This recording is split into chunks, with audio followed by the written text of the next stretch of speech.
kidneys and their fat, and Moses burned it upon the altar. But the bullock and his hide, his flesh and his dung, and Aaron and his sons laid their hands upon the head of the ram, and he killed it. And Moses sprinkled the blood sweet savour, and an offering made by fire unto the Lord, as the Lord of the ram, and he slew it. And Moses took of the blood of it, and put it upon the tip of Aaron's right ear, and upon the thumb of his right hand, and upon the thumbs of their right hands, and upon the great toes of their right feet. And Moses sprinkled the blood upon the altar round about. And he took the fat, and the rump, and one wafer, and put them on the fat, and upon the right shoulder. And he put all upon Aaron's hands, and upon his sons' hands, and waved them for a wave offering before the Lord. And Moses took them from off their hands, and burnt them on the altar upon the burnt offering. They were consecrations for a sweet savour. It is an offering made by fire unto the Lord. And Moses took the breast, and waved it for a wave offering before the Lord. For of the ram of consecration it was Moses' part, as the Lord commanded Moses. And Moses took of the anointing oil, and of the blood which was upon the altar, and sprinkled it upon Aaron, and upon his garments, and upon his sons, and upon his sons' garments with him, and sanctified Aaron, and his garments, and his sons' garments with him. And Moses said unto Aaron and to his sons, Boil the flesh at the door of the tabernacle of the congregation, and there eat it with the bread that is in the basket of consecrations, as I commanded, saying, Aaron and his sons shall eat it. And that which remaineth of the flesh and of the bread shall ye burn with fire. And ye shall not go out of the door of the tabernacle of the congregation in 7 days, until the days of your consecration be at an end.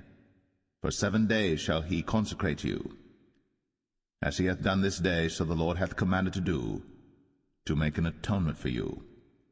Therefore shall ye abide at the door of the tabernacle of the congregation day and night 7 days, and keep the charge of the Lord, that ye die not, for so I am commanded. So Aaron and his sons did all things which the Lord commanded by the hand of Moses.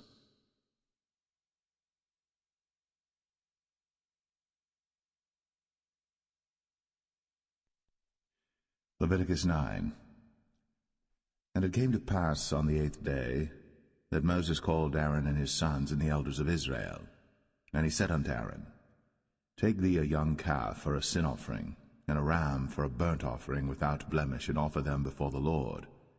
And unto the children of Israel thou shalt speak, saying, Take ye a kid of the goats for a sin offering, and a calf and a lamb, both of the first year, without blemish, for a burnt offering. Also a bullock and a ram for peace offerings to sacrifice before the Lord, and a meat offering mingled with oil. For today the Lord will appear unto you.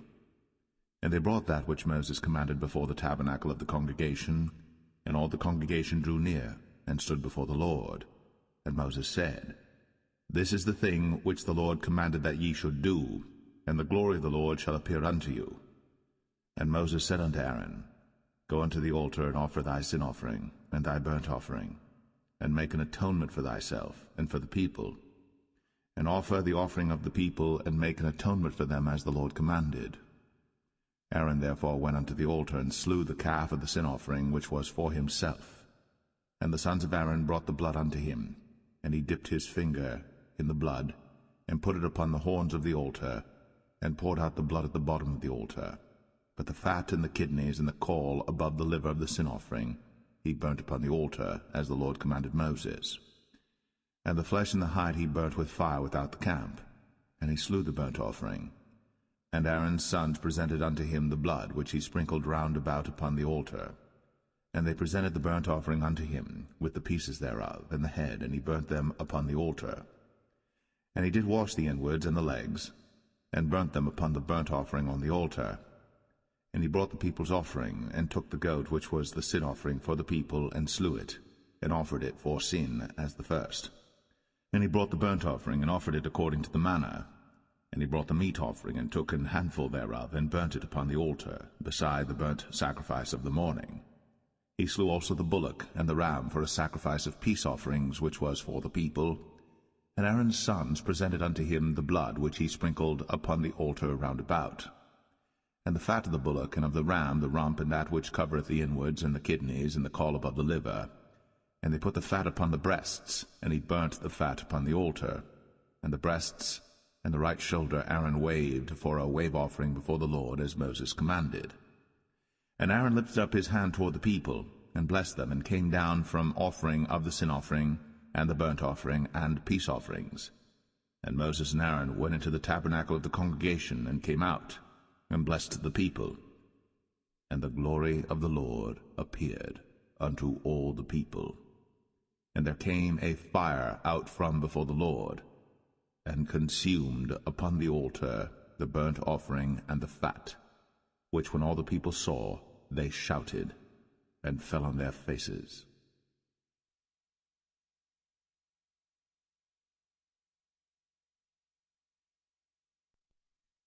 Leviticus 10. And Nadab and Abihu, the sons of Aaron, took either of them his censer, and put fire therein, and put incense thereon, and offered strange fire before the Lord, which he commanded them not. And there went out fire from the Lord, and devoured them, and they died before the Lord. Then Moses said unto Aaron, This is it that the Lord spake, saying, I will be sanctified in them that come nigh me, and before all the people I will be glorified. And Aaron held his peace. And Moses called Mishael and Elzaphan, the sons of Uzziel, the uncle of Aaron, and said unto them, Come near, carry your brethren from before the sanctuary out of the camp. So they went near, and carried them in their coats out of the camp, as Moses had said. And Moses said unto Aaron, and unto Eleazar, and unto Ithamar his sons, Uncover not your heads, neither rend your clothes, lest ye die, and lest wrath come upon all the people. But let your brethren, the whole house of Israel, bewail the burning which the Lord hath kindled. And ye shall not go out from the door of the tabernacle of the congregation, lest ye die, for the anointing oil of the Lord is upon you. And they did according to the word of Moses. And the Lord spake unto Aaron, saying, Do not drink wine nor strong drink, thou nor thy sons with thee, when ye go into the tabernacle of the congregation, lest ye die. It shall be a statute for ever throughout your generations. And that ye may put difference between holy and unholy, and between unclean and clean, and that ye may teach the children of Israel all the statutes which the Lord hath spoken unto them by the hand of Moses. And Moses spake unto Aaron, and unto Eleazar, and unto Ithamar his sons that were left, Take the meat offering that remaineth of the offerings of the Lord made by fire, and eat it without leaven beside the altar, for it is most holy. And ye shall eat it in the holy place, because it is thy due, and thy son's due, of the sacrifices of the Lord made by fire, for so I am commanded. And the wave breast and heave shoulder shall ye eat in a clean place, thou and thy sons, and thy daughters with thee, for they be thy due, and thy son's due, which are given out of the sacrifices of peace offerings of the children of Israel. The heave shoulder and the wave breast shall they bring with the offerings made by fire of the fat, to wave it for a wave offering before the Lord, and it shall be thine, and thy sons with thee, by a statute for ever, as the Lord hath commanded. And Moses diligently sought the goat of the sin offering, and behold, it was burnt. And he was angry with Eleazar and Ithamar, the sons of Aaron, which were left alive, saying, Wherefore have ye not eaten the sin offering in the holy place, seeing it is most holy? And God hath given it you to bear the iniquity of the congregation, to make atonement for them before the Lord. Behold, the blood of it was not brought in within the holy place. Ye should indeed have eaten it in the holy place, as I commanded. And Aaron said unto Moses, Behold, this day have they offered their sin offering and their burnt offering before the Lord. And such things have befallen me. And if I had eaten the sin offering today, should it have been accepted in the sight of the Lord? And when Moses heard that, he was content.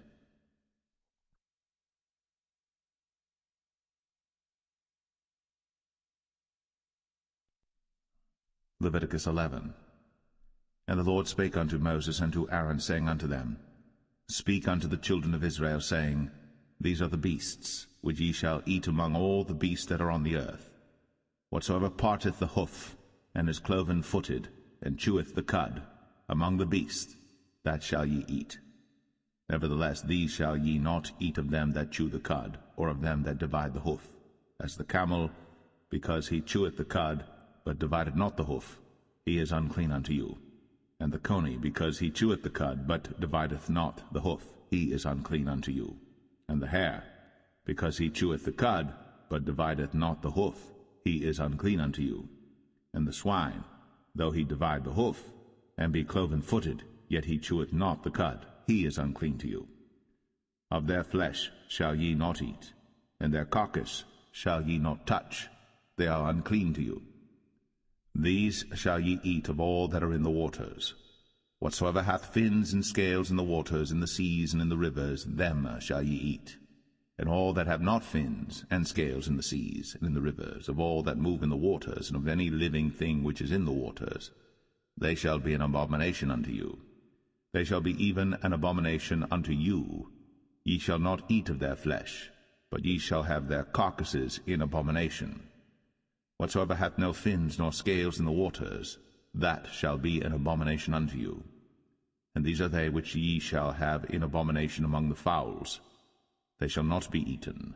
They are an abomination, the eagle, and the ossifrage, and the osprey, and the vulture, and the kite after his kind, every raven after his kind, and the owl, and the nighthawk, and the cuckoo, and the hawk after his kind, and the little owl, and the cormorant, and the great owl, and the swan, and the pelican, and the gyre eagle, and the stork, the heron after her kind, and the lapwing, and the bat. All fowls that creep, going upon all four, shall be an abomination unto you. Yet these may ye eat of every flying creeping thing that goeth upon all four, which have legs above their feet, to leap withal upon the earth. Even these of them ye may eat, the locust after his kind, and the bald locust after his kind, and the beetle after his kind, and the grasshopper after his kind. But all other flying creeping things which have 4 feet shall be an abomination unto you, and for these ye shall be unclean. Whosoever toucheth the carcass of them shall be unclean until the even. And whosoever beareth aught of the carcass of them shall wash his clothes, and be unclean until the even. The carcasses of every beast which divideth the hoof, and is not cloven-footed, nor cheweth the cud, are unclean unto you. Every one that toucheth them shall be unclean. And whatsoever goeth upon his paws among all manner of beasts that go on all four, those are unclean unto you. Whoso toucheth their carcass shall be unclean until the even. And he that beareth the carcass of them shall wash his clothes, and be unclean until the even. They are unclean unto you. These also shall be unclean unto you among the creeping things that creep upon the earth, the weasel, and the mouse, and the tortoise after his kind, and the ferret, and the chameleon, and the lizard, and the snail, and the mole. These are unclean to you among all that creep. Whosoever doth touch them, when they be dead, shall be unclean until the even. And upon whatsoever any of them, when they are dead, doth fall, it shall be unclean, whether it be any vessel of wood, or raiment, or skin, or sack, whatsoever vessel it be, wherein any work is done, it must be put into water, and it shall be unclean until the even. So it shall be cleansed. And every earthen vessel, whereinto any of them falleth, whatsoever is in it shall be unclean, and ye shall break it. Of all meat which may be eaten, that on which such water cometh shall be unclean, and all drink that may be drunk in every such vessel shall be unclean. And everything whereupon any part of their carcass falleth shall be unclean, whether it be oven, or ranges, or pots, they shall be broken down, for they are unclean, and shall be unclean unto you. Nevertheless a fountain or pit wherein there is plenty of water shall be clean, but that which toucheth their carcass shall be unclean. And if any part of their carcass fall upon any sowing seed which is to be sown, it shall be clean. But if any water be put upon the seed, and any part of their carcass fall thereon, it shall be unclean unto you. And if any beast of which ye may eat die, he that toucheth the carcass thereof shall be unclean until the even. And he that eateth of the carcass of it shall wash his clothes, and be unclean until the even. He also that beareth the carcass of it shall wash his clothes, and be unclean until the even.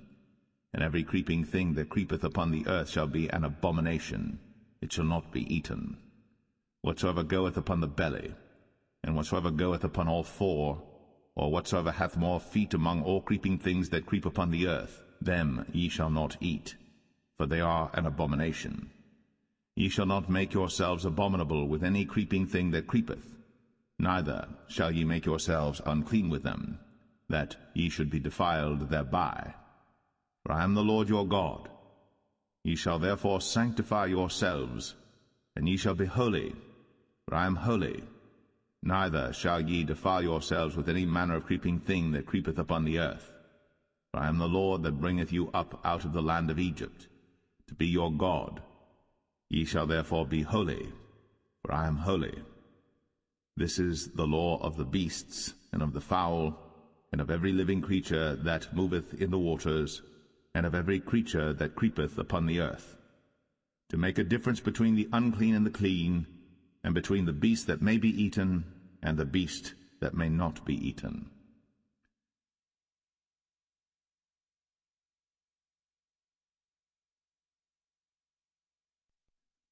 Leviticus 12.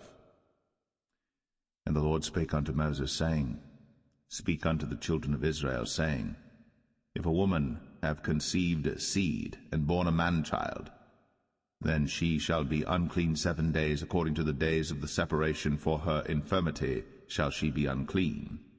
And in the 8th day the flesh of his foreskin shall be circumcised, and she shall then continue in the blood of her purifying 33 days.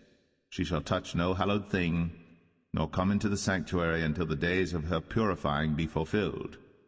And if she bear a maid child, then she shall be unclean 2 weeks, as in her separation, and she shall continue in the blood of her purifying 66 days. And when the days of her purifying are fulfilled, for a son or for a daughter, she shall bring a lamb of the first year for a burnt offering, and a young pigeon or a turtle dove for a sin offering, unto the door of the tabernacle of the congregation, unto the priest, who shall offer it before the Lord, and make an atonement for her, and she shall be cleansed from the issue of her blood. This is the law for her that hath borne a male or a female.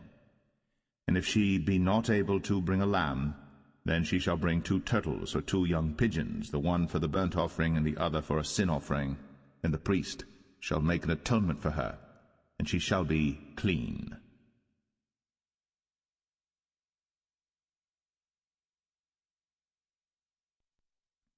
Leviticus 13.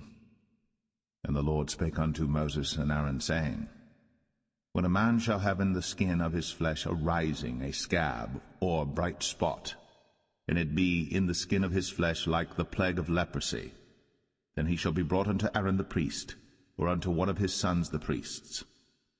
And the priest shall look on the plague in the skin of the flesh, and when the hair in the plague is turned white, and the plague in sight be deeper than the skin of his flesh, it is a plague of leprosy, and the priest shall look on him, and pronounce him unclean. If the bright spot be white in the skin of his flesh, and in sight be not deeper than the skin, and the hair thereof be not turned white, then the priest shall shut up him that hath the plague 7 days. And the priest shall look on him the 7th day, and behold, if the plague in his sight be at a stay, and the plague spread not in the skin, then the priest shall shut him up 7 days more. And the priest shall look on him again the 7th day, and behold, if the plague be somewhat dark, and the plague spread not in the skin, the priest shall pronounce him clean, it is but a scab, and he shall wash his clothes, and be clean. But if the scab spread much abroad in the skin, after that he hath been seen of the priest for his cleansing, he shall be seen of the priest again. And if the priest see that, behold, the scab spreadeth in the skin, then the priest shall pronounce him unclean, it is a leprosy. When the plague of leprosy is in a man, then he shall be brought unto the priest.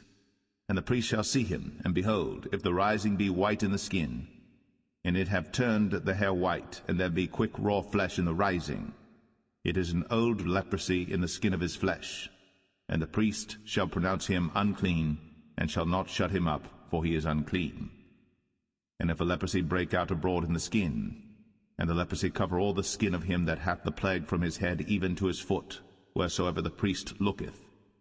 Then the priest shall consider, and behold, if the leprosy have covered all his flesh, he shall pronounce him clean that hath the plague. It is all turned white, he is clean. But when raw flesh appeareth in him, he shall be unclean. And the priest shall see the raw flesh, and pronounce him to be unclean. For the raw flesh is unclean, it is a leprosy. Or if the raw flesh turn again, and be changed unto white, he shall come unto the priest. And the priest shall see him, and behold, if the plague be turned into white, then the priest shall pronounce him clean that hath the plague. He is clean. The flesh also, in which even in the skin thereof was a boil, and is healed, and in the place of the boil there be a white rising, or a bright spot, white and somewhat reddish, and it be shown to the priest.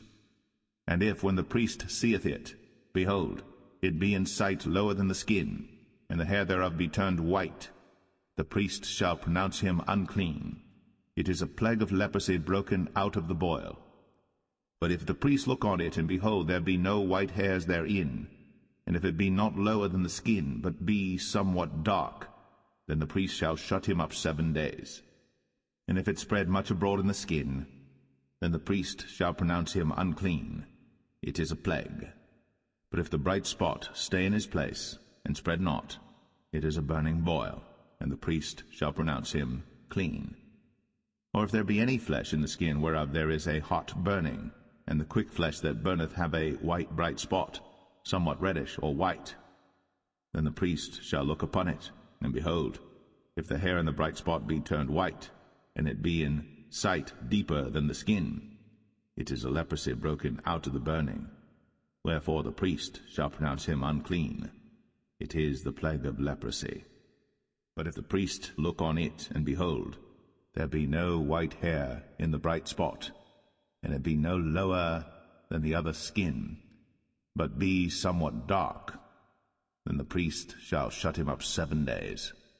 And the priest shall look upon him the 7th day, and if it be spread much abroad in the skin, then the priest shall pronounce him unclean. It is the plague of leprosy. And if the bright spot stay in his place, and spread not in the skin, but it be somewhat dark, it is a rising of the burning, and the priest shall pronounce him clean. For it is an inflammation of the burning. If a man or woman have a plague upon the head or the beard, then the priest shall see the plague, and behold, if it be in sight deeper than the skin, and there be in it a yellow thin hair, then the priest shall pronounce him unclean. It is a dry scall, even a leprosy upon the head or beard. And if the priest look on the plague of the scall, and behold, it be not in sight deeper than the skin, and that there is no black hair in it, then the priest shall shut up him that hath the plague of the scall 7 days. And in the 7th day the priest shall look on the plague, and behold, if the scall spread not, and there be in it no yellow hair, and the scall be not in sight deeper than the skin, he shall be shaven, but the scall shall he not shave, and the priest shall shut up him that hath the scall 7 days more. And in the 7th day the priest shall look on the scall, and behold, if the scall be not spread in the skin, nor be in sight deeper than the skin, then the priest shall pronounce him clean, and he shall wash his clothes, and be clean. But if the scall spread much in the skin after his cleansing, then the priest shall look on him, and behold, if the scall be spread in the skin, the priest shall not seek for yellow hair, he is unclean. But if the scall be in his sight at a stay, and that there is black hair grown up therein, the scall is healed, he is clean, and the priest shall pronounce him clean. If a man also or a woman have in the skin of their flesh bright spots, even white bright spots, then the priest shall look, and behold, if the bright spots in the skin of their flesh be darkish white, it is a freckled spot that groweth in the skin, he is clean. And the man whose hair is fallen off his head, he is bald, yet is he clean. And he that hath his hair fallen off from the part of his head toward his face, he is forehead bald, yet is he clean. And if there be in the bald head or bald forehead a white reddish sore, it is a leprosy sprung up in his bald head, or his bald forehead. Then the priest shall look upon it, and behold, if the rising of the sore be white, reddish in his bald head, or in his bald forehead, as the leprosy appeareth in the skin of the flesh, he is a leprous man. He is unclean. The priest shall pronounce him utterly unclean. His plague is in his head. And the leper in whom the plague is, his clothes shall be rent, and his head bare. And he shall put a covering upon his upper lip, and shall cry, Unclean, unclean. All the days wherein the plague shall be in him, he shall be defiled. He is unclean. He shall dwell alone. Without the camp shall his habitation be. The garment also that the plague of leprosy is in, whether it be a woolen garment or a linen garment, whether it be in the warp or woof of linen or of woolen, whether in a skin or in anything made of skin, and if the plague be greenish or reddish in the garment or in the skin, either in the warp or in the woof or in anything of skin, it is a plague of leprosy, and shall be shown unto the priest. And the priest shall look upon the plague, and shut up it that hath the plague 7 days. And he shall look on the plague on the 7th day. If the plague be spread in the garment, either in the warp, or in the woof, or in a skin, or in any work that is made of skin, the plague is a fretting leprosy, it is unclean. He shall therefore burn the garment, whether warp or woof, in woolen or in linen, or anything of skin, wherein the plague is, for it is a fretting leprosy, it shall be burnt in the fire.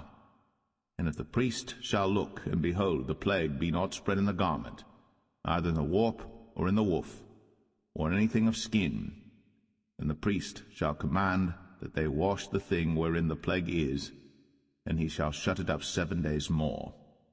And the priest shall look on the plague after that it is washed, and behold, if the plague have not changed his color, and the plague be not spread, it is unclean.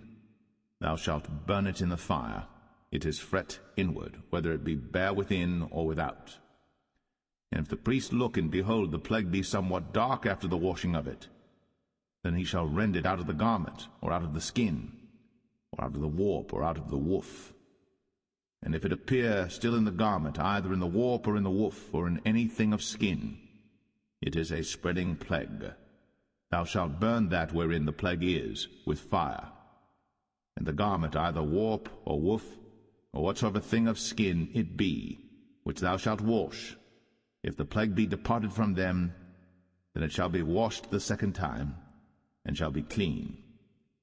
This is the law of the plague of leprosy in a garment of woolen or linen, either in the warp or woof, or anything of skins, to pronounce it clean, or to pronounce it unclean.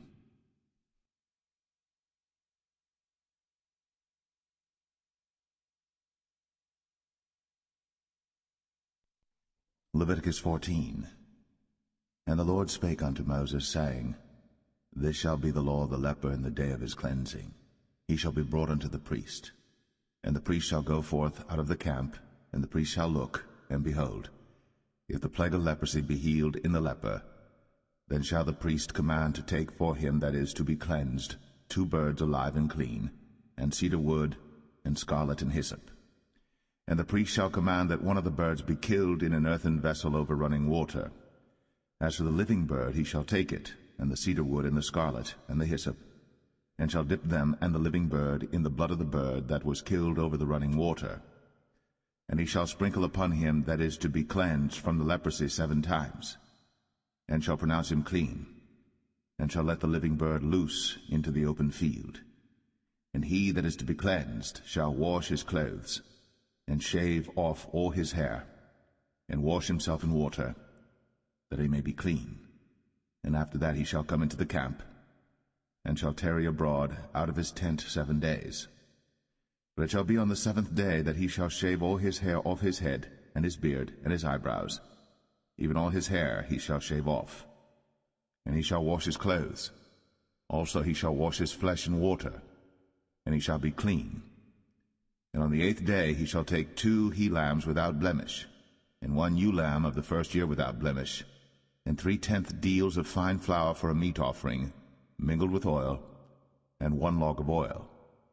And the priest that maketh him clean shall present the man that is to be made clean, and those things before the Lord, at the door of the tabernacle of the congregation. And the priest shall take 1 he-lamb, and offer him for a trespass offering, and the log of oil, and wave them for a wave offering before the Lord. And he shall slay the lamb in the place where he shall kill the sin offering and the burnt offering in the holy place. For as the sin offering is the priest's, so is the trespass offering. It is most holy. And the priest shall take some of the blood of the trespass offering, and the priest shall put it upon the tip of the right ear of him that is to be cleansed, and upon the thumb of his right hand, and upon the great toe of his right foot. And the priest shall take some of the log of oil, and pour it into the palm of his own left hand. And the priest shall dip his right finger in the oil that is in his left hand, and shall sprinkle of the oil with his finger 7 times before the Lord. And of the rest of the oil that is in his hand shall the priest put upon the tip of the right ear of him that is to be cleansed, and upon the thumb of his right hand, and upon the great toe of his right foot, upon the blood of the trespass offering. And the remnant of the oil that is in the priest's hand he shall pour upon the head of him that is to be cleansed. And the priest shall make an atonement for him before the Lord. And the priest shall offer the sin offering, and make an atonement for him that is to be cleansed from his uncleanness. And afterward he shall kill the burnt offering. And the priest shall offer the burnt offering and the meat offering upon the altar. And the priest shall make an atonement for him, and he shall be clean. And if he be poor, and cannot get so much, then he shall take 1 lamb for a trespass offering to be waved, to make an atonement for him, and 1/10 deal of fine flour mingled with oil for a meat offering, and a log of oil, and 2 turtle doves, or 2 young pigeons, such as he is able to get, and the one shall be a sin offering, and the other a burnt offering. And he shall bring them on the 8th day for his cleansing unto the priest, unto the door of the tabernacle of the congregation before the Lord. And the priest shall take the lamb of the trespass offering, and the log of oil, and the priest shall wave them for a wave offering before the Lord. And he shall kill the lamb of the trespass offering, and the priest shall take some of the blood of the trespass offering, and put it upon the tip of the right ear of him that is to be cleansed, and upon the thumb of his right hand, and upon the great toe of his right foot. And the priest shall pour of the oil into the palm of his own left hand. And the priest shall sprinkle with his right finger some of the oil that is in his left hand 7 times before the Lord. And the priest shall put of the oil that is in his hand upon the tip of the right ear of him that is to be cleansed, and upon the thumb of his right hand, and upon the great toe of his right foot, upon the place of the blood of the trespass offering. And the rest of the oil that is in the priest's hand he shall put upon the head of him that is to be cleansed, to make an atonement for him before the Lord. And he shall offer the one of the turtle doves, or of the young pigeons, such as he can get, even such as he is able to get, the one for a sin offering, and the other for a burnt offering with the meat offering. And the priest shall make an atonement for him that is to be cleansed before the Lord. This is the law of him in whom is the plague of leprosy, whose hand is not able to get that which pertaineth to his cleansing. And the Lord spake unto Moses and unto Aaron, saying, When ye be come into the land of Canaan, which I give to you for a possession, and I put the plague of leprosy in a house of the land of your possession, and he that owneth the house shall come and tell the priest, saying, It seemeth to me there is as it were a plague in the house. Then the priest shall command that they empty the house before the priests go into it to see the plague, that all that is in the house be not made unclean. And afterward the priest shall go in to see the house. And he shall look on the plague, and behold, if the plague be in the walls of the house with hollow strakes, greenish or reddish, which in sight are lower than the wall, then the priest shall go out of the house to the door of the house, and shut up the house 7 days. And the priest shall come again the 7th day, and shall look, and behold, if the plague be spread in the walls of the house, then the priest shall command that they take away the stones in which the plague is, and they shall cast them into an unclean place without the city. And he shall cause the house to be scraped within round about, and they shall pour out the dust that they scrape off without the city into an unclean place. And they shall take other stones, and put them in the place of those stones. And he shall take other mortar, and shall plaster the house. And if the plague come again and break out in the house, after that he hath taken away the stones, and after he hath scraped the house, and after it is plastered, then the priest shall come and look, and behold, if the plague be spread in the house, it is a fretting leprosy in the house, it is unclean. And he shall break down the house, the stones of it, and the timber thereof, and all the mortar of the house, and he shall carry them forth out of the city into an unclean place. Moreover, he that goeth into the house all the while that it is shut up shall be unclean until the even. And he that lieth in the house shall wash his clothes, and he that eateth in the house shall wash his clothes. And if the priest shall come in and look upon it, and behold, the plague hath not spread in the house, after the house was plastered, then the priest shall pronounce the house clean, because the plague is healed. And he shall take to cleanse the house 2 birds, and cedar wood, and scarlet, and hyssop. And he shall kill the one of the birds in an earthen vessel over running water. And he shall take the cedar wood, and the hyssop, and the scarlet, and the living bird, and dip them in the blood of the slain bird, and in the running water, and sprinkle the house 7 times. And he shall cleanse the house with the blood of the bird, and with the running water, and with the living bird, and with the cedar wood, and with the cedar wood, and with the hyssop, and with the scarlet. But he shall let go the living bird out of the city into the open fields, and make an atonement for the house, and it shall be clean. This is the law for all manner of plague of leprosy and scall, and for the leprosy of a garment and of a house, and for a rising, and for a scab, and for a bright spot, to teach when it is unclean, and when it is clean. This is the law of leprosy.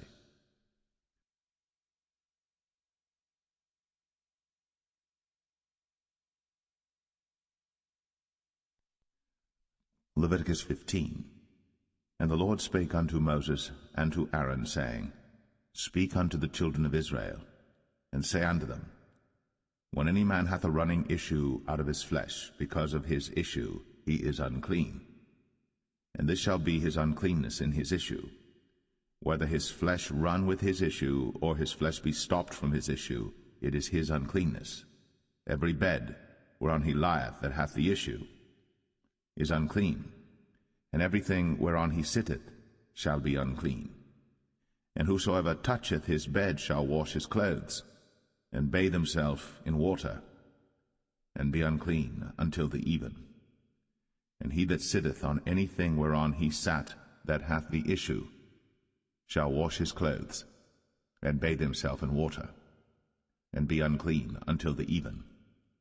And he that toucheth the flesh of him that hath the issue shall wash his clothes, and bathe himself in water, and be unclean until the even.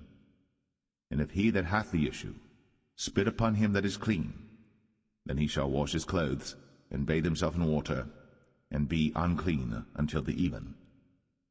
And what saddle soever he rideth upon that hath the issue shall be unclean. And whosoever toucheth anything that was under him shall be unclean until the even.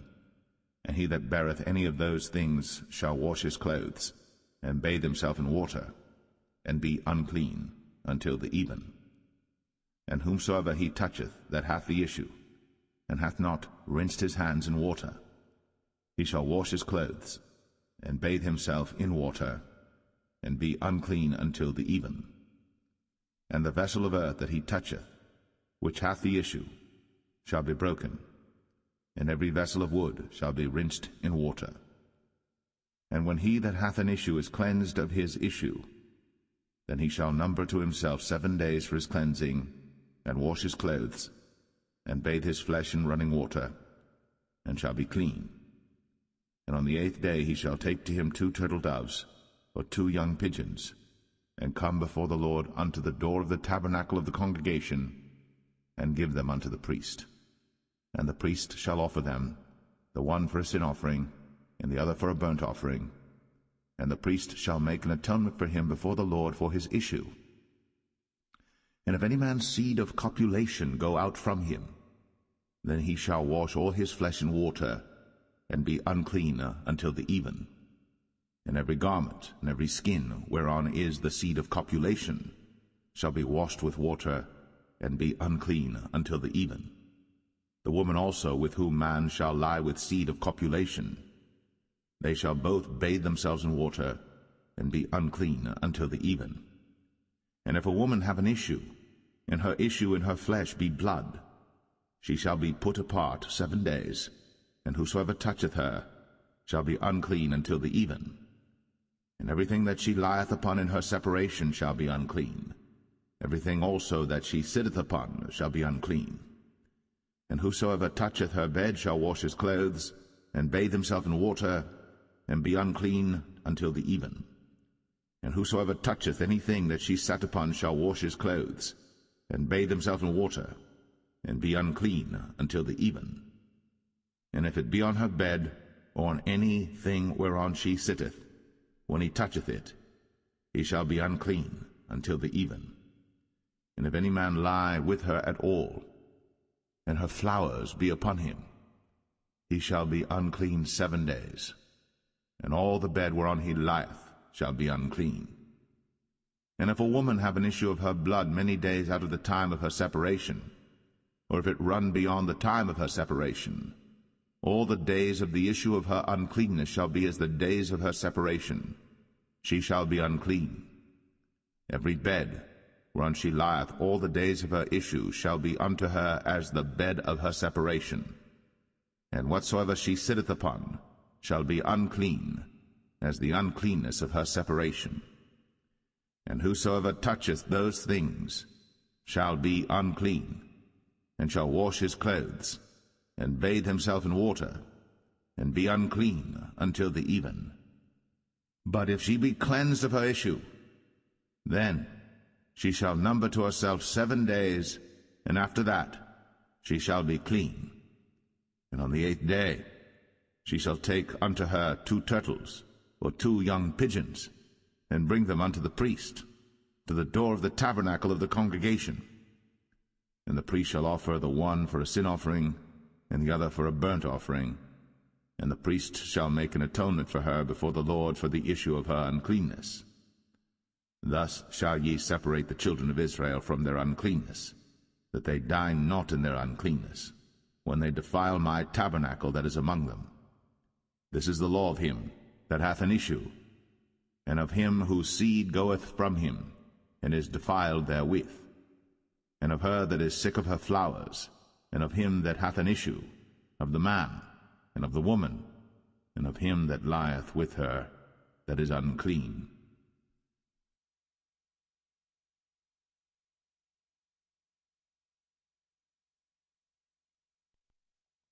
Leviticus 16. And the Lord spake unto Moses after the death of the 2 sons of Aaron, when they offered before the Lord and died. And the Lord said unto Moses, Speak unto Aaron thy brother, that he come not at all times into the holy place within the veil before the mercy seat, which is upon the ark, that he die not. For I will appear in the cloud upon the mercy seat. Thus shall Aaron come into the holy place with a young bullock for a sin offering, and a ram for a burnt offering. He shall put on the holy linen coat, and he shall have linen breeches upon his flesh, and shall be girded with a linen girdle, and with the linen mitre shall he be attired. These are holy garments. Therefore shall he wash his flesh in water, and so put them on.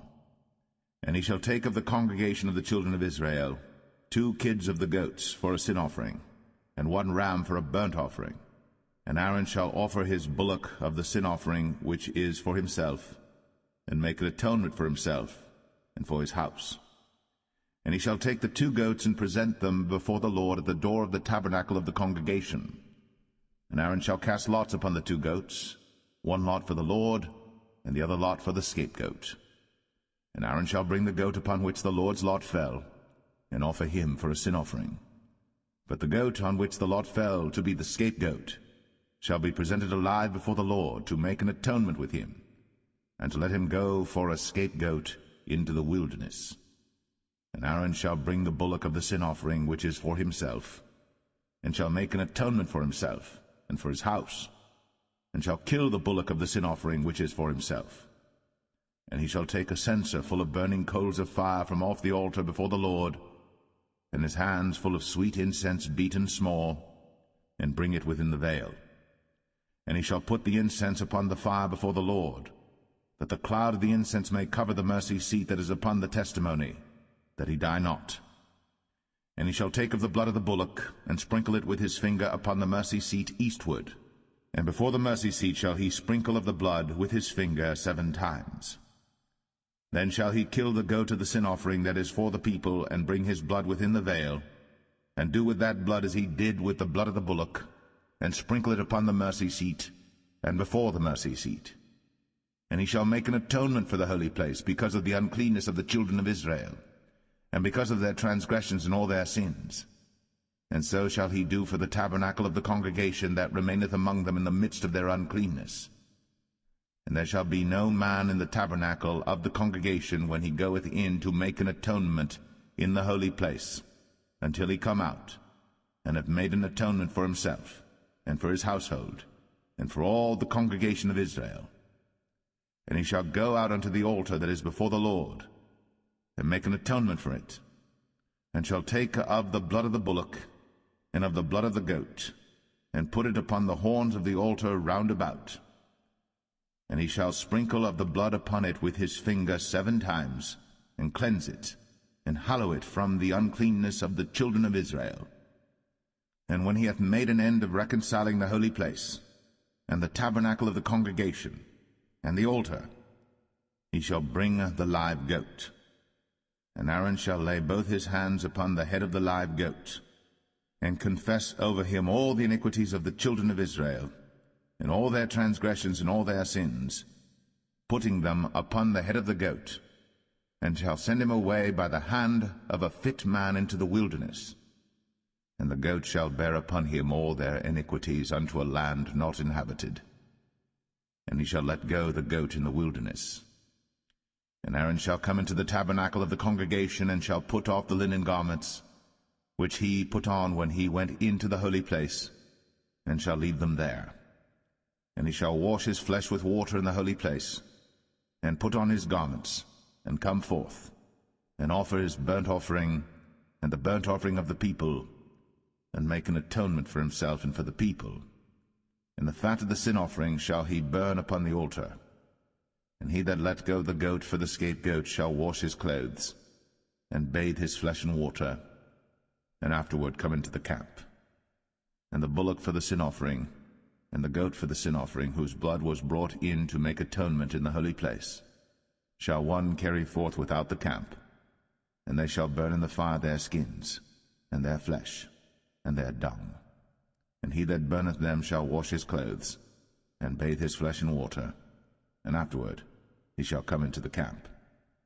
And this shall be a statute for ever unto you, that in the 7th month, on the 10th day of the month, ye shall afflict your souls, and do no work at all, whether it be one of your own country or a stranger that sojourneth among you.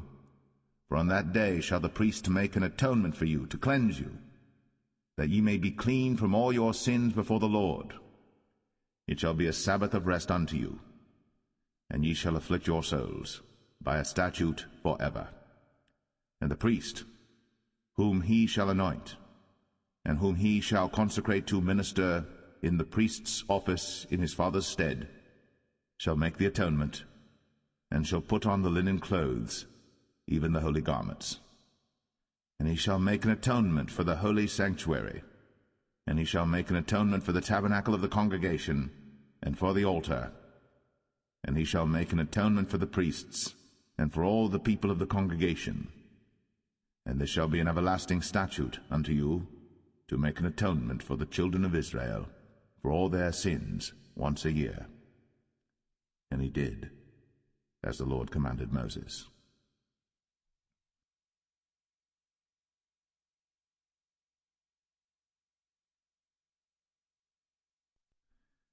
Leviticus 17. And the Lord spake unto Moses, saying, Speak unto Aaron, and unto his sons, and unto all the children of Israel, and say unto them, This is the thing which the Lord hath commanded, saying, What man soever there be of the house of Israel that killeth an ox, or lamb, or goat, in the camp, or that killeth it out of the camp, and bringeth it not unto the door of the tabernacle of the congregation to offer an offering unto the Lord before the tabernacle of the Lord, blood shall be imputed unto that man. He hath shed blood, and that man shall be cut off from among his people. To the end that the children of Israel may bring their sacrifices which they offer in the open field, even that they may bring them unto the Lord, unto the door of the tabernacle of the congregation, unto the priest, and offer them for peace offerings unto the Lord. And the priest shall sprinkle the blood upon the altar of the Lord at the door of the tabernacle of the congregation, and burn the fat for a sweet savour unto the Lord. And they shall no more offer their sacrifices unto devils, after whom they have gone a-whoring. This shall be a statute for ever unto them throughout their generations. And thou shalt say unto them, Whatsoever man there be of the house of Israel, or of the strangers which sojourn among you, that offereth a burnt offering or sacrifice, and bringeth it not unto the door of the tabernacle of the congregation, to offer it unto the Lord, even that man shall be cut off from among his people.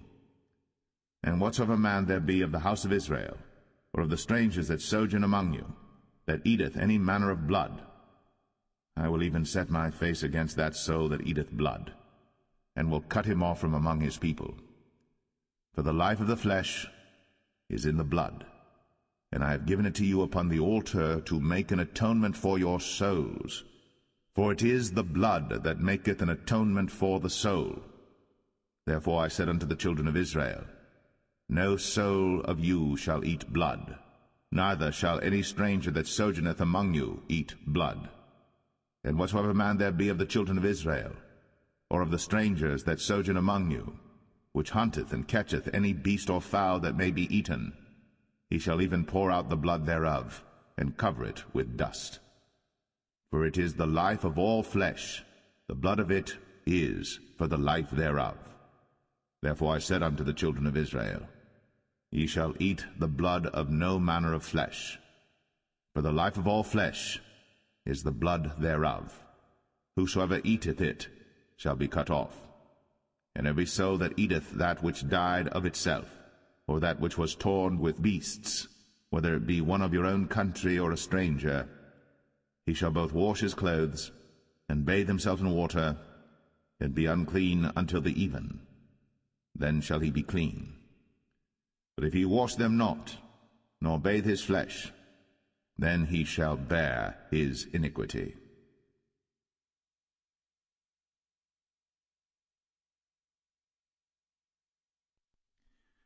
Leviticus 18. And the Lord spake unto Moses, saying, Speak unto the children of Israel, and say unto them, I am the Lord your God. After the doings of the land of Egypt, wherein ye dwelt, shall ye not do, and after the doings of the land of Canaan, whither I bring you, shall ye not do, neither shall ye walk in their ordinances. Ye shall do my judgments, and keep mine ordinances, to walk therein. I am the Lord your God. Ye shall therefore keep my statutes and my judgments, which if a man do, he shall live in them. I am the Lord. None of you shall approach to any that is near of kin to him, to uncover their nakedness. I am the Lord. The nakedness of thy father, or the nakedness of thy mother, shalt thou not uncover. She is thy mother, thou shalt not uncover her nakedness. The nakedness of thy father's wife shalt thou not uncover. It is thy father's nakedness.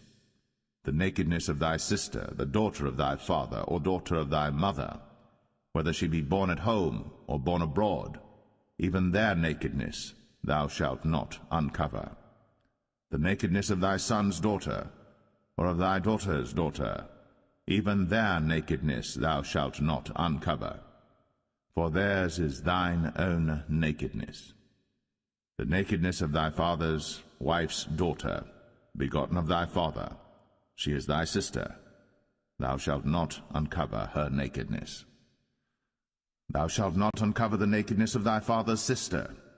She is thy father's near kinswoman. Thou shalt not uncover the nakedness of thy mother's sister, for she is thy mother's near kinswoman. Thou shalt not uncover the nakedness of thy father's brother. Thou shalt not approach to his wife. She is thine aunt. Thou shalt not uncover the nakedness of thy daughter-in-law. She is thy son's wife. Thou shalt not uncover her nakedness. Thou shalt not uncover the nakedness of thy brother's wife. It is thy brother's nakedness. Thou shalt not uncover the nakedness of a woman and her daughter, neither shalt thou take her son's daughter, or her daughter's daughter, to uncover her nakedness. For they are her near kinswoman. It is wickedness. Neither shalt thou take a wife to her sister, to vex her, to uncover her nakedness, beside the other in her lifetime. Also thou shalt not approach unto a woman to uncover her nakedness, as long as she is put apart for her uncleanness. Moreover, thou shalt not lie carnally with thy neighbor's wife, to defile thyself with her. And thou shalt not let any of thy seed pass through the fire to Moloch, neither shalt thou profane the name of thy God. I am the Lord. Thou shalt not lie with mankind as with womankind. It is abomination. Neither shalt thou lie with any beast, to defile thyself therewith. Neither shall any woman stand before a beast to lie down thereto. It is confusion. Defile not ye yourselves in any of these things. For in all these the nations are defiled which I cast out before you, and the land is defiled. Therefore I do visit the iniquity thereof upon it, and the land itself vomiteth out her inhabitants. Ye shall therefore keep my statutes and my judgments, and shall not commit any of these abominations, neither any of your own nation, nor any stranger that sojourneth among you. For all these abominations have the men of the land done, which were before you, and the land is defiled, that the land spew not you out also, when ye defile it, as it spewed out the nations that were before you. For whosoever shall commit any of these abominations, even the souls that commit them, shall be cut off from among their people. Therefore shall ye keep mine ordinance, that ye commit not any one of these abominable customs, which were committed before you, and that ye defile not yourselves therein. I am the Lord your God.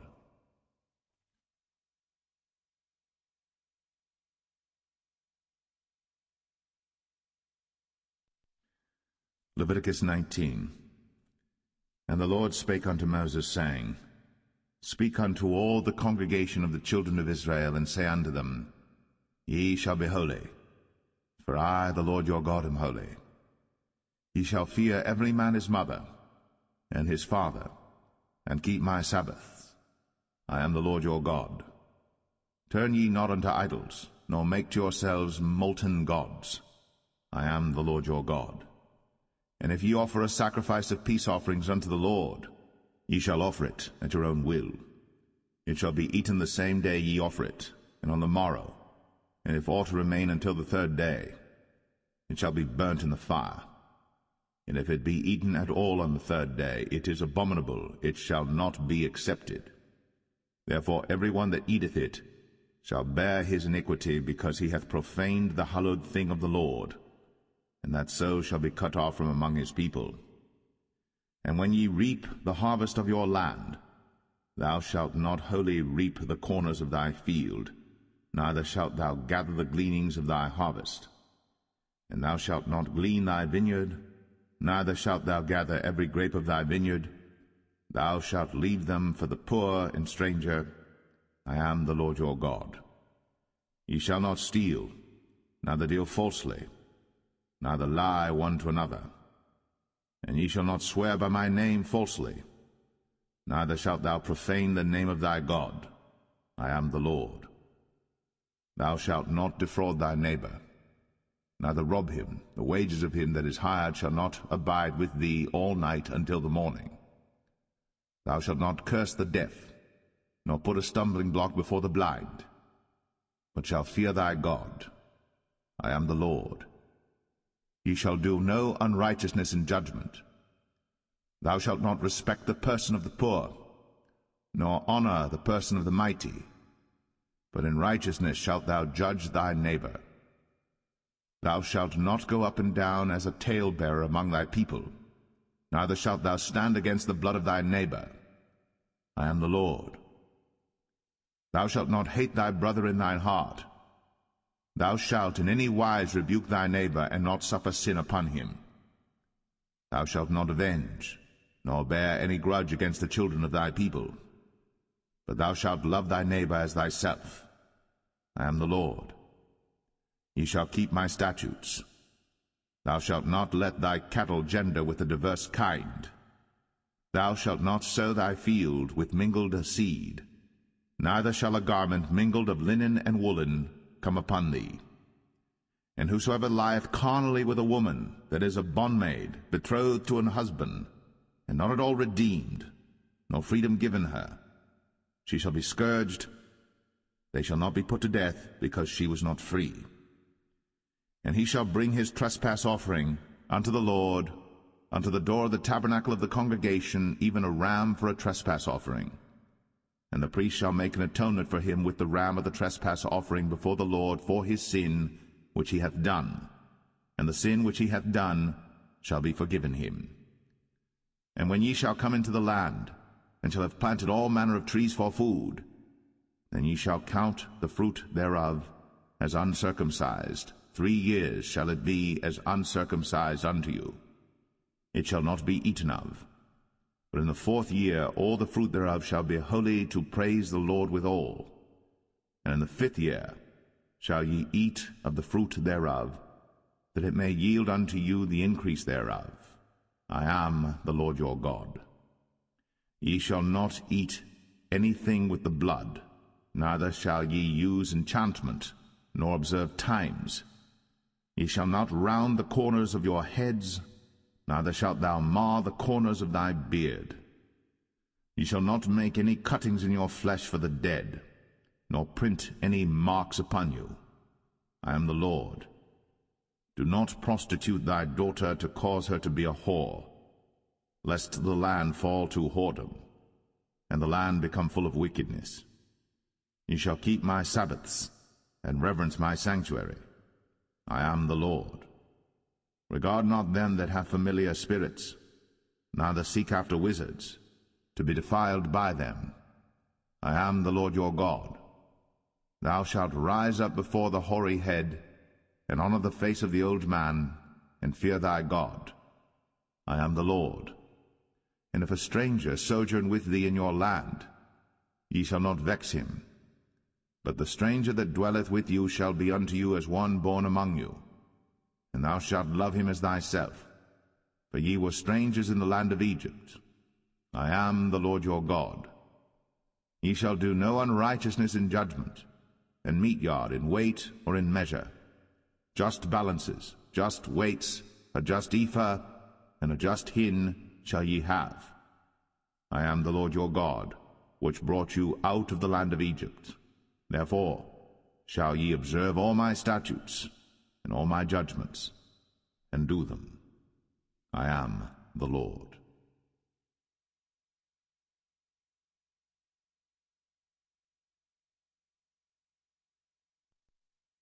Leviticus 20.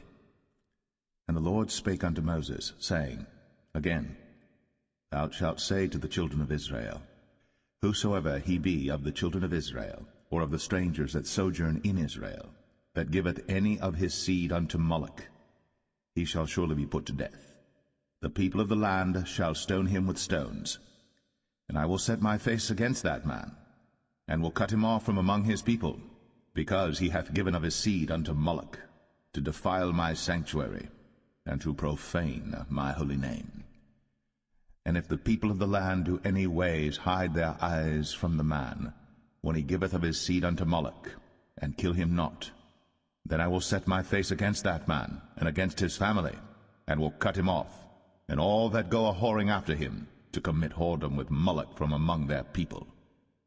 And the soul that turneth after such as have familiar spirits, and after wizards, to go a-whoring after them, I will even set my face against that soul, and will cut him off from among his people. Sanctify yourselves therefore, and be ye holy, for I am the Lord your God. And ye shall keep my statutes, and do them. I am the Lord which sanctify you. For every one that curseth his father or his mother shall be surely put to death. he hath cursed his father or his mother, his blood shall be upon him. And the man that committeth adultery with another man's wife, even he that committeth adultery with his neighbor's wife, the adulterer and the adulteress shall surely be put to death. And the man that lieth with his father's wife hath uncovered his father's nakedness. Both of them shall surely be put to death. Their blood shall be upon them. And if a man lie with his daughter-in-law, both of them shall surely be put to death. They have wrought confusion. Their blood shall be upon them. If a man also lie with mankind, as he lieth with a woman, both of them have committed an abomination. They shall surely be put to death. Their blood shall be upon them. And if a man take a wife and her mother, it is wickedness. They shall be burnt with fire, both he and they, that there be no wickedness among you. And if a man lie with a beast, he shall surely be put to death, and ye shall slay the beast. And if a woman approach unto any beast, and lie down thereto, thou shalt kill the woman and the beast. They shall surely be put to death. Their blood shall be upon them. And if a man shall take his sister, his father's daughter, or his mother's daughter, and see her nakedness, and she see his nakedness, it is a wicked thing, when they shall be cut off in the sight of their people. He hath uncovered his sister's nakedness, he shall bear his iniquity. And if a man shall lie with a woman having her sickness, and shall uncover her nakedness, he hath discovered her fountain, and she hath uncovered the fountain of her blood, and both of them shall be cut off from among their people. And thou shalt not uncover the nakedness of thy mother's sister, nor of thy father's sister, for he uncovereth his near kin. They shall bear their iniquity. And if a man shall lie with his uncle's wife, he hath uncovered his uncle's nakedness. They shall bear their sin. They shall die childless. And if a man shall take his brother's wife, it is an unclean thing. He hath uncovered his brother's nakedness. They shall be childless. Ye shall therefore keep all my statutes and all my judgments, and do them, that the land, whither I bring you to dwell therein, spew you not out. And ye shall not walk in the manners of the nation, which I cast out before you. For they committed all these things, and therefore I abhorred them. But I have said unto you, Ye shall inherit their land, and I will give it unto you to possess it, the land that floweth with milk and honey. I am the Lord your God, which have separated you from other people. Ye shall therefore put difference between clean beasts and unclean, and between unclean fowls and clean. And ye shall not make your souls abominable by beast, or by fowl, or by any manner of living thing that creepeth on the ground, which I have separated from you as unclean. And ye shall be holy unto me, for I the Lord am holy, and have severed you from other people, that ye should be mine. A man also, or woman that hath a familiar spirit, or that is a wizard, shall surely be put to death. They shall stone them with stones, their blood shall be upon them.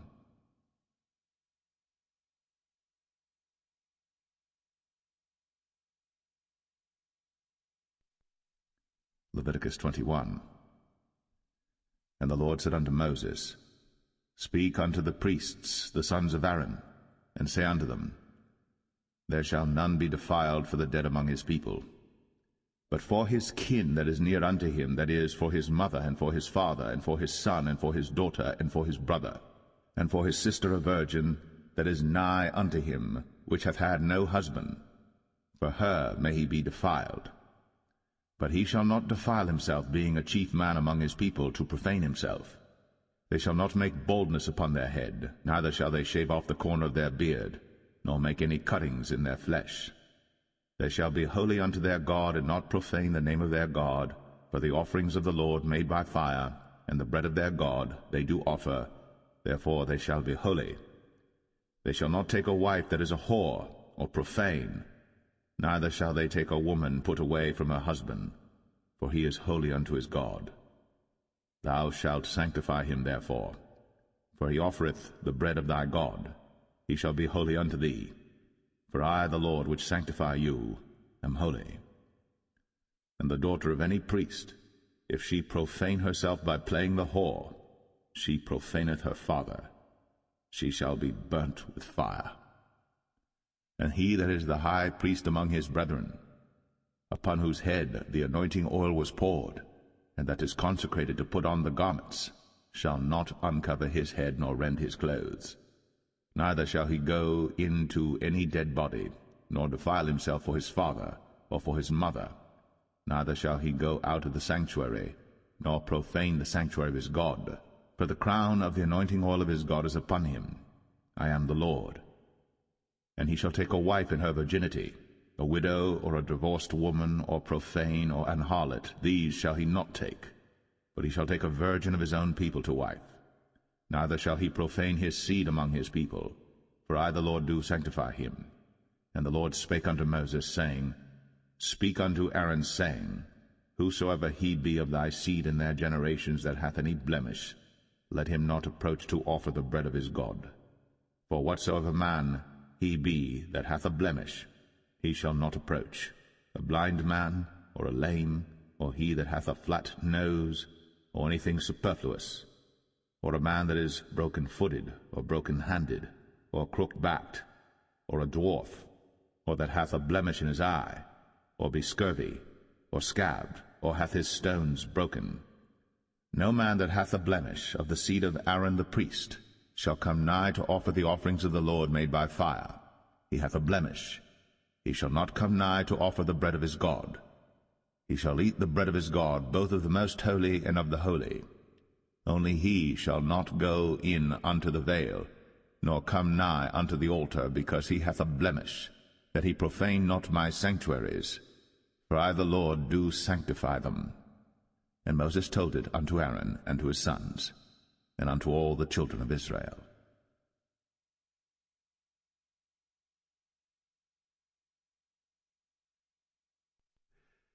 Leviticus 22.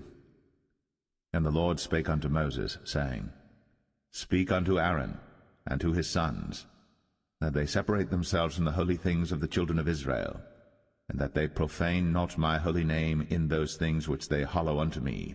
I am the Lord. Say unto them, Whosoever he be of all your seed among your generations, that goeth unto the holy things, which the children of Israel hallow unto the Lord, having his uncleanness upon him, that soul shall be cut off from my presence. I am the Lord. What man soever of the seed of Aaron is a leper, or hath a running issue, he shall not eat of the holy things until he be clean. And whoso toucheth anything that is unclean by the dead, or a man whose seed goeth from him, or whosoever toucheth any creeping thing, whereby he may be made unclean, or a man of whom he may take uncleanness, whatsoever uncleanness he hath, the soul which hath touched any such shall be unclean until even, and shall not eat of the holy things, unless he wash his flesh with water. And when the sun is down, he shall be clean, and shall afterward eat of the holy things, because it is his food. That which dieth of itself, or is torn with beasts, he shall not eat to defile himself therewith. I am the Lord. They shall therefore keep mine ordinance, lest they bear sin for it, and die therefore, if they profane it. I the Lord do sanctify them. There shall no stranger eat of the holy thing. A sojourner of the priest, or an hired servant, shall not eat of the holy thing. But if the priest buy any soul with his money, he shall eat of it. And he that is born in his house, they shall eat of his meat. If the priest's daughter also be married unto a stranger, she may not eat of an offering of the holy things. But if the priest's daughter be a widow, or divorced, and have no child, and is returned unto her father's house, as in her youth, she shall eat of her father's meat, but there shall no stranger eat thereof. And if a man eat of the holy thing unwittingly, then he shall put the fifth part thereof unto it, and shall give it unto the priest with the holy thing. And they shall not profane the holy things of the children of Israel, which they offer unto the Lord, or suffer them to bear the iniquity of trespass, when they eat their holy things, for I the Lord do sanctify them. And the Lord spake unto Moses, saying, Speak unto Aaron and to his sons, and unto all the children of Israel, and say unto them, Whatsoever he be of the house of Israel, or of the strangers in Israel, that will offer his oblation for all his vows, and for all his freewill offerings, which they will offer unto the Lord for a burnt offering, ye shall offer at your own will a male without blemish, of the beeves, of the sheep, or of the goats. But whatsoever hath a blemish, that shall ye not offer, for it shall not be acceptable for you. And whosoever offereth a sacrifice of peace offerings unto the Lord to accomplish his vow, or a freewill offering in beeves or sheep, it shall be perfect to be accepted. There shall be no blemish therein.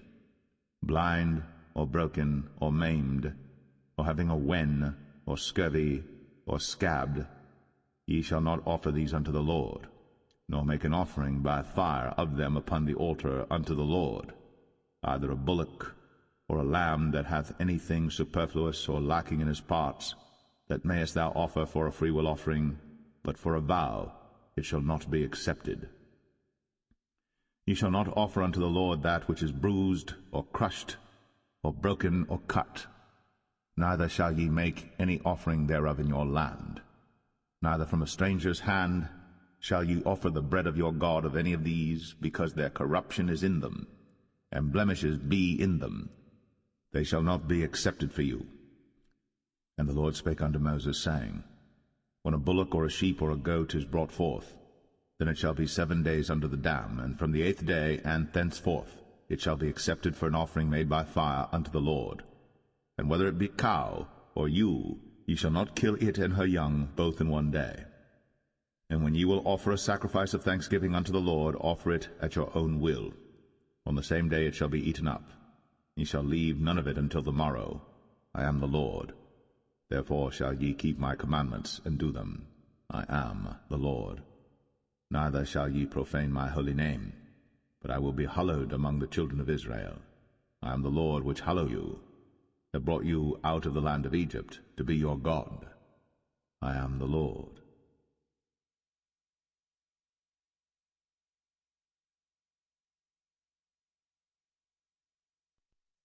Leviticus 23. And the Lord spake unto Moses, saying, Speak unto the children of Israel, and say unto them, Concerning the feasts of the Lord, which ye shall proclaim to be holy convocations, even these are my feasts. 6 days shall work be done, but the 7th day is the Sabbath of rest, and holy convocation. Ye shall do no work therein. It is the Sabbath of the Lord in all your dwellings. These are the feasts of the Lord, even holy convocations, which ye shall proclaim in their seasons. In the 14th day of the 1st month at even is the Lord's Passover, and on the 15th day of the same month is the feast of unleavened bread unto the Lord.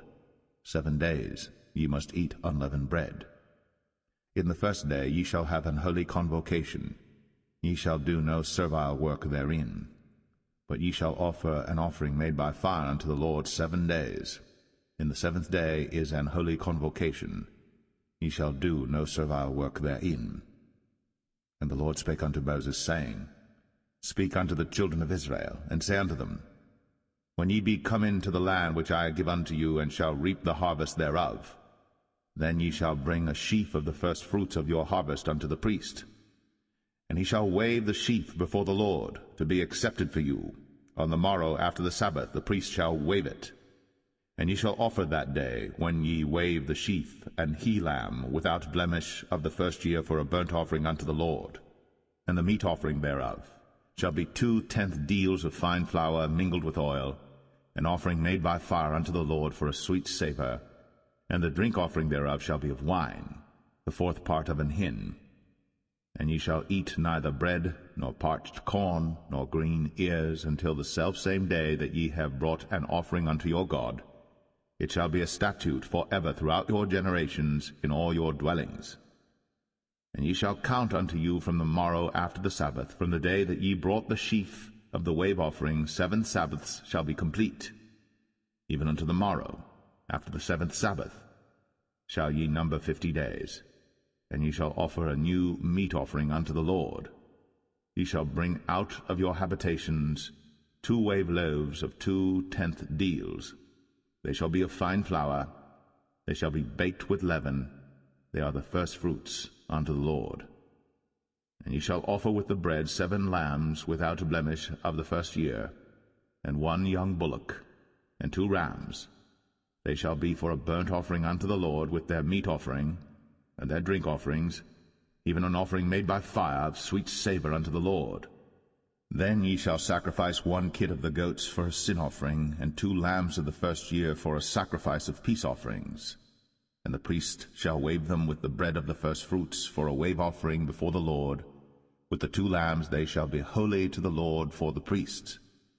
And ye shall proclaim on the selfsame day, that it may be an holy convocation unto you. Ye shall do no servile work therein. It shall be a statute for ever in all your dwellings throughout your generations. And when ye reap the harvest of your land, thou shalt not make clean riddance of the corners of thy field when thou reapest, neither shalt thou gather any gleanings of thy harvest.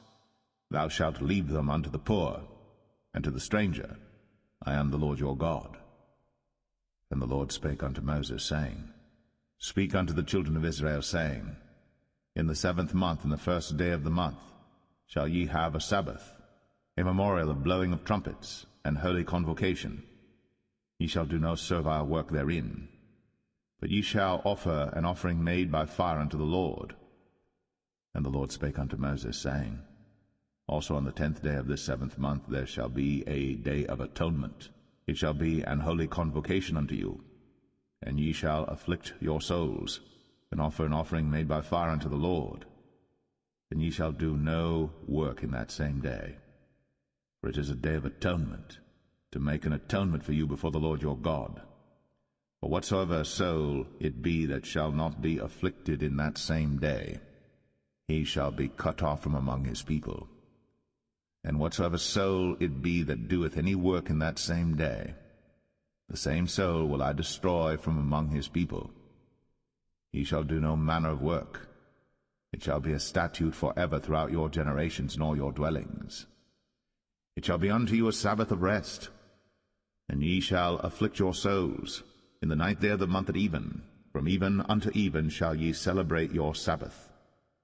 And the Lord spake unto Moses, saying, Speak unto the children of Israel, saying, The 15th day of this 7th month shall be the feast of tabernacles for 7 days unto the Lord.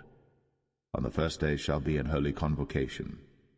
Ye shall do no servile work therein. 7 days ye shall offer an offering made by fire unto the Lord. On the 8th day shall be an holy convocation unto you. And ye shall offer an offering made by fire unto the Lord.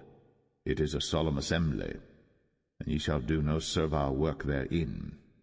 These are the feasts of the Lord, which ye shall proclaim to be holy convocations, to offer an offering made by fire unto the Lord, a burnt offering, and a meat offering, a sacrifice, and drink offerings, everything upon his day. Beside the Sabbaths of the Lord, and beside your gifts, and beside all your vows, and beside all your free will offerings which ye give unto the Lord, also in the 15th day of the 7th month, when ye have gathered in the fruit of the land, ye shall keep a feast unto the Lord 7 days. On the 1st day shall be a Sabbath, and on the 8th day shall be a Sabbath. And ye shall take you on the 1st day the boughs of goodly trees, branches of palm trees, and the boughs of thick trees, and willows of the brook. And ye shall rejoice before the Lord your God 7 days. And ye shall keep it a feast unto the Lord 7 days in the year. It shall be a statute for ever in your generations. Ye shall celebrate it in the 7th month. Ye shall dwell in booths 7 days. All that are Israelites born shall dwell in booths.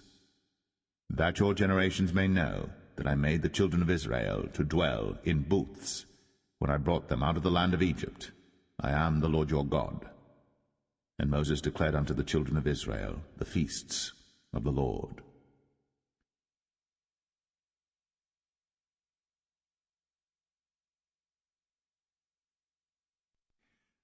Leviticus 24. And the Lord spake unto Moses, saying, Command the children of Israel, that they bring unto thee pure oil olive beaten for the light, to cause the lamps to burn continually.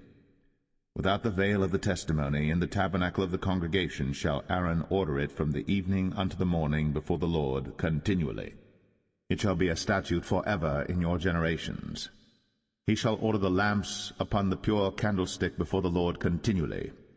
And thou shalt take fine flour, and bake 12 cakes thereof. 2/10 deals shall be in 1 cake.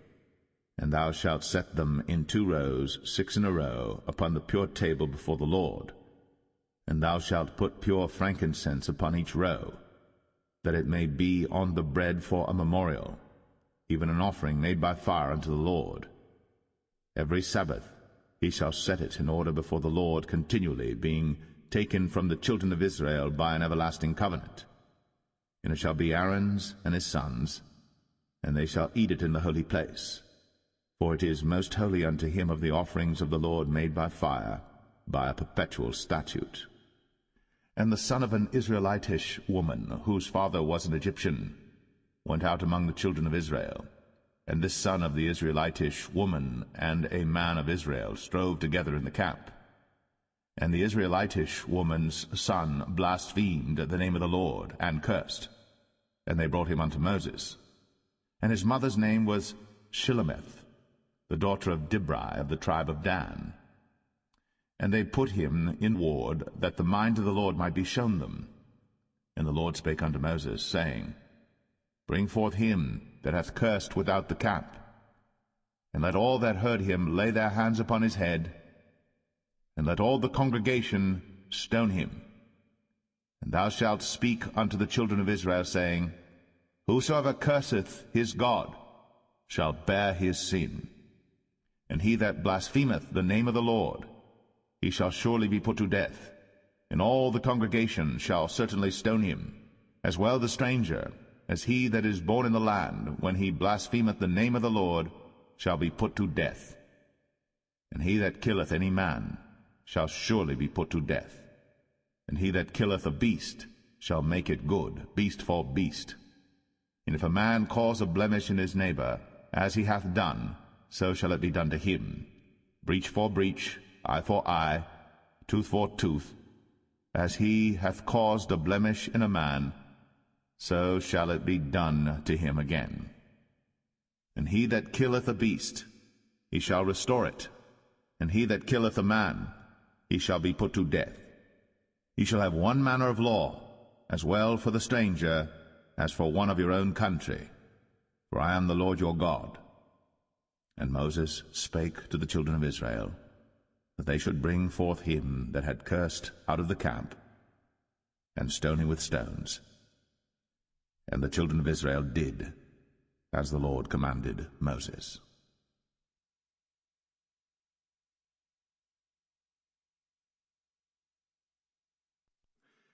Leviticus 25. And the Lord spake unto Moses in Mount Sinai, saying, Speak unto the children of Israel, and say unto them, When ye come into the land which I give you, then shall the land keep a Sabbath unto the Lord. 6 years thou shalt sow thy field, and 6 years thou shalt prune thy vineyard, and gather in the fruit thereof. But in the 7th year shall be a Sabbath of rest unto the land, a Sabbath for the Lord. Thou shalt neither sow thy field, nor prune thy vineyard. That which groweth of its own accord of thy harvest thou shalt not reap, neither gather the grapes of thy vine undressed.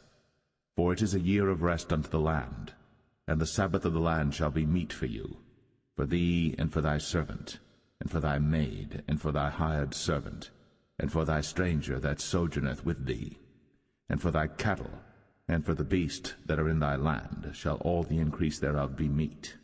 And thou shalt number 7 Sabbaths of years unto thee, 7 times 7 years, and the space of the 7 Sabbaths of years shall be unto thee 49 years.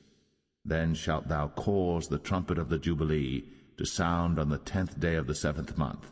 In the day of atonement shall ye make the trumpet sound throughout all your land.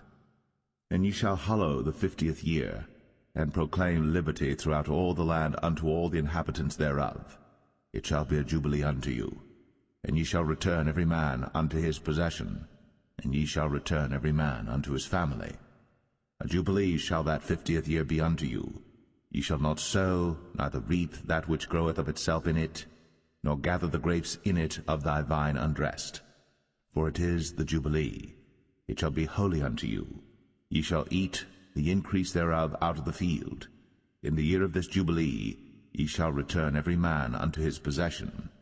And if thou sell aught unto thy neighbor, or buyest aught of thy neighbor's hand, ye shall not oppress one another. According to the number of years after the Jubilee thou shalt buy of thy neighbor, and according unto the number of years of the fruits he shall sell unto thee. According to the multitude of years thou shalt increase the price thereof, and according to the fewness of years thou shalt diminish the price of it, for according to the number of the years of the fruits doth he sell unto thee. Ye shall not therefore oppress one another, but thou shalt fear thy God, for I am the Lord your God. Wherefore ye shall do my statutes, and keep my judgments, and do them. And ye shall dwell in the land in safety, and the land shall yield her fruit, and ye shall eat your fill, and dwell therein in safety. And if ye shall say, What shall we eat the 7th year? Behold, we shall not sow, nor gather in our increase. Then I will command my blessing upon you in the 6th year, and it shall bring forth fruit for 3 years. And ye shall sow the 8th year, and eat yet of old fruit until the 9th year. Until her fruits come in, ye shall eat of the old store. The land shall not be sold forever, for the land is mine, for ye are strangers and sojourners with me. And in all the land of your possession ye shall grant a redemption for the land. If thy brother be waxen poor, and hath sold away some of his possession, and if any of his kin come to redeem it, then shall he redeem that which his brother sold. And if the man have none to redeem it, and himself be able to redeem it, then let him count the years of the sale thereof, and restore the overplus unto the man to whom he sold it, that he may return unto his possession. But if he be not able to restore it to him, then that which is sold shall remain in the hand of him that hath bought it until the year of Jubilee. And in the Jubilee it shall go out, and he shall return unto his possession. And if a man sell a dwelling house in a walled city, then he may redeem it within a whole year after it is sold. Within a full year may he redeem it. And if it be not redeemed within the space of a full year, then the house that is in the walled city shall be established for ever to him that bought it throughout his generations. It shall not go out in the Jubilee. But the houses of the villages which have no wall round about them shall be counted as the fields of the country. They may be redeemed, and they shall go out in the Jubilee. Notwithstanding the cities of the Levites, and the houses of the cities of their possession, may the Levites redeem at any time. And if a man purchase of the Levites, then the house that was sold, and the city of his possession, shall go out in the year of Jubilee, for the houses of the cities of the Levites are their possession among the children of Israel. But the field of the suburbs of their cities may not be sold, for it is their perpetual possession. And if thy brother be waxen poor, and fallen in decay with thee, then thou shalt relieve him, yea, though he be a stranger, or a sojourner, that he may live with thee. Take thou no usury of him, or increase, but fear thy God, that thy brother may live with thee. Thou shalt not give him thy money upon usury, nor lend him thy victuals for increase. I am the Lord your God, which brought you forth out of the land of Egypt, to give you the land of Canaan, and to be your God. And if thy brother that dwelleth by thee be waxen poor, and be sold unto thee, thou shalt not compel him to serve as a bondservant, but as an hired servant, and as a sojourner. He shall be with thee, and shall serve thee unto the year of Jubilee. And then shall he depart from thee, both he and his children with him, and shall return unto his own family, and unto the possession of his fathers shall he return, for they are my servants, which I brought forth out of the land of Egypt. They shall not be sold as bondmen. Thou shalt not rule over him with rigor, but shalt fear thy God. Both thy bondmen and thy bondmaids, which thou shalt have, shall be of the heathen that are round about you. Of them shall ye buy bondmen and bondmaids. Moreover, of the children of the strangers that do sojourn among you, of them shall ye buy, and of their families that are with you, which they begat in your land, and they shall be your possession. And ye shall take them as an inheritance for your children after you, to inherit them for a possession. They shall be your bondmen forever. But over your brethren the children of Israel, Ye shall not rule one over another with rigor. And if a sojourner or stranger wax rich by thee, and thy brother that dwelleth by him wax poor, and sell himself unto the stranger or sojourner by thee, or to the stock of the stranger's family, after that he is sold, he may be redeemed again. One of his brethren may redeem him. Either his uncle or his uncle's son may redeem him, or any that is nigh of kin unto him of his family may redeem him, or if he be able, he may redeem himself. And he shall reckon with him that bought him from the year that he was sold to him unto the year of Jubilee. And the price of his sale shall be according unto the number of years. According to the time of an hired servant shall it be with him. If there be yet many years behind, according unto them, he shall give again the price of his redemption out of the money that he was bought for. And if there remain but few years unto the year of Jubilee, then he shall count with him, and according unto his years shall he give him again the price of his redemption. And as a yearly hired servant shall he be with him, and the other shall not rule with rigor over him in thy sight. And if he be not redeemed in these years, then he shall go out in the year of Jubilee, both he and his children with him. For unto me the children of Israel are servants. They are my servants whom I brought forth out of the land of Egypt. I am the Lord your God.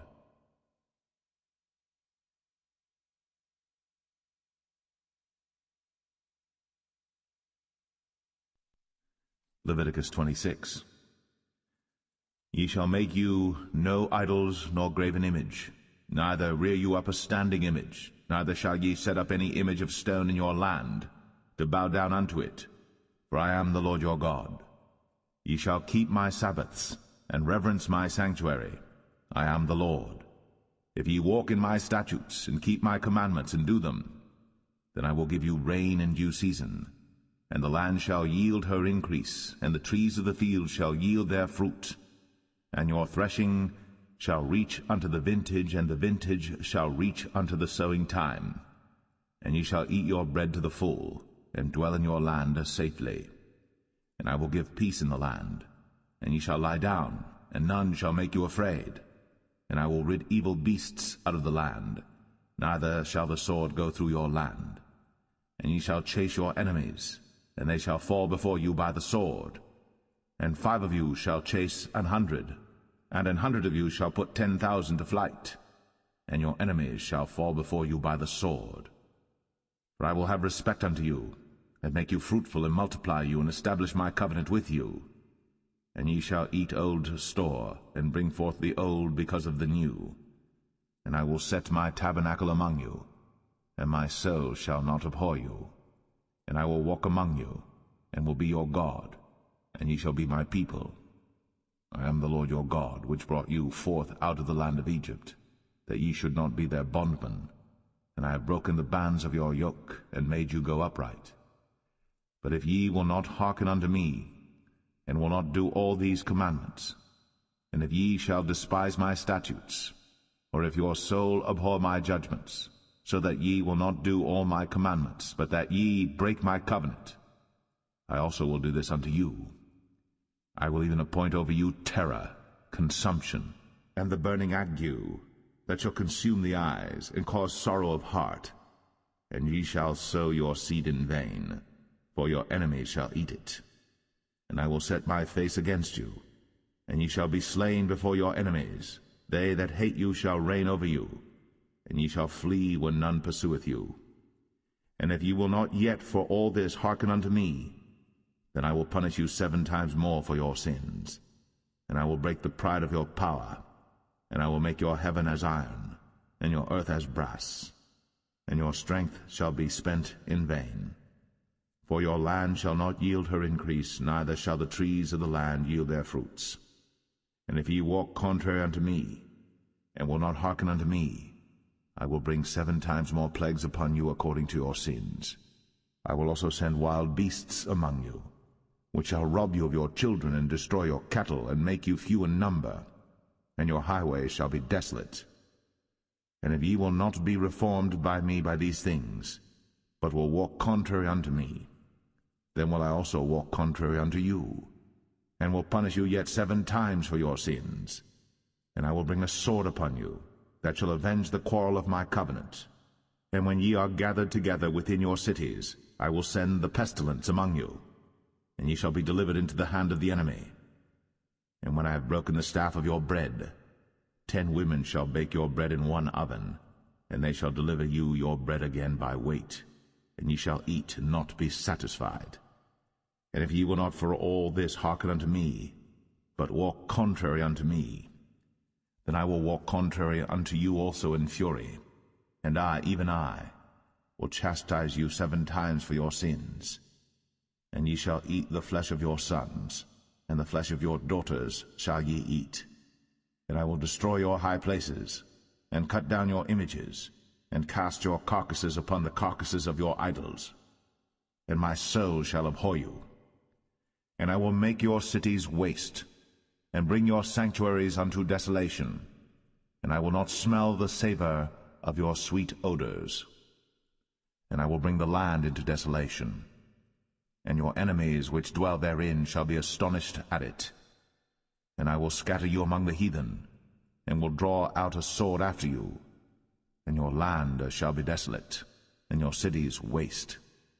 Then shall the land enjoy her Sabbaths, as long as it lieth desolate, and ye be in your enemy's land, even then shall the land rest, and enjoy her Sabbaths. As long as it lieth desolate it shall rest, because it did not rest in your Sabbaths, when ye dwelt upon it. And upon them that are left alive of you I will send a faintness into their hearts in the lands of their enemies, and the sound of a shaken leaf shall chase them, and they shall flee, as fleeing from a sword, and they shall fall when none pursueth. And they shall fall one upon another, as it were before a sword, when none pursueth. And ye shall have no power to stand before your enemies, and ye shall perish among the heathen. And the land of your enemies shall eat you up, and they that are left of you shall pine away in their iniquity in your enemies' lands, and also in the iniquities of their fathers shall they pine away with them, if they shall confess their iniquity, and the iniquity of their fathers, with their trespass which they trespassed against me, and that also they have walked contrary unto me, and that I also have walked contrary unto them, and have brought them into the land of their enemies. If then their uncircumcised hearts be humbled, and they then accept of the punishment of their iniquity, then will I remember my covenant with Jacob, and also my covenant with Isaac, and also my covenant with Abraham will I remember, and I will remember the land.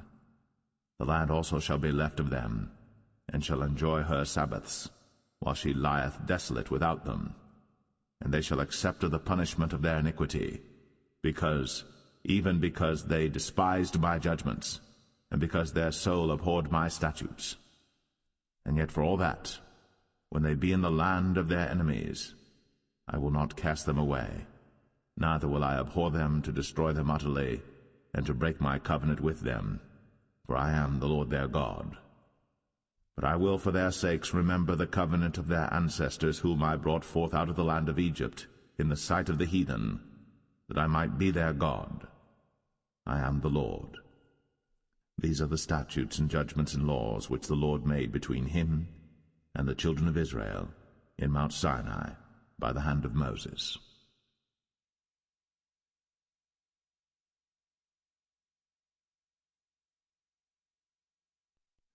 Leviticus 27. And the Lord spake unto Moses, saying, Speak unto the children of Israel, and say unto them, When a man shall make a singular vow, the person shall be for the Lord by thy estimation. And thy estimation shall be of the male from 20 years old even unto 60 years old. Even thy estimation shall be 50 shekels of silver after the shekel of the sanctuary.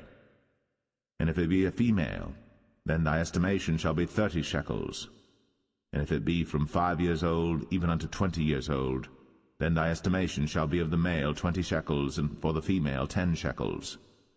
And if it be from a month old even unto 5 years old, then thy estimation shall be of the male 5 shekels of silver, and for the female thy estimation shall be 3 shekels of silver.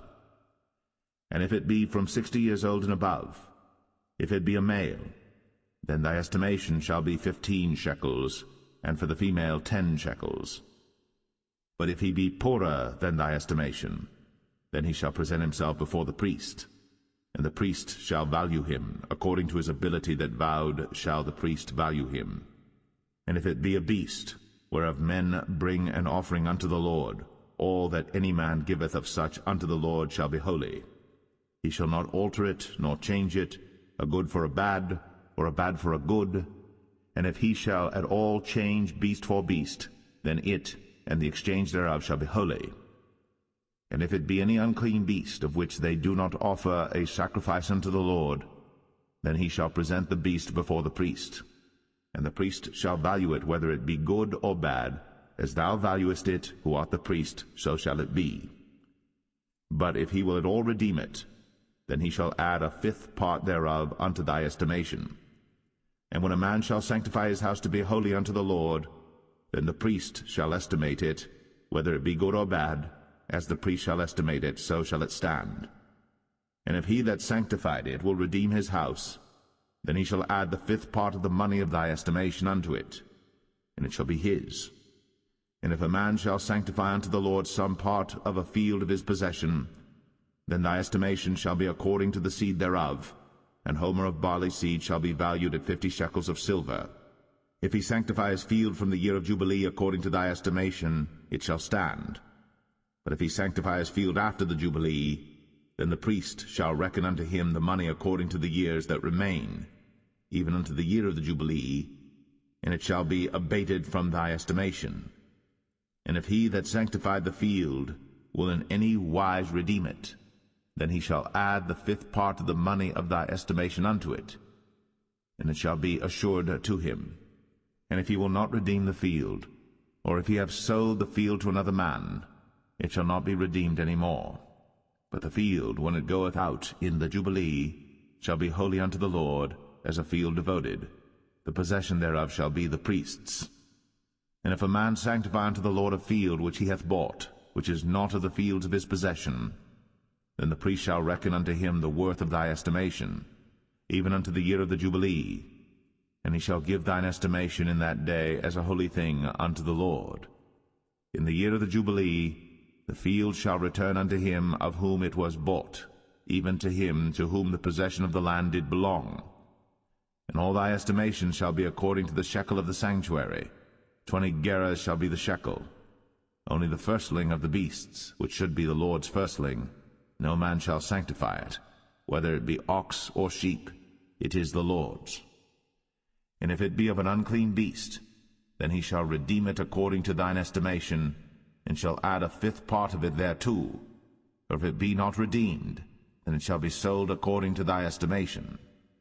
Notwithstanding no devoted thing, that a man shall devote unto the Lord of all that he hath, both of man and beast, and of the field of his possession, shall be sold or redeemed. Every devoted thing is most holy unto the Lord. None devoted, which shall be devoted of men, shall be redeemed, but shall surely be put to death. And all the tithe of the land, whether of the seed of the land or of the fruit of the tree, is the Lord's. It is holy unto the Lord. And if a man will at all redeem aught of his tithes, he shall add thereto the 5th part thereof. And concerning the tithe of the herd or of the flock, even of whatsoever passeth under the rod, the 10th shall be holy unto the Lord. He shall not search whether it be good or bad, neither shall he change it. And if he change it at all, then both it and the change thereof shall be holy. It shall not be redeemed. These are the commandments which the Lord commanded Moses for the children of Israel in Mount Sinai.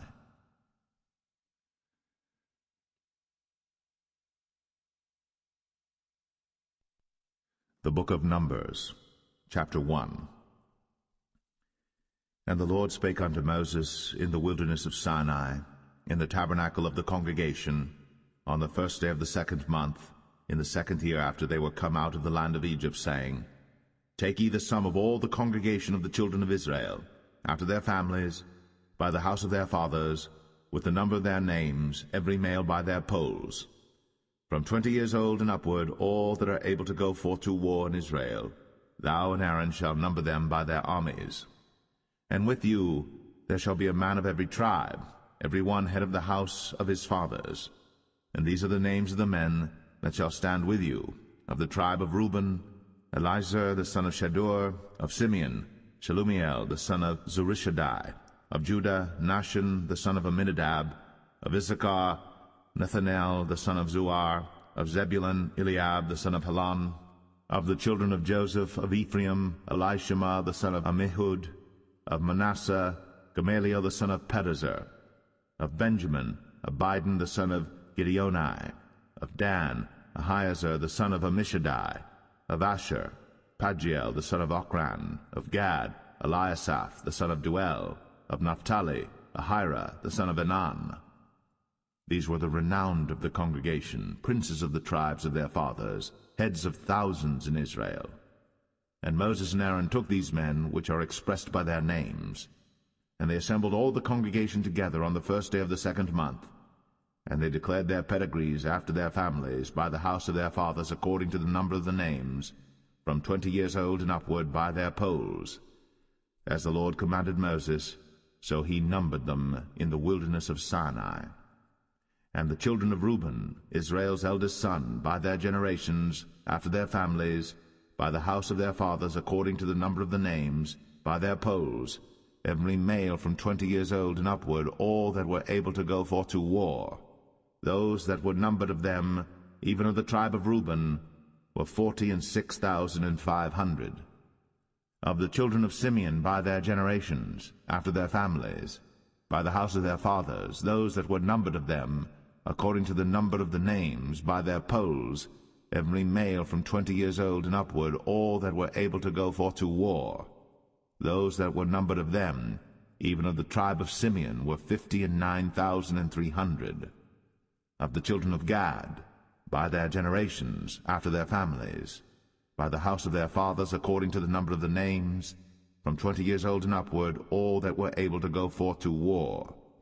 Those that were numbered of them, even of the tribe of Gad, were 45,650. Of the children of Judah, by their generations, after their families, by the house of their fathers, according to the number of the names, from 20 years old and upward, all that were able to go forth to war. Those that were numbered of them, even of the tribe of Judah, were 314,600. Of the children of Issachar, by their generations, after their families, by the house of their fathers, according to the number of the names, from 20 years old and upward, all that were able to go forth to war. Those that were numbered of them, even of the tribe of Issachar, were 54,400. Of the children of Zebulun, by their generations, after their families, by the house of their fathers, according to the number of the names, from 20 years old and upward, all that were able to go forth to war, those that were numbered of them, even of the tribe of Zebulun, were 57,400. Of the children of Joseph, namely of the children of Ephraim, by their generations, after their families, by the house of their fathers, according to the number of the names, from 20 years old and upward, all that were able to go forth to war. Those that were numbered of them, even of the tribe of Ephraim, were 40,500.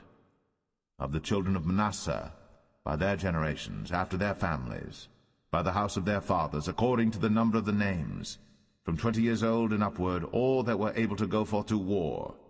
Those that were numbered of them, even of the tribe of Manasseh, were 32,200. Of the children of Benjamin, by their generations, after their families, by the house of their fathers, according to the number of the names, from 20 years old and upward, all that were able to go forth to war. Those that were numbered of them, even of the tribe of Benjamin, were 35,400.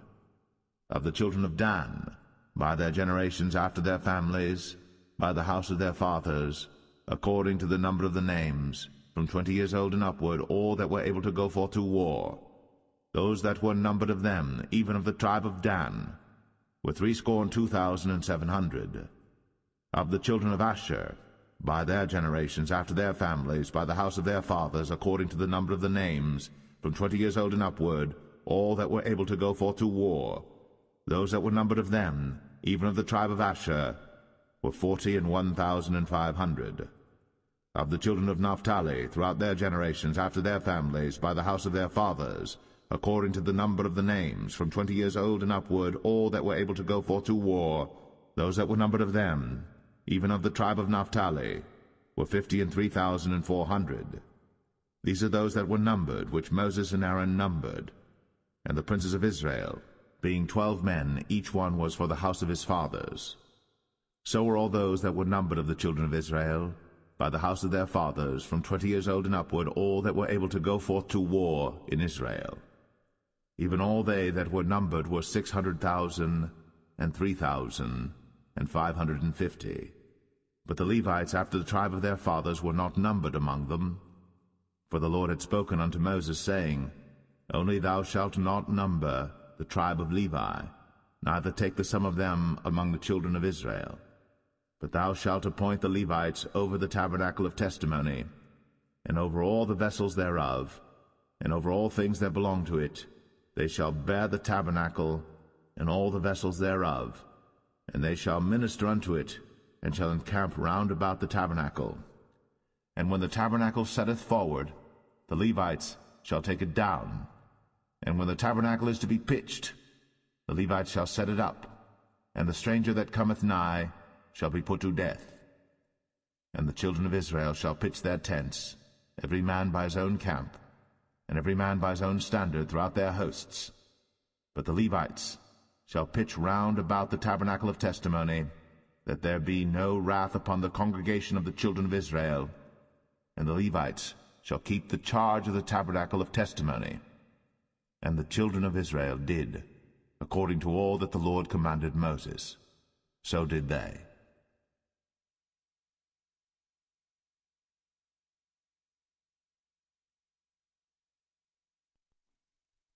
Numbers 2.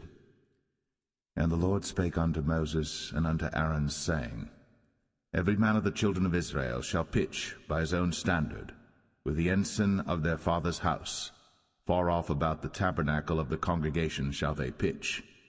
And on the east side toward the rising of the sun shall they of the standard of the camp of Judah pitch throughout their armies. And Nahshon the son of Amminadab shall be captain of the children of Judah. And his host, and those that were numbered of them, were 314,600. And those that do pitch next unto him shall be the tribe of Issachar. And Nethaniel the son of Zuar shall be captain of the children of Issachar. And his host, and those that were numbered thereof, were 54,400. Then the tribe of Zebulun, and Eliab the son of Helon, shall be captain of the children of Zebulun. And his host, and those that were numbered thereof, were 57,400. All that were numbered in the camp of Judah were 100,000 and 6,400 throughout their armies. These shall first set forth. On the south side shall be the standard of the camp of Reuben, according to their armies, and the captain of the children of Reuben shall be Elizur, the son of Shedeur. And his host, and those that were numbered thereof, were 46,500. And those which pitched by him shall be the tribe of Simeon. And the captain of the children of Simeon shall be Shelumiel, the son of Zerushadai. And his host, and those that were numbered of them, were 59,300. Then the tribe of Gad, and the captain of the sons of Gad shall be Eliasaph, the son of Ruel. And his host, and those that were numbered of them, were 45,650. All that were numbered in the camp of Reuben were 100,050 and 1,450 throughout their armies. And they shall set forth in the second rank. Then the tabernacle of the congregation shall set forward with the camp of the Levites, in the midst of the camp, as they encamp. So shall they set forward, every man in his place by their standards. On the west side shall be the standard of the camp of Ephraim, according to their armies. And the captain of the sons of Ephraim shall be Elishama, the son of Ammihud. And his host, and those that were numbered of them, were 40,500. And by him shall be the tribe of Manasseh. And the captain of the children of Manasseh shall be Gamaliel, the son of Pedazur. And his host, and those that were numbered of them, were 32,200. Then the tribe of Benjamin, and the captain of the sons of Benjamin shall be Abidan, the son of Gideoni. And his host, and those that were numbered of them, were 35,400. All that were numbered of the camp of Ephraim were 100,000 and 8,000 and 100 throughout their armies, and they shall go forward in the third rank. The standard of the camp of Dan shall be on the north side by their armies, and the captain of the children of Dan shall be Ahiezer, the son of Ammishaddai, and his host, and those that were numbered of them were 62,700.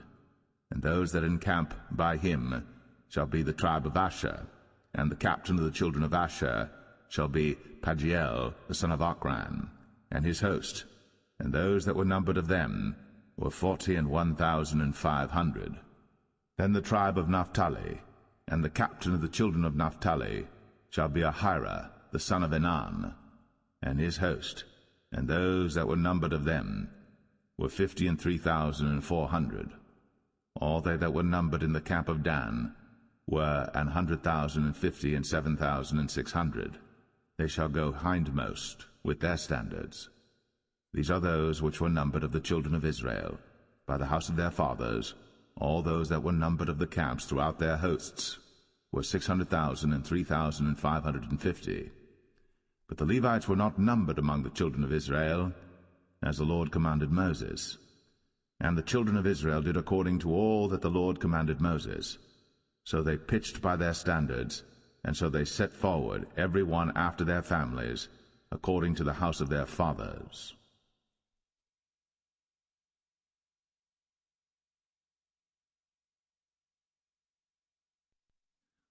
Numbers 3. These also are the generations of Aaron and Moses in the day that the Lord spake with Moses in Mount Sinai. And these are the names of the sons of Aaron: Nadab the firstborn, and Abihu, Eleazar, and Ithamar. These are the names of the sons of Aaron, the priests which were anointed, whom he consecrated to minister in the priest's office. And Nadab and Abihu died before the Lord, when they offered strange fire before the Lord in the wilderness of Sinai, and they had no children. And Eleazar and Ithamar ministered in the priest's office in the sight of Aaron their father. And the Lord spake unto Moses, saying, Bring the tribe of Levi near, and present them before Aaron the priest, that they may minister unto him. And they shall keep his charge, and the charge of the whole congregation before the tabernacle of the congregation, to do the service of the tabernacle. And they shall keep all the instruments of the tabernacle of the congregation, and the charge of the children of Israel, to do the service of the tabernacle. And thou shalt give the Levites unto Aaron and to his sons. They are wholly given unto him out of the children of Israel.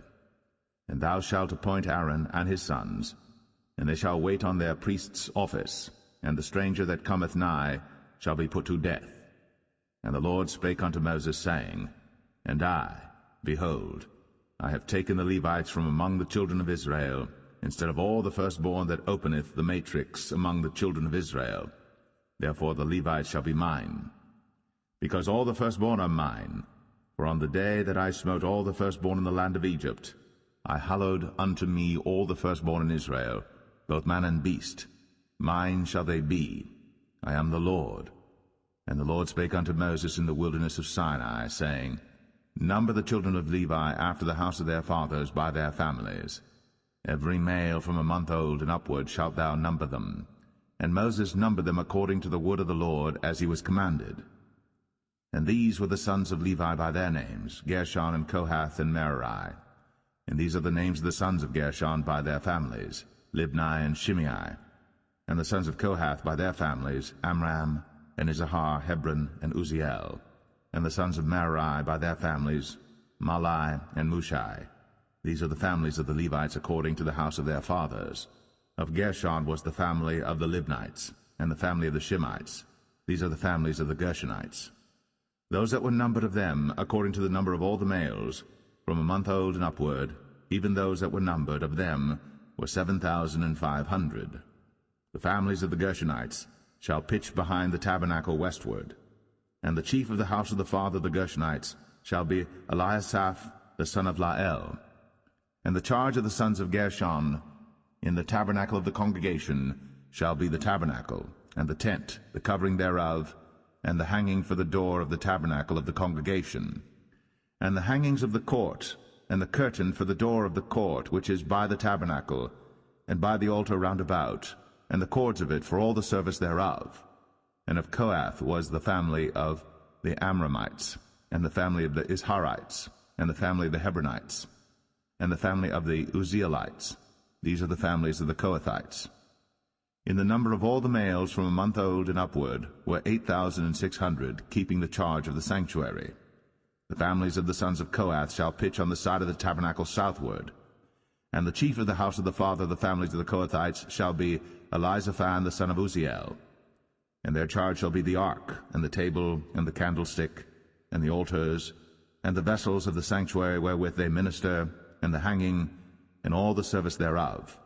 And Eleazar the son of Aaron the priest shall be chief over the chief of the Levites, and have the oversight of them that keep the charge of the sanctuary. Of Merari was the family of the Mahlites, and the family of the Mushites. These are the families of Merari. And those that were numbered of them, according to the number of all the males, from a month old and upward, were 6,200. And the chief of the house of the father of the families of Merari was Zuriel, the son of Abihail. These shall pitch on the side of the tabernacle northward. And under the custody and charge of the sons of Merari shall be the boards of the tabernacle, and the bars thereof, and the pillars thereof, and the sockets thereof, and all the vessels thereof, and all that serveth thereto, and the pillars of the court round about, and their sockets, and their pins, and their cords.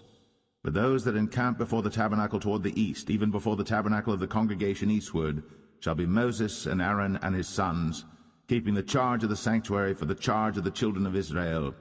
And the stranger that cometh nigh shall be put to death. All that were numbered of the Levites, which Moses and Aaron numbered at the commandment of the Lord, throughout their families, all the males from a month old and upward, were 22,000. And the Lord said unto Moses, Number all the firstborn of the males of the children of Israel from a month old and upward, and take the number of their names. And thou shalt take the Levites for me, I am the Lord, instead of all the firstborn among the children of Israel, and the cattle of the Levites instead of all the firstlings among the cattle of the children of Israel.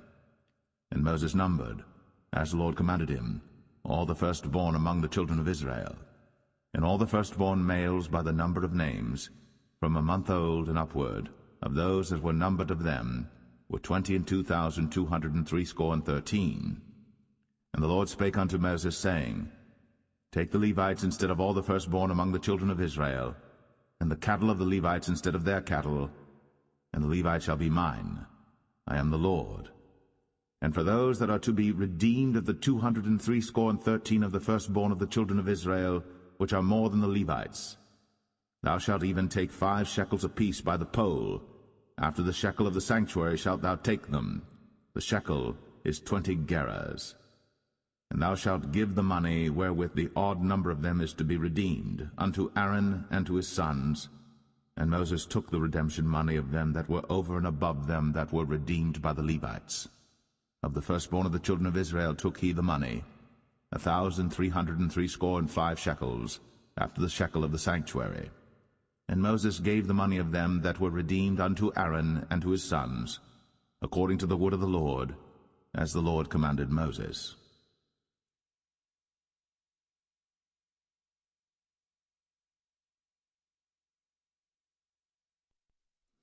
Numbers 4. And the Lord spake unto Moses and unto Aaron, saying, Take the sum of the sons of Kohath from among the sons of Levi after their families, by the house of their fathers, from 30 years old and upward, even until 50 years old, all that enter into the host, to do the work in the tabernacle of the congregation. This shall be the service of the sons of Kohath in the tabernacle of the congregation, about the most holy things. And when the camp setteth forward, Aaron shall come, and his sons, and they shall take down the covering veil, and cover the ark of the testimony with it, and shall put thereon the covering of badgers' skins, and shall spread over it a cloth wholly of blue, and shall put in the staves thereof. And upon the table of showbread they shall spread a cloth of blue, and put thereon the dishes, and the spoons, and the bowls, and covers to cover withal, and the continual bread shall be thereon. And they shall spread upon them a cloth of scarlet, and cover the same with the covering of badgers' skins, and shall put in the staves thereof. And they shall take a cloth of blue, and cover the candlestick of the light, and his lamps, and his tongs, and his snuff dishes, and all the oil vessels thereof, wherewith they minister unto it. And they shall put it and all the vessels thereof within a covering of badgers' skins, and shall put it upon a bar, and upon the golden altar they shall spread a cloth of blue, and cover it with a covering of badgers' skins, and shall put to the staves thereof. And they shall take all the instruments of ministry, wherewith they minister in the sanctuary, and put them in a cloth of blue, and cover them with a covering of badgers' skins, and shall put them on a bar. And they shall take away the ashes from the altar, and spread a purple cloth thereon. And they shall put upon it all the vessels thereof, wherewith they minister about it, even the censers, the flesh hooks, and the shovels, and the basins, all the vessels of the altar, and they shall spread upon it a covering of badgers' skins, and put to the staves of it.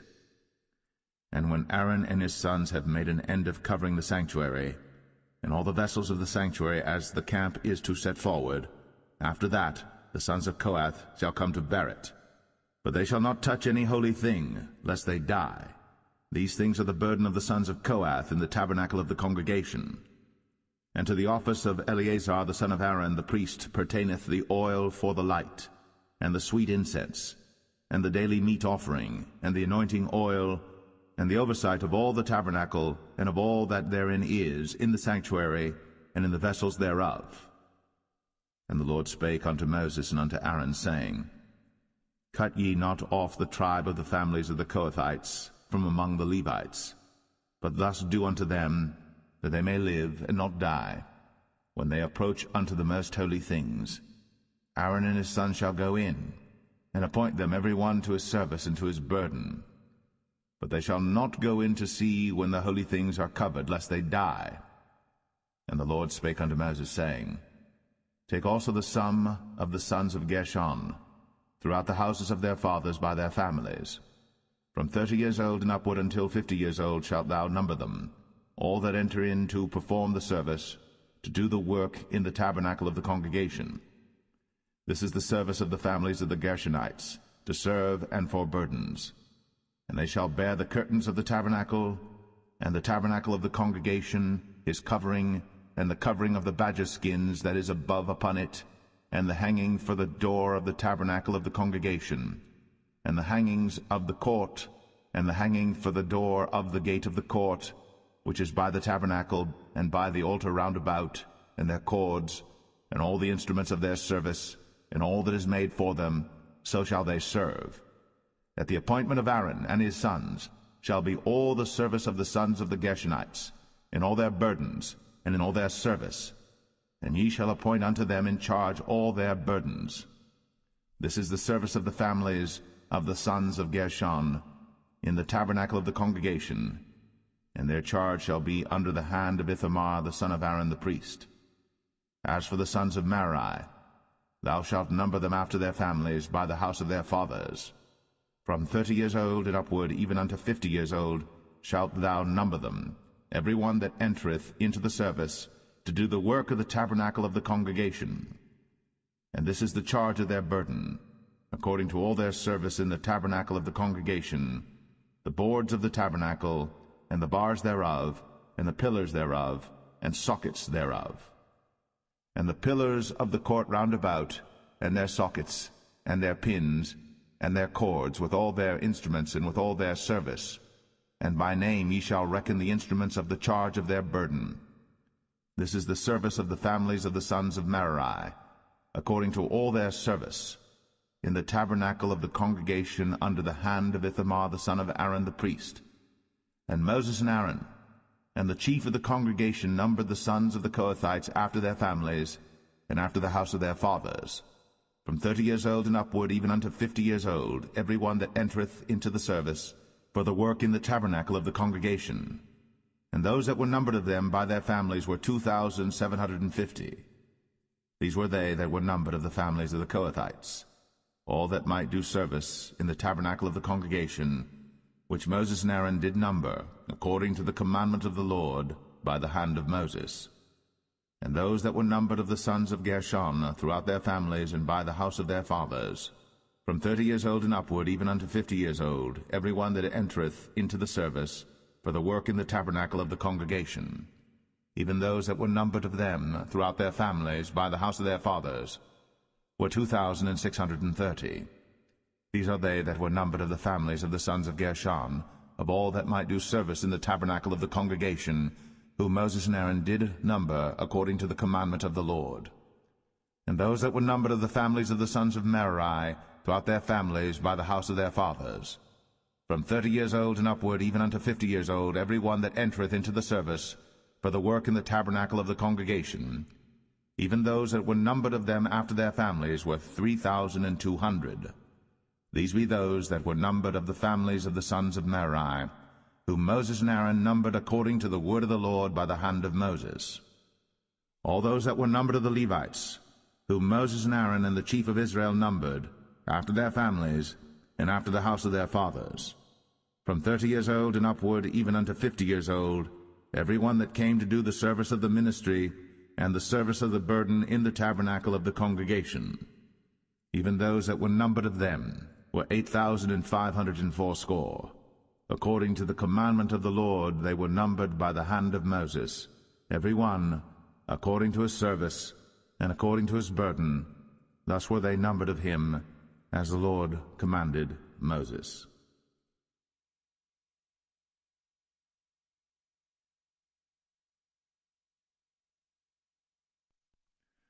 Numbers 5. And the Lord spake unto Moses, saying, Command the children of Israel, that they put out of the camp every leper, and every one that hath an issue, and whosoever is defiled by the dead. Both male and female shall ye put out, without the camp shall ye put them, that they defile not their camps, in the midst whereof I dwell. And the children of Israel did so, and put them out without the camp, as the Lord spake unto Moses. So did the children of Israel. And the Lord spake unto Moses, saying, Speak unto the children of Israel, when a man or woman shall commit any sin that men commit, to do a trespass against the Lord, and that person be guilty, then they shall confess their sin which they have done, and he shall recompense his trespass with the principal thereof, and add unto it the 5th part thereof, and give it unto him against whom he hath trespassed. But if the man have no kinsman to recompense the trespass unto, let the trespass be recompensed unto the Lord, even to the priest, beside the ram of the atonement, whereby an atonement shall be made for him. And every offering of all the holy things of the children of Israel, which they bring unto the priest, shall be his. And every man's hallowed things shall be his. Whatsoever any man giveth the priest, it shall be his. And the Lord spake unto Moses, saying, Speak unto the children of Israel, and say unto them, If any man's wife go aside and commit a trespass against him, and a man lie with her carnally, and it be hid from the eyes of her husband, and be kept close, and she be defiled, and there be no witness against her, neither she be taken with the manner, and the spirit of jealousy come upon him, and he be jealous of his wife, and she be defiled, or if the spirit of jealousy come upon him, and he be jealous of his wife, and she be not defiled, then shall the man bring his wife unto the priest, and he shall bring her offering for her, the 10th part of an ephah of barley meal. He shall pour no oil upon it, nor put frankincense thereon, for it is an offering of jealousy, an offering of memorial, bringing iniquity to remembrance. And the priest shall bring her near, and set her before the Lord. And the priest shall take holy water in an earthen vessel, and of the dust that is in the floor of the tabernacle the priest shall take, and put it into the water. And the priest shall set the woman before the Lord, and uncover the woman's head, and put the offering of memorial in her hands, which is the jealousy offering. And the priest shall have in his hand the bitter water that causeth the curse. And the priest shall charge her by an oath, and say unto the woman, If no man have lain with thee, and if thou hast not gone aside to uncleanness with another instead of thy husband, be thou free from this bitter water that causeth the curse. But if thou hast gone aside to another instead of thy husband, and if thou be defiled, and some man have lain with thee beside thine husband, then the priest shall charge the woman with an oath of cursing, And the priest shall say unto the woman, The Lord make thee a curse, and an oath among thy people, when the Lord doth make thy thigh to rot, and thy belly to swell. And this water that causeth the curse shall go into thy bowels, to make thy belly to swell, and thy thigh to rot. And the woman shall say, Amen, Amen. And the priest shall write these curses in a book, and he shall blot them out with the bitter water. And he shall cause the woman to drink the bitter water that causeth the curse, and the water that causeth the curse shall enter into her, and become bitter. Then the priest shall take the jealousy offering out of the woman's hand, and shall wave the offering before the Lord, and offer it upon the altar. And the priest shall take an handful of the offering, even the memorial thereof, and burn it upon the altar, and afterward shall cause the woman to drink the water. And when he hath made her to drink the water, then it shall come to pass that if she be defiled, and have done trespass against her husband, that the water that causeth the curse shall enter into her, and become bitter, and her belly shall swell, and her thigh shall rot, and the woman shall be a curse among her people. And if the woman be not defiled, but be clean, then she shall be free, and shall conceive seed. This is the law of jealousy, when a wife goeth aside to another instead of her husband, and is defiled. Or when the spirit of jealousy cometh upon him, and he be jealous over his wife, and shall set the woman before the Lord, and the priest shall execute upon her all this law. Then shall the man be guiltless from iniquity, and this woman shall bear her iniquity.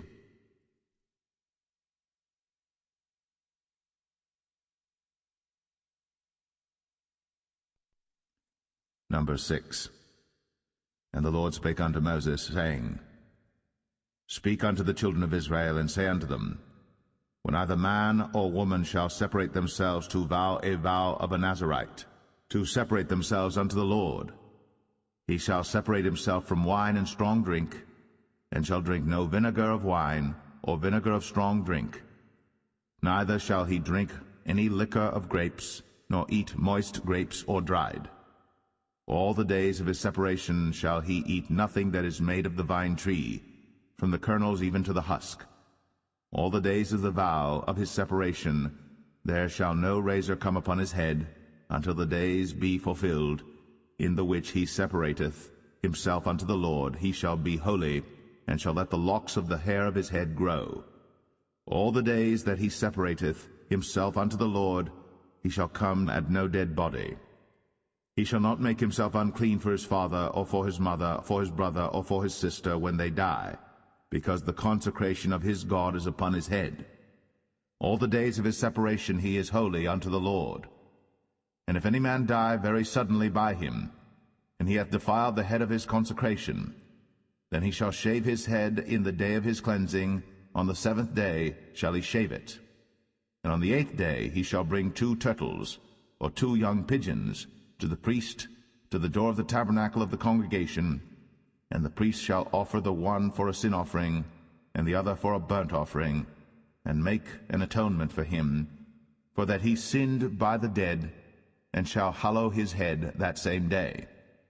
And he shall consecrate unto the Lord the days of his separation, and shall bring a lamb of the first year for a trespass offering, but the days that were before shall be lost, because his separation was defiled.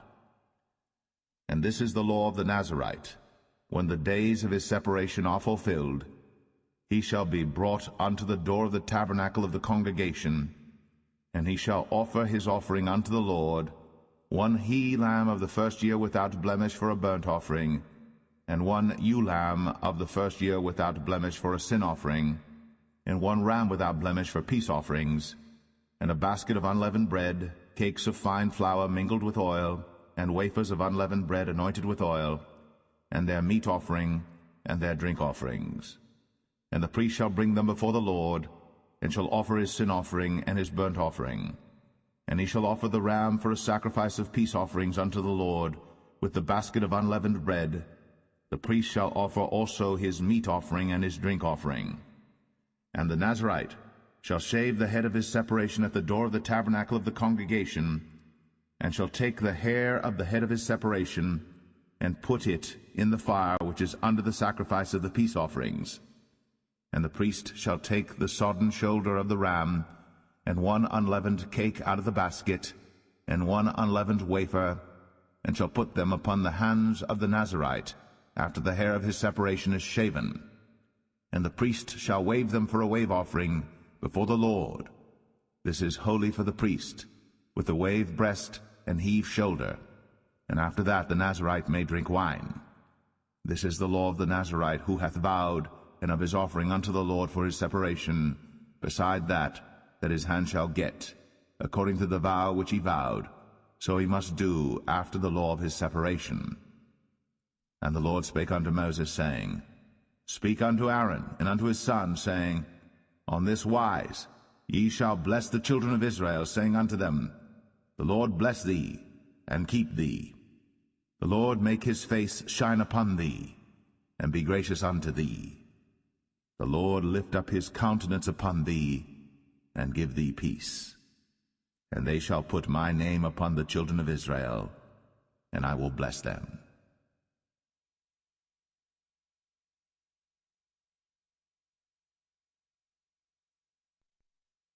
Number 7.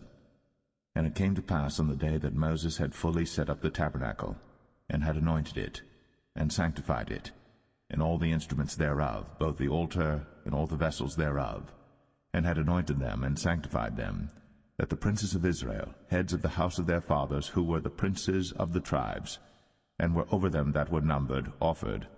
And they brought their offering before the Lord, 6 covered wagons, and 12 oxen, a wagon for 2 of the princes, and for each one an ox. And they brought them before the tabernacle.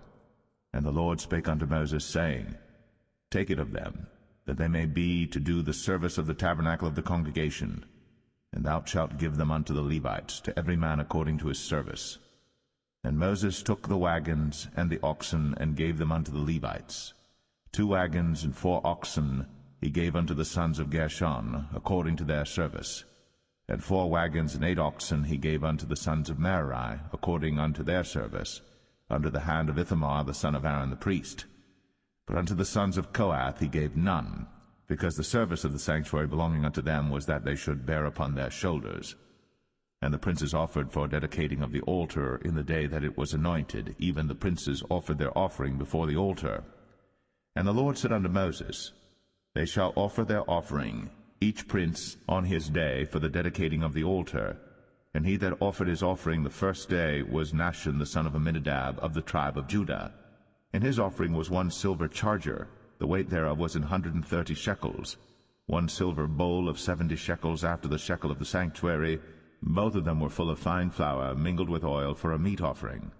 1 spoon of 10 shekels of gold, full of incense. 1 young bullock, 1 ram, 1 lamb of the first year, for a burnt offering. 1 kid of the goats for a sin offering, and for a sacrifice of peace offerings. 2 oxen, 5 rams, 5 he-goats, 5 lambs of the first year. This was the offering of Nahshon the son of Amminadab. On the 2nd day, Nathanael the son of Zuar, prince of Issachar, did offer. He offered for his offering 1 silver charger, the weight whereof was 130 shekels, 1 silver bowl of 70 shekels after the shekel of the sanctuary, both of them full of fine flour, mingled with oil, for a meat offering. 1 spoon of gold of 10 shekels, full of incense. 1 young bullock, 1 ram, 1 lamb of the first year, for a burnt offering. 1 kid of the goats for a sin offering. And for a sacrifice of peace offerings, 2 oxen, 5 rams, 5 he-goats, 5 lambs of the first year. This was the offering of Nathanael the son of Zuar. On the 3rd day, Eliab the son of Helon, prince of the children of Zebulun, did offer. His offering was 1 silver charger, the weight whereof was 130 shekels, 1 silver bowl of 70 shekels after the shekel of the sanctuary, both of them full of fine flour, mingled with oil, for a meat offering. 1 golden spoon of 10 shekels, full of incense. 1 young bullock, 1 ram, 1 lamb of the first year, for a burnt offering. 1 kid of the goats for a sin offering. And for a sacrifice of peace offerings, 2 oxen, 5 rams, 5 he-goats, 5 lambs of the first year. This was the offering of Eliab the son of Helon. On the 4th day, Eleazar the son of Shadur, prince of the children of Reuben, did offer. His offering was 1 silver charger of the weight of 130 shekels, 1 silver bowl of 70 shekels after the shekel of the sanctuary, both of them full of fine flour mingled with oil for a meat offering, 1 golden spoon of 10 shekels full of incense, 1 young bullock, 1 ram, 1 lamb of the first year for a burnt offering, 1 kid of the goats for a sin offering, and for a sacrifice of peace offerings 2 oxen, 5 rams, 5 he-goats, 5 lambs of the first year. This was the offering of Elizur the son of Shadur. On the 5th day Shelumiel the son of Zerushadai, prince of the children of Simeon, did offer. His offering was 1 silver charger, the weight whereof was 130 shekels, 1 silver bowl of 70 shekels after the shekel of the sanctuary, both of them full of fine flour mingled with oil for a meat offering, 1 golden spoon of 10 shekels full of incense, 1 young bullock, 1 ram, 1 lamb of the first year for a burnt offering, 1 kid of the goats for a sin offering, and for a sacrifice of peace offerings 2 oxen, 5 rams, 5 he-goats, 5 lambs of the first year. This was the offering of Shelumiel the son of Zerushadai. On the 6th day Eliasaph the son of Deuel, prince of the children of Gad, offered. His offering was 1 silver charger of the weight of 130 shekels, a silver bowl of 70 shekels after the shekel of the sanctuary, both of them full of fine flour mingled with oil for a meat offering, 1 golden spoon of 10 shekels full of incense, 1 young bullock, 1 ram, 1 lamb of the first year for a burnt offering, 1 kid of the goats for a sin offering, and for a sacrifice of peace offerings 2 oxen, 5 rams, 5 he-goats, 5 lambs of the first year. This was the offering of Eliasaph the son of Deuel. On the 7th day Elishama the son of Ammihud, prince of the children of Ephraim, offered. His offering was 1 silver charger, the weight whereof was 130 shekels, 1 silver bowl of 70 shekels after the shekel of the sanctuary, both of them full of fine flour mingled with oil for a meat offering, 1 golden spoon of 10 shekels full of incense, 1 young bullock, 1 ram, 1 lamb of the first year for a burnt offering, 1 kid of the goats for a sin offering, and for a sacrifice of peace offerings 2 oxen, 5 rams, 5 he-goats, 5 lambs of the first year. This was the offering of Elishama the son of Ammihud. On the 8th day offered Gamaliel the son of Pedahzur, prince of the children of Manasseh. His offering was 1 silver charger of the weight of 130 shekels, 1 silver bowl of 70 shekels after the shekel of the sanctuary, both of them full of fine flour mingled with oil for a meat offering, 1 golden spoon of 10 shekels full of incense, 1 young bullock, 1 ram, 1 lamb of the first year for a burnt offering, 1 kid of the goats for a sin offering, and for a sacrifice of peace offerings 2 oxen, 5 rams, 5 he-goats, 5 lambs of the first year. This was the offering of Gamaliel the son of Pedahzur. On the 9th day Abidan the son of Gideoni, prince of the children of Benjamin, offered. His offering was 1 silver charger, the weight whereof was 130 shekels, 1 silver bowl of 70 shekels after the shekel of the sanctuary, both of them full of fine flour mingled with oil for a meat offering, 1 golden spoon of 10 shekels full of incense, 1 young bullock, 1 ram, 1 lamb of the first year for a burnt offering, 1 kid of the goats for a sin offering, and for a sacrifice of peace offerings 2 oxen, 5 rams, 5 he-goats, 5 lambs of the first year. This was the offering of Abidan the son of Gideoni.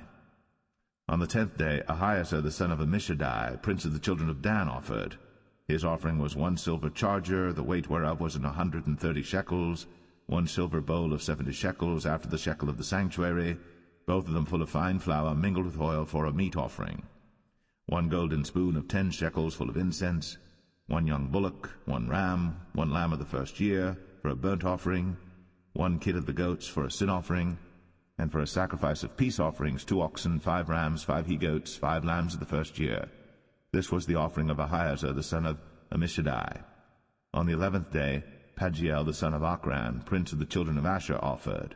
His offering was 1 silver charger, the weight whereof was 130 shekels, 1 silver bowl of 70 shekels after the shekel of the sanctuary, both of them full of fine flour mingled with oil for a meat offering, 1 golden spoon of 10 shekels full of incense, 1 young bullock, 1 ram, 1 lamb of the first year for a burnt offering, 1 kid of the goats for a sin offering, and for a sacrifice of peace offerings 2 oxen, 5 rams, 5 he-goats, 5 lambs of the first year.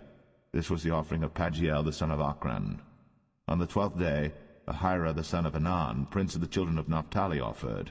His offering was 1 silver charger, the weight whereof was 130 shekels, 1 silver bowl of 70 shekels after the shekel of the sanctuary, both of them full of fine flour mingled with oil for a meat offering, 1 golden spoon of 10 shekels full of incense, 1 young bullock, 1 ram, 1 lamb of the first year for a burnt offering, 1 kid of the goats for a sin offering, and for a sacrifice of peace offerings 2 oxen, 5 rams, 5 he-goats, 5 lambs of the first year. This was the offering of Ahira the son of Enan. This was the dedication of the altar in the day when it was anointed by the princes of Israel.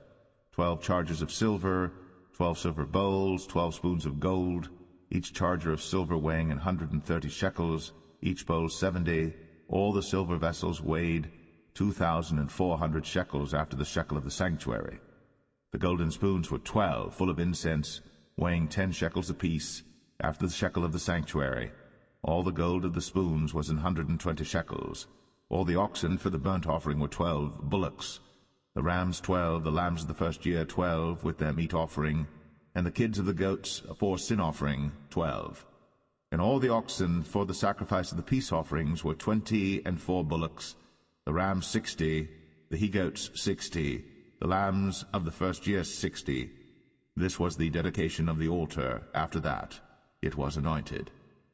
And when Moses was gone into the tabernacle of the congregation to speak with him, then he heard the voice of one speaking unto him from off the mercy seat, that was upon the ark of testimony, from between the 2 cherubims, and he spake unto him.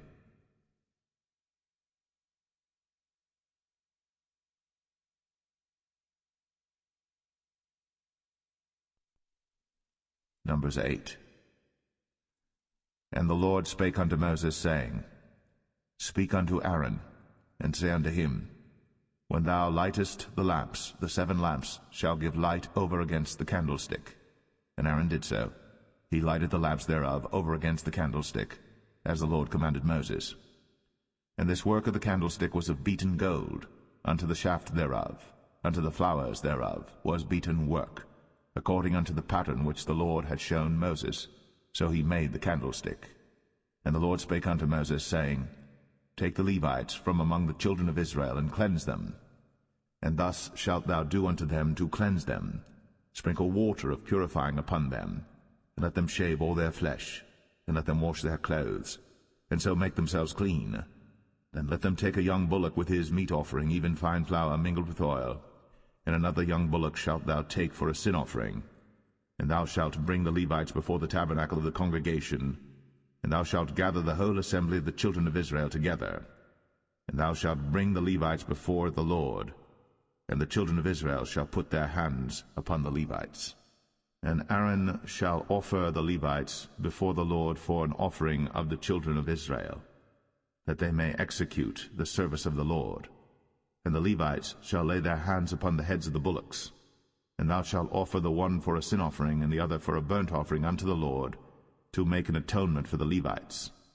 And thou shalt set the Levites before Aaron, and before his sons, and offer them for an offering unto the Lord. Thus shalt thou separate the Levites from among the children of Israel, and the Levites shall be mine. And after that shall the Levites go in to do the service of the tabernacle of the congregation. And thou shalt cleanse them, and offer them for an offering. For they are wholly given unto me from among the children of Israel, instead of such as open every womb, even instead of the firstborn of all the children of Israel, have I taken them unto me. For all the firstborn of the children of Israel are mine, both man and beast. On the day that I smote every firstborn in the land of Egypt, I sanctified them for myself. And I have taken the Levites for all the firstborn of the children of Israel.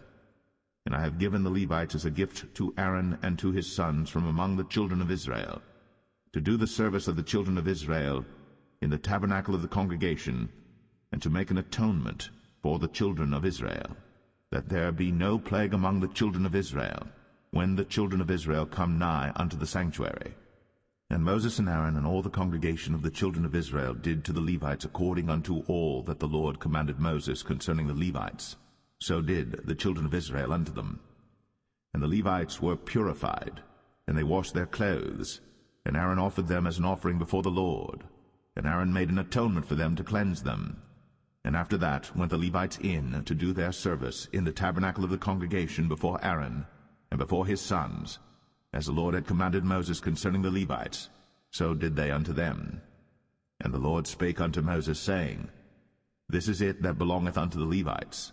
From 25 years old and upward they shall go in to wait upon the service of the tabernacle of the congregation. And from the age of 50 years they shall cease waiting upon the service thereof, and shall serve no more, but shall minister with their brethren in the tabernacle of the congregation, to keep the charge, and shall do no service. Thus shalt thou do unto the Levites touching their charge.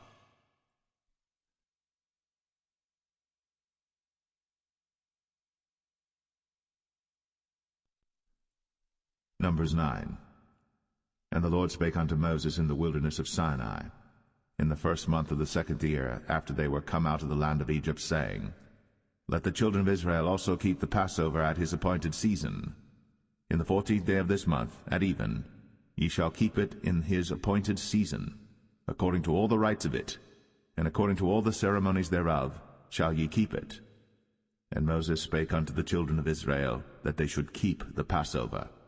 And they kept the Passover on the 14th day of the first month at even in the wilderness of Sinai, according to all that the Lord commanded Moses, so did the children of Israel. And there were certain men who were defiled by the dead body of a man, that they could not keep the Passover on that day. And they came before Moses and before Aaron on that day. And those men said unto him, We are defiled by the dead body of a man. Wherefore are we kept back, that we may not offer an offering of the Lord in his appointed season among the children of Israel? And Moses said unto them, Stand still, and I will hear what the Lord will command concerning you. And the Lord spake unto Moses, saying, Speak unto the children of Israel, saying, If any man of you or of your posterity shall be unclean by reason of a dead body, or be in a journey afar off, yet he shall keep the Passover unto the Lord. The 14th day of the 2nd month at even they shall keep it, and eat it with unleavened bread and bitter herbs. They shall leave none of it unto the morning, nor break any bone of it. According to all the ordinances of the Passover they shall keep it. But the man that is clean, and is not in a journey, and forbeareth to keep the Passover, even the same soul shall be cut off from among his people, because he brought not the offering of the Lord in his appointed season. That man shall bear his sin. And if a stranger shall sojourn among you, and will keep the Passover unto the Lord, according to the ordinance of the Passover, and according to the manner thereof, so shall he do.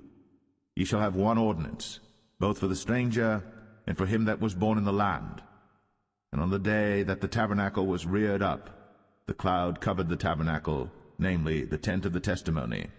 And at even there was upon the tabernacle as it were the appearance of fire until the morning. So it was always. The cloud covered it by day, and the appearance of fire by night. And when the cloud was taken up from the tabernacle, then after that the children of Israel journeyed. In the place where the cloud abode, there the children of Israel pitched their tents. At the commandment of the Lord the children of Israel journeyed, and at the commandment of the Lord they pitched. As long as the cloud abode upon the tabernacle, they rested in their tents. And when the cloud tarried long upon the tabernacle many days, then the children of Israel kept the charge of the Lord, and journeyed not. And so it was, when the cloud was a few days upon the tabernacle, according to the commandment of the Lord, they abode in their tents, and according to the commandment of the Lord they journeyed. And so it was, when the cloud abode from even unto the morning, and that the cloud was taken up in the morning, then they journeyed. Whether it was by day or by night that the cloud was taken up, they journeyed. Or whether it were 2 days, or a month, or a year, that the cloud tarried upon the tabernacle, remaining thereon, the children of Israel abode in their tents, and journeyed not. But when it was taken up, they journeyed. At the commandment of the Lord they rested in the tents, and at the commandment of the Lord they journeyed. They kept the charge of the Lord, at the commandment of the Lord, by the hand of Moses.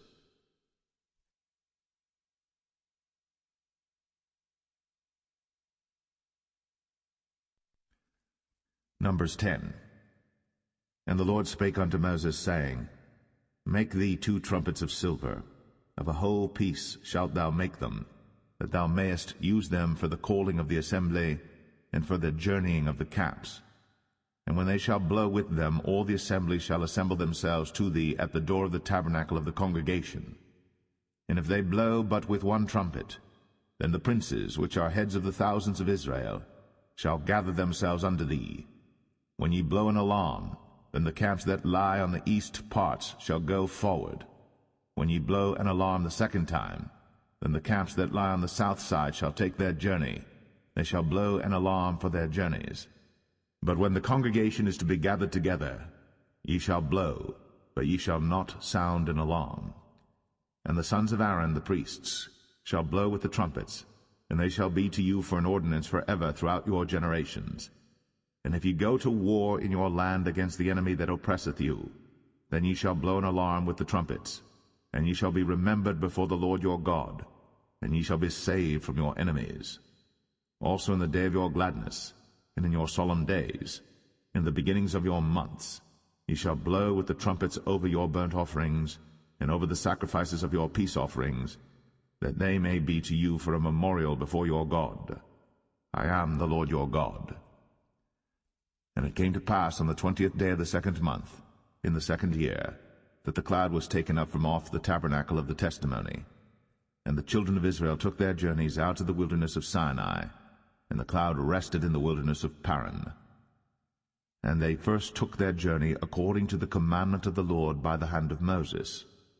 In the first place went the standard of the camp of the children of Judah according to their armies, and over his host was Nahshon the son of Amminadab. And over the host of the tribe of the children of Issachar was Nethanel the son of Zuar. And over the host of the tribe of the children of Zebulun was Eliab the son of Helon. And the tabernacle was taken down, and the sons of Gershon and the sons of Merari set forward, bearing the tabernacle. And the standard of the camp of Reuben set forward according to their armies. And over his host was Elizur the son of Shadur. And over the host of the tribe of the children of Simeon was Shelumiel the son of Zerushadai. And over the host of the tribe of the children of Gad was Eliasaph the son of Duel. And the Kohathites set forward, bearing the sanctuary, and the other did set up the tabernacle against they came. And the standard of the camp of the children of Ephraim set forward according to their armies, and over his host was Elishama the son of Ammihud. And over the host of the tribe of the children of Manasseh was Gamaliel the son of Pedazur.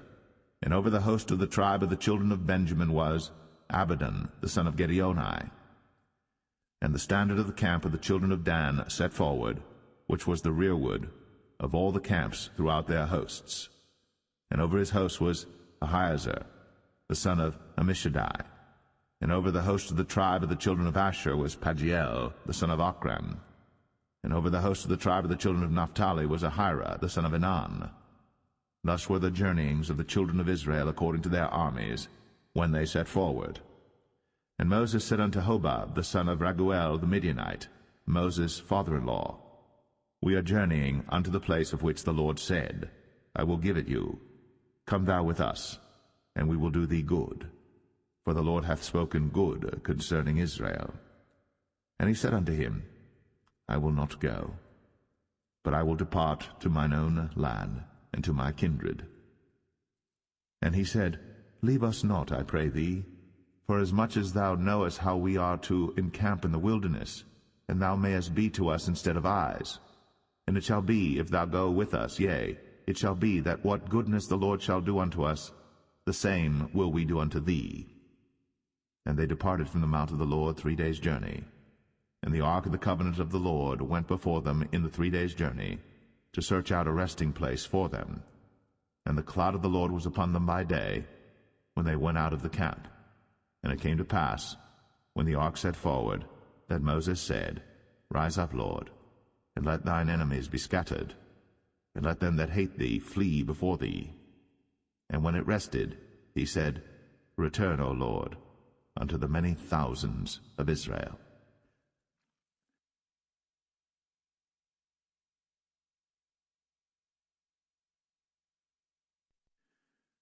Numbers 11. And when the people complained, it displeased the Lord. And the Lord heard it, and his anger was kindled. And the fire of the Lord burnt among them, and consumed them that were in the uttermost parts of the camp. And the people cried unto Moses.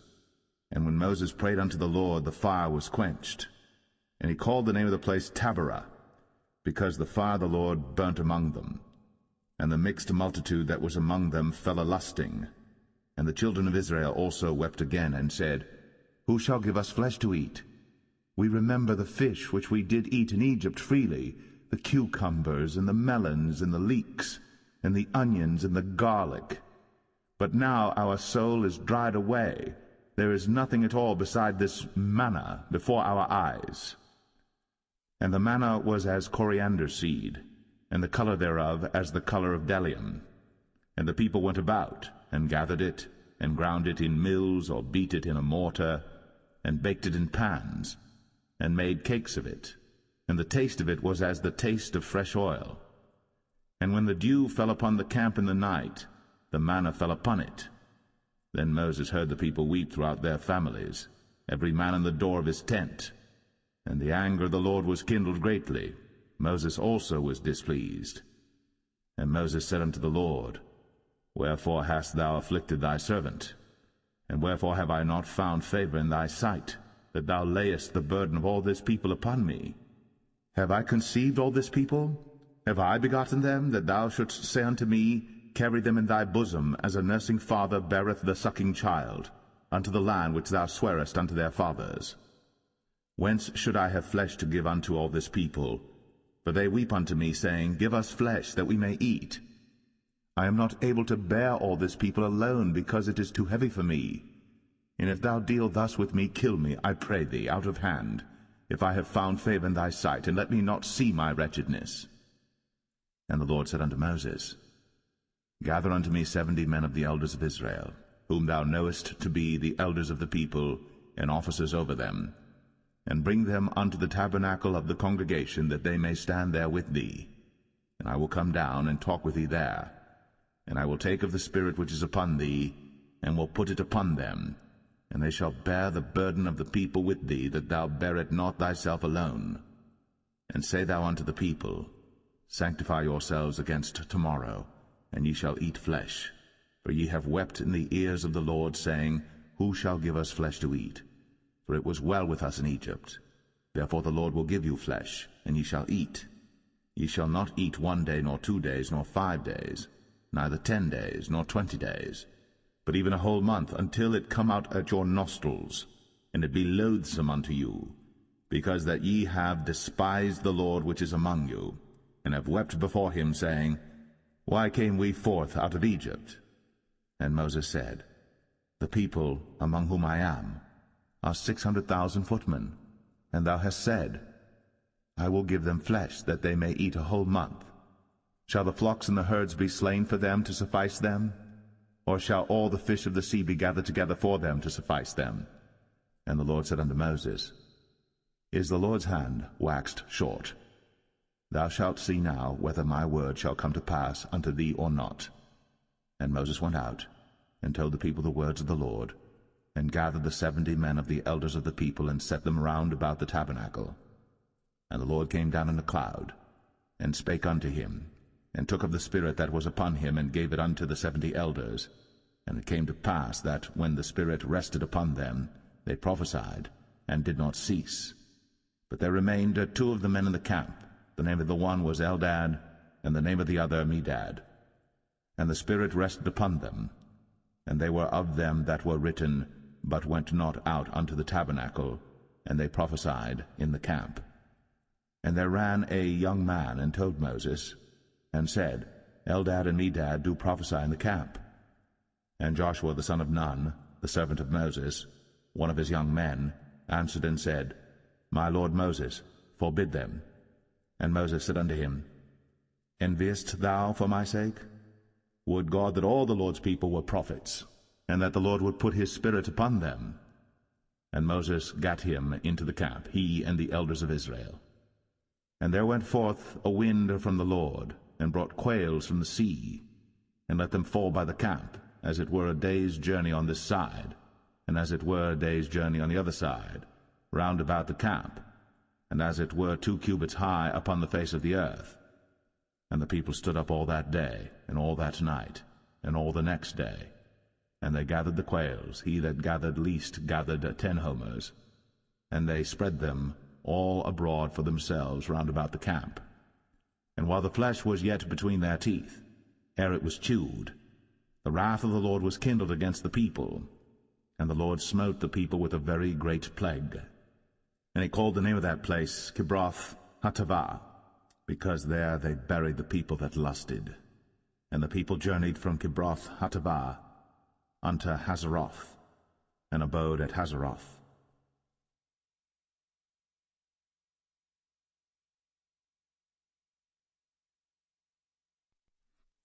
Numbers 12. And Miriam and Aaron spake against Moses because of the Ethiopian woman whom he had married, for he had married an Ethiopian woman. And they said, Hath the Lord indeed spoken only by Moses? Hath he not spoken also by us? And the Lord heard it. Now the man Moses was very meek, above all the men which are upon the face of the earth. And the Lord spake suddenly unto Moses, and unto Aaron, and unto Miriam, Come out ye 3 unto the tabernacle of the congregation. And they 3 came out.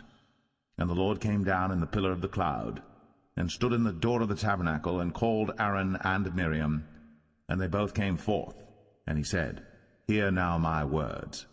If there be a prophet among you, I the Lord will make myself known unto him in a vision, and will speak unto him in a dream.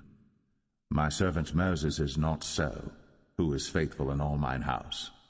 With him will I speak mouth to mouth, even apparently, and not in dark speeches. And the similitude of the Lord shall he behold. Wherefore then were ye not afraid to speak against my servant Moses? And the anger of the Lord was kindled against them, and he departed. And the cloud departed from off the tabernacle, and behold, Miriam became leprous, white as snow. And Aaron looked upon Miriam, and behold, she was leprous.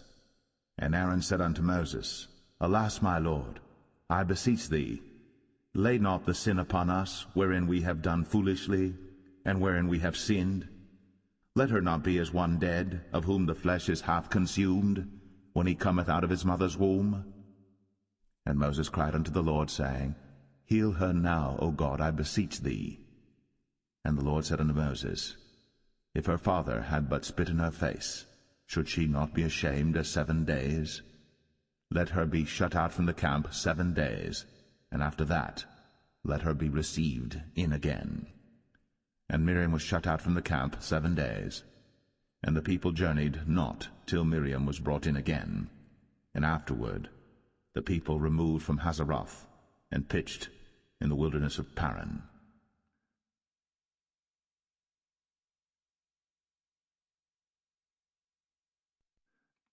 Numbers 13.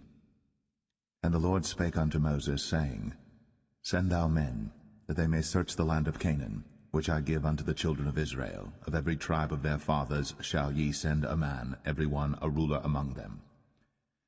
And Moses, by the commandment of the Lord, sent them from the wilderness of Paran. All those men were heads of the children of Israel.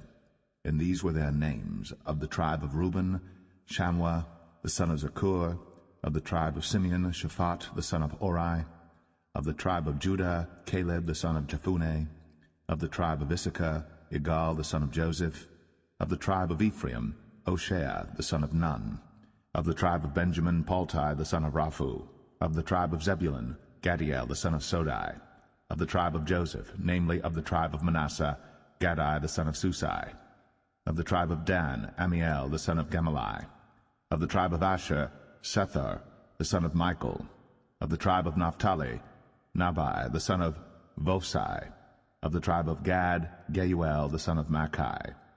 These are the names of the men which Moses sent to spy out the land. And Moses called Hoshea the son of Nun, Jehoshua.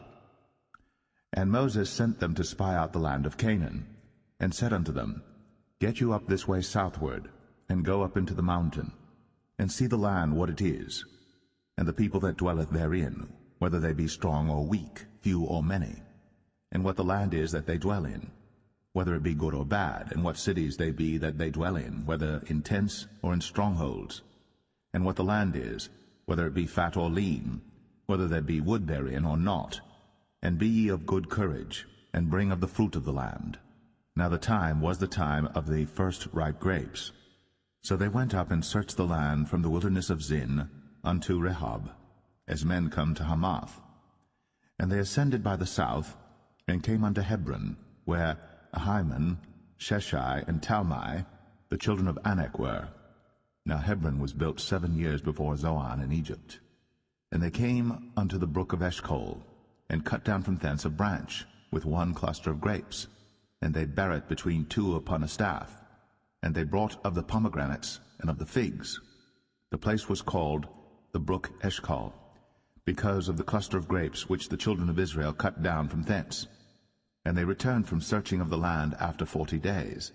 And they went, and came to Moses, and to Aaron, and to all the congregation of the children of Israel, unto the wilderness of Paran, to Kadesh, and brought back word unto them, and unto all the congregation, and showed them the fruit of the land. And they told him, and said, We came unto the land whither thou sentest us, and surely it floweth with milk and honey, and this is the fruit of it. Nevertheless the people be strong that dwell in the land, and the cities are walled and very great. And moreover we saw the children of Anak there. The Amalekites dwell in the land of the south, and the Hittites, and the Jebusites, and the Amorites dwell in the mountains, and the Canaanites dwell by the sea, and by the coast of Jordan.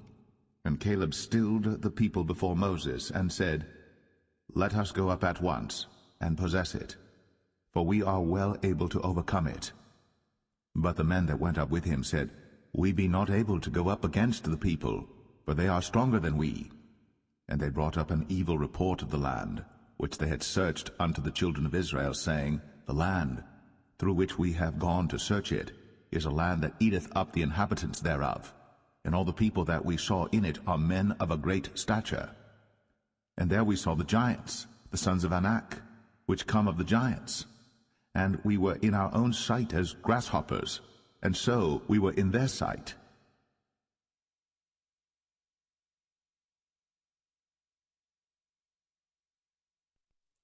Numbers 14. And all the congregation lifted up their voice, and cried, and the people wept that night.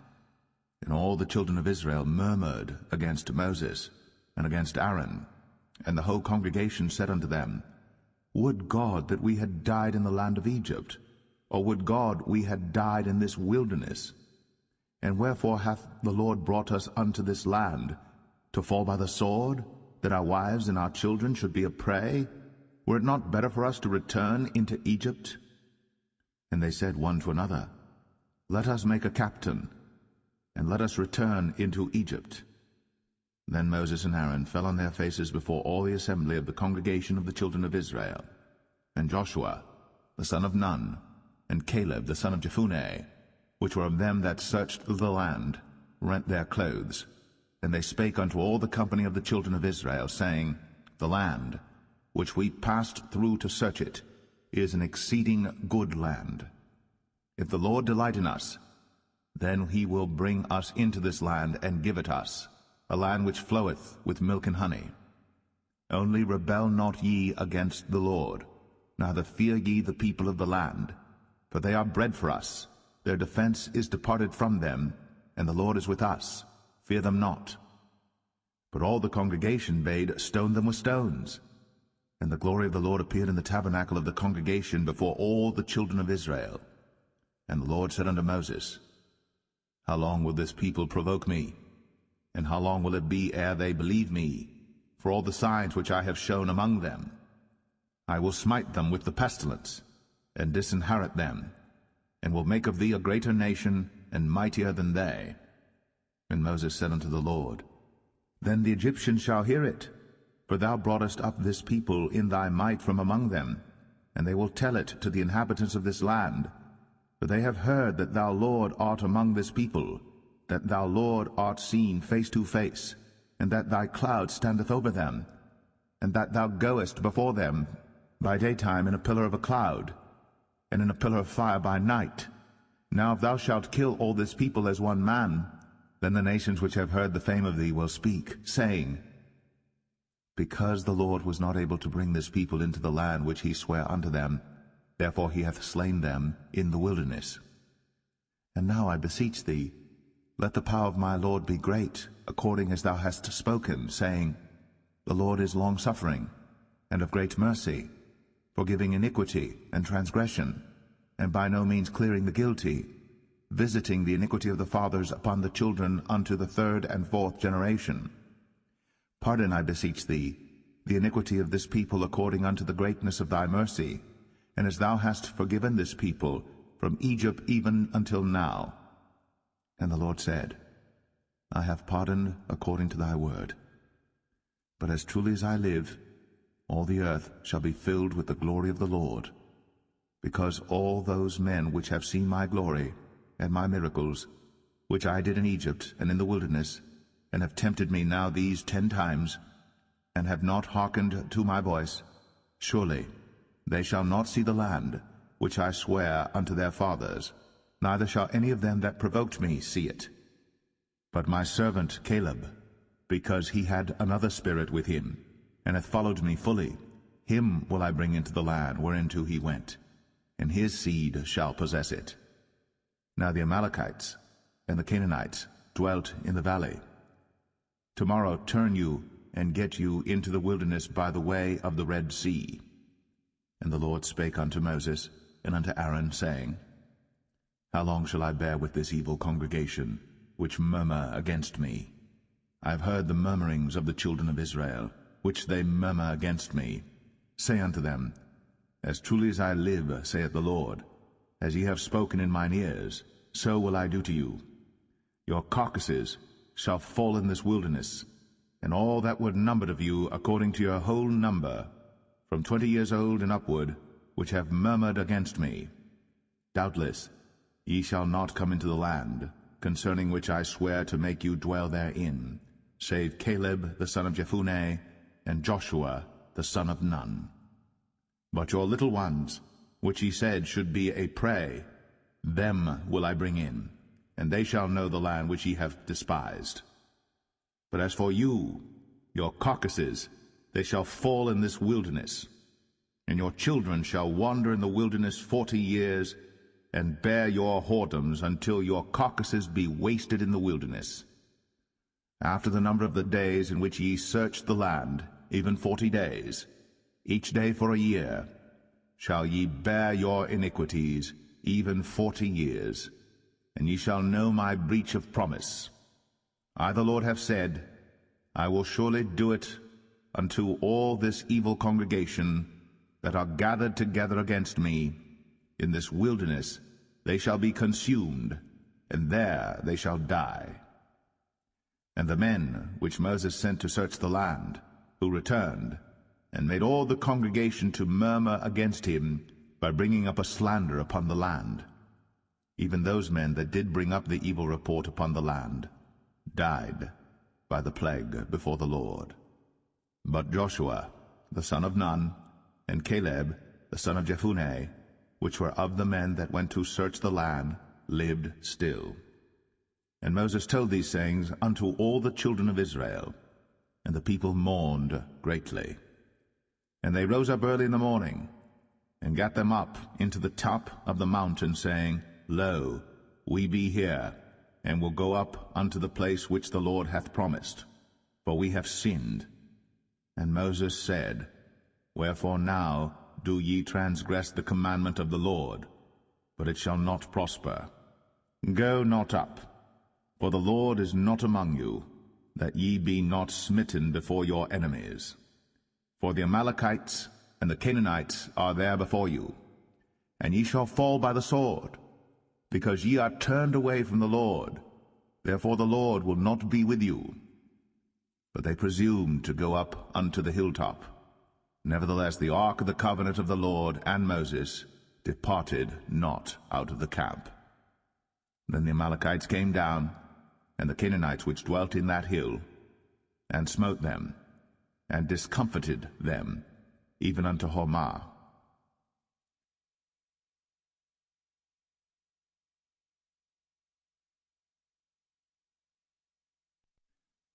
Numbers 15. And the Lord spake unto Moses, saying, Speak unto the children of Israel, and say unto them, When ye be come into the land of your habitations, which I give unto you, and will make an offering by fire unto the Lord, a burnt offering, or a sacrifice in performing a vow, or in a freewill offering, or in your solemn feasts, to make a sweet savour unto the Lord, of the herd or of the flock. Then shall he that offereth his offering unto the Lord bring a meat offering of 1/10 deal of flour mingled with the 4th part of an hin of oil, and the 4th part of an hin of wine for a drink offering shalt thou prepare with the burnt offering or sacrifice for 1 lamb. Or for a ram thou shalt prepare for a meat offering 2/10 deals of flour mingled with the 3rd part of an hin of oil. And for a drink offering thou shalt offer the 3rd part of an hin of wine for a sweet savour unto the Lord. And when thou preparest a bullock for a burnt offering, or for a sacrifice in performing a vow, or peace offerings unto the Lord, then shall he bring with a bullock a meat offering of 3/10 deals of flour mingled with 1/2 an hin of oil. And thou shalt bring for a drink offering 1/2 an hin of wine, for an offering made by fire, of a sweet savour unto the Lord. Thus shall it be done for 1 bullock, or for 1 ram, or for a lamb, or a kid, according to the number that ye shall prepare. So shall ye do to every one according to their number. All that are born of the country shall do these things after this manner, in offering an offering made by fire, of a sweet savour unto the Lord.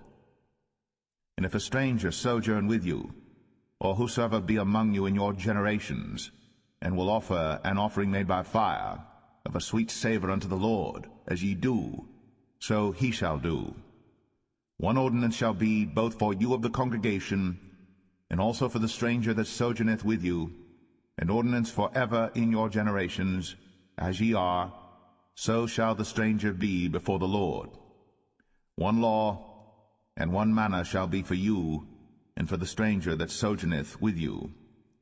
And the Lord spake unto Moses, saying, Speak unto the children of Israel, and say unto them, When ye come into the land whither I bring you, then it shall be that when ye eat of the bread of the land, ye shall offer up an heave offering unto the Lord.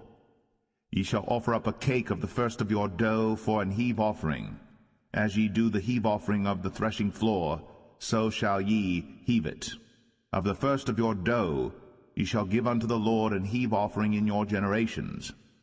And if ye have erred, and not observed all these commandments which the Lord hath spoken unto Moses, even all that the Lord hath commanded you by the hand of Moses, from the day that the Lord commanded Moses, and henceforward among your generations, then it shall be, if aught be committed by ignorance without the knowledge of the congregation, that all the congregation shall offer 1 young bullock for a burnt offering, for a sweet savour unto the Lord, with his meat offering and his drink offering, according to the manner, and 1 kid of the goats for a sin offering.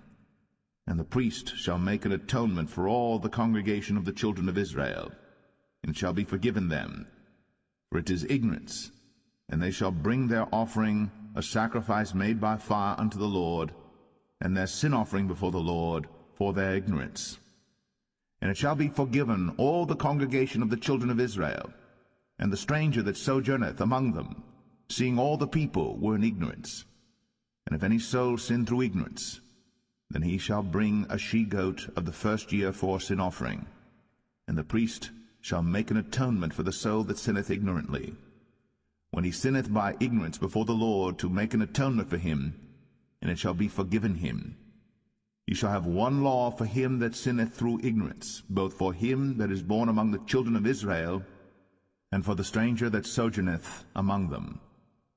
But the soul that doeth aught presumptuously, whether he be born in the land or a stranger, the same reproacheth the Lord, and that soul shall be cut off from among his people, because he hath despised the word of the Lord, and hath broken his commandment. That soul shall utterly be cut off. His iniquity shall be upon him. And while the children of Israel were in the wilderness, they found a man that gathered sticks upon the Sabbath day. And they that found him gathering sticks brought him unto Moses and Aaron, and unto all the congregation. And they put him in ward, because it was not declared what should be done to him. And the Lord said unto Moses, The man shall be surely put to death. All the congregation shall stone him with stones without the camp. And all the congregation brought him without the camp, and stoned him with stones, and he died, as the Lord commanded Moses. And the Lord spake unto Moses, saying, Speak unto the children of Israel, and bid them that they make them fringes in the borders of their garments throughout their generations, and that they put upon the fringe of the borders a ribbon of blue.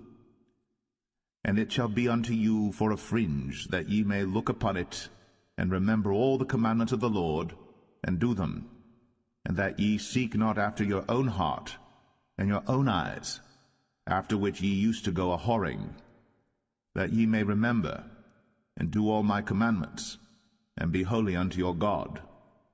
I am the Lord your God, which brought you out of the land of Egypt, to be your God. I am the Lord your God.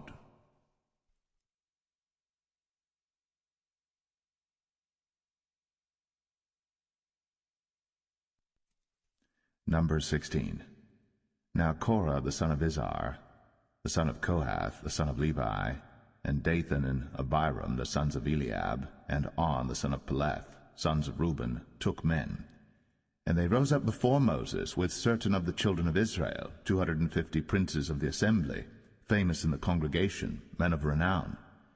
And they gathered themselves together against Moses and against Aaron, and said unto them, Ye take too much upon you, seeing all the congregation are holy, every one of them, and the Lord is among them. Wherefore then lift ye up yourselves above the congregation of the Lord.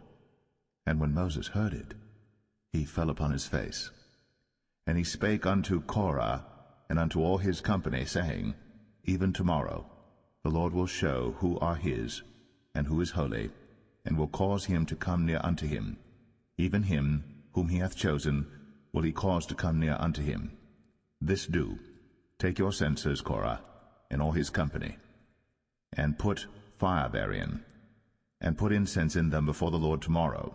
And it shall be, that the man whom the Lord doth choose, he shall be holy. Ye take too much upon you, ye sons of Levi. And Moses said unto Korah, Hear, I pray you, ye sons of Levi. Seemeth it but a small thing unto you, that the God of Israel hath separated you from the congregation of Israel, to bring you near to himself, to do the service of the tabernacle of the Lord, and to stand before the congregation to minister unto them? And he hath brought thee near to him, and all thy brethren, the sons of Levi, with thee. And seek ye the priesthood also? For which cause both thou and all thy company are gathered together against the Lord? And what is Aaron, that ye murmur against him? And Moses sent to call Dathan and Abiram, the sons of Eliab, which said, We will not come up. Is it a small thing that thou hast brought us up out of the land that floweth with milk and honey, to kill us in the wilderness, except thou make thyself altogether a prince over us? Moreover, thou hast not brought us into a land that floweth with milk and honey, or given us inheritance of fields and vineyards. Wilt thou put out the eyes of these men? We will not come up. And Moses was very wroth, and said unto the Lord, Respect not thou their offering. I have not taken one ass from them, neither have I hurt one of them. And Moses said unto Korah, Be thou and all thy company before the Lord, thou and they, and Aaron, tomorrow. And take every man his censer, and put incense in them, and bring ye before the Lord every man his censer, 250 censers, thou also, and Aaron, each of you his censer. And they took every man his censer, and put fire in them, and laid incense thereon, and stood in the door of the tabernacle of the congregation with Moses and Aaron. And Korah gathered all the congregation against them unto the door of the tabernacle of the congregation. And the glory of the Lord appeared unto all the congregation. And the Lord spake unto Moses and unto Aaron, saying, Separate yourselves from among this congregation, that I may consume them in a moment. And they fell upon their faces and said, O God, the God of the spirits of all flesh, Shall one man sin, and wilt thou be wroth with all the congregation? And the Lord spake unto Moses, saying, Speak unto the congregation, saying, Get you up from about the tabernacle of Korah, Dathan, and Abiram. And Moses rose up, and went unto Dathan and Abiram, and the elders of Israel followed him. And he spake unto the congregation, saying, Depart, I pray you, from the tents of these wicked men, and touch nothing of theirs, lest ye be consumed in all their sins. So they gat up from the tabernacle of Korah, Dathan and Abiram, on every side. And Dathan and Abiram came out, and stood in the door of their tents, and their wives and their sons, and their little children. And Moses said, Hereby ye shall know that the Lord hath sent me to do all these works, for I have not done them of mine own mind. If these men die the common death of all men, or if they be visited after the visitation of all men, then the Lord hath not sent me. But if the Lord make a new thing, and the earth open her mouth, and swallow them up with all that appertain unto them, and they go down quick into the pit, then ye shall understand that these men have provoked the Lord. And it came to pass, as he had made an end of speaking all these words, that the ground clave asunder that was under them, and the earth opened her mouth, and swallowed them up, and their houses, and all the men that appertained unto Korah, and all their goods. They and all that appertained to them went down alive into the pit, and the earth closed upon them, and they perished from among the congregation. And all Israel that were round about them fled at the cry of them, for they said, Lest the earth swallow us up also. And there came out a fire from the Lord, and consumed the 250 men that offered incense. And the Lord spake unto Moses, saying, Speak unto Eleazar, the son of Aaron the priest, that he take up the censers out of the burning, and scatter thou the fire yonder, for they are hallowed. The censers of these sinners against their own souls, let them make them broad plates for a covering of the altar, for they offered them before the Lord. Therefore they are hallowed, and they shall be a sign unto the children of Israel. And Eleazar the priest took the brazen censers wherewith they that were burnt had offered, and they were made broad plates for a covering of the altar, to be a memorial unto the children of Israel, that no stranger which is not of the seed of Aaron come near to offer incense before the Lord, that he be not as Korah, and as his company, as the Lord said to him by the hand of Moses. But on the morrow all the congregation of the children of Israel murmured against Moses and against Aaron, saying, Ye have killed the people of the Lord. And it came to pass, when the congregation was gathered against Moses and against Aaron, that they looked toward the tabernacle of the congregation, and behold, the cloud covered it, and the glory of the Lord appeared. And Moses and Aaron came before the tabernacle of the congregation. And the Lord spake unto Moses, saying, Get you up from among this congregation, that I may consume them as in a moment. And they fell upon their faces. And Moses said unto Aaron, Take a censer, and put fire therein from off the altar, and put on incense, and go quickly unto the congregation, and make an atonement for them. For there is wrath gone out from the Lord, the plague is begun. And Aaron took as Moses commanded, and ran into the midst of the congregation, and behold, the plague was begun among the people. And he put on incense, and made an atonement for the people. And he stood between the dead and the living, and the plague was stayed. Now they that died in the plague were 14,700, beside them that died about the matter of Korah. And Aaron returned unto Moses, unto the door of the tabernacle of the congregation, and the plague was stayed.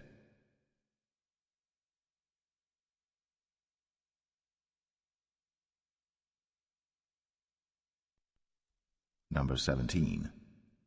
And the Lord spake unto Moses, saying, Speak unto the children of Israel, and take of every one of them a rod according to the house of their fathers, of all their princes according to the house of their fathers 12 rods. Write thou every man's name upon his rod. And thou shalt write Aaron's name upon the rod of Levi. For 1 rod shall be for the head of the house of their fathers. And thou shalt lay them up in the tabernacle of the congregation before the testimony, where I will meet with you. And it shall come to pass that the man's rod, whom I shall choose, shall blossom, and I will make to cease from me the murmurings of the children of Israel, whereby they murmur against you. And Moses spake unto the children of Israel, and every one of their princes gave him a rod apiece, for each prince one, according to their fathers' houses, even 12 rods. And the rod of Aaron was among their rods. And Moses laid up the rods before the Lord in the tabernacle of witness. And it came to pass that on the morrow Moses went into the tabernacle of witness, and behold, the rod of Aaron for the house of Levi was budded, and brought forth buds, and bloomed blossoms, and yielded almonds. And Moses brought out all the rods from before the Lord unto all the children of Israel, and they looked, and took every man his rod. And the Lord said unto Moses, Bring Aaron's rod again before the testimony, to be kept for a token against the rebels. And thou shalt quite take away their murmurings from me, that they die not. And Moses did so. As the Lord commanded him, so did he. And the children of Israel spake unto Moses, saying, Behold, we die, we perish, we all perish. Whosoever cometh anything near unto the tabernacle of the Lord shall die. Shall we be consumed with dying?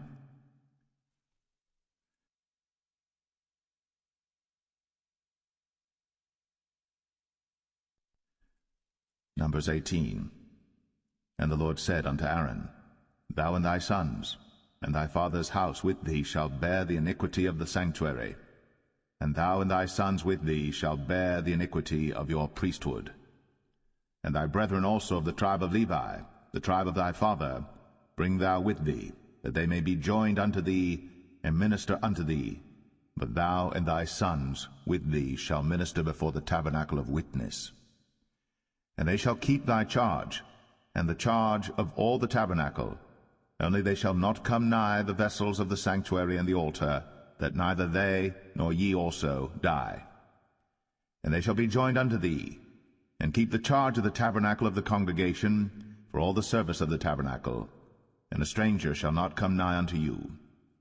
And ye shall keep the charge of the sanctuary, and the charge of the altar, that there be no wrath any more upon the children of Israel. And I, behold, I have taken your brethren the Levites from among the children of Israel. To you they are given as a gift for the Lord, to do the service of the tabernacle of the congregation. Therefore thou and thy sons with thee shall keep your priest's office for everything of the altar, and within the veil, and ye shall serve. I have given your priest's office unto you as a service of gift, and the stranger that cometh nigh shall be put to death. And the Lord spake unto Aaron, Behold, I also have given thee the charge of mine heave offerings of all the hallowed things of the children of Israel. Unto thee have I given them by reason of the anointing, and to thy sons by an ordinance for ever. This shall be thine of the most holy things, reserved from the fire, every oblation of theirs, every meat offering of theirs, and every sin offering of theirs, and every trespass offering of theirs, which they shall render unto me, shall be most holy for thee, and for thy sons. In the most holy place shalt thou eat it, every male shall eat it. It shall be holy unto thee. And this is thine, the heave offering of their gift, with all the wave offerings of the children of Israel. I have given them unto thee, and to thy sons and to thy daughters with thee, by a statute for ever. Every one that is clean in thy house shall eat of it. All the best of the oil, all the best of the wine, and of the wheat, the first fruits of them which they shall offer unto the Lord, them have I given thee. And whatsoever is first ripe in the land, which they shall bring unto the Lord, shall be thine. Every one that is clean in thine house shall eat of it. Everything devoted in Israel shall be thine. Everything that openeth the matrix in all flesh, which they bring unto the Lord, whether it be of men or beasts, shall be thine. Nevertheless, the firstborn of man shalt thou surely redeem, and the firstling of unclean beasts shalt thou redeem. And those that are to be redeemed from a month old shalt thou redeem, according to thine estimation, for the money of 5 shekels, after the shekel of the sanctuary, which is 20 gerahs. But the firstling of a cow, or the firstling of a sheep, or the firstling of a goat, Thou shalt not redeem, they are holy. Thou shalt sprinkle their blood upon the altar, and shalt burn their fat for an offering made by fire, for a sweet savour unto the Lord. And the flesh of them shall be thine, as the wave breast and as the right shoulder are thine. All the heave offerings of the holy things which the children of Israel offer unto the Lord have I given thee, and thy sons and thy daughters with thee, by a statute for ever. It is a covenant of salt for ever before the Lord unto thee, and to thy seed with thee. And the Lord spake unto Aaron, Thou shalt have no inheritance in their land, neither shalt thou have any part among them. I am thy part, and thine inheritance among the children of Israel. And behold, I have given the children of Levi all the tenth in Israel for an inheritance, for their service which they serve, even the service of the tabernacle of the congregation. Neither must the children of Israel henceforth come nigh the tabernacle of the congregation, lest they bear sin and die. But the Levites shall do the service of the tabernacle of the congregation, and they shall bear their iniquity. It shall be a statute for ever throughout your generations, that among the children of Israel they have no inheritance. But the tithes of the children of Israel, which they offer as an heave offering unto the Lord, I have given to the Levites to inherit. Therefore I have said unto them, Among the children of Israel they shall have no inheritance. And the Lord spake unto Moses, saying, Thus speak unto the Levites, and say unto them, When ye take of the children of Israel the tithes which I have given you from them for your inheritance, then ye shall offer up an heave offering of it for the Lord, even a tenth part of the tithe. And this your heave offering shall be reckoned unto you, as though it were the corn of the threshing floor, and as the fullness of the winepress. Thus ye also shall offer an heave offering unto the Lord of all your tithes, which ye receive of the children of Israel, and ye shall give thereof of the Lord's heave offering to Aaron the priest. Out of all your gifts ye shall offer every heave offering of the Lord of all the best thereof, even the hallowed part thereof out of it. Therefore thou shalt say unto them, When ye have heaved the best thereof from it, then it shall be counted unto the Levites as the increase of the threshing floor, and as the increase of the winepress. And ye shall eat it in every place, ye and your households. For it is your reward for your service in the tabernacle of the congregation, and ye shall bear no sin by reason of it, when ye have heaved from it the best of it. Neither shall ye pollute the holy things of the children of Israel, lest ye die.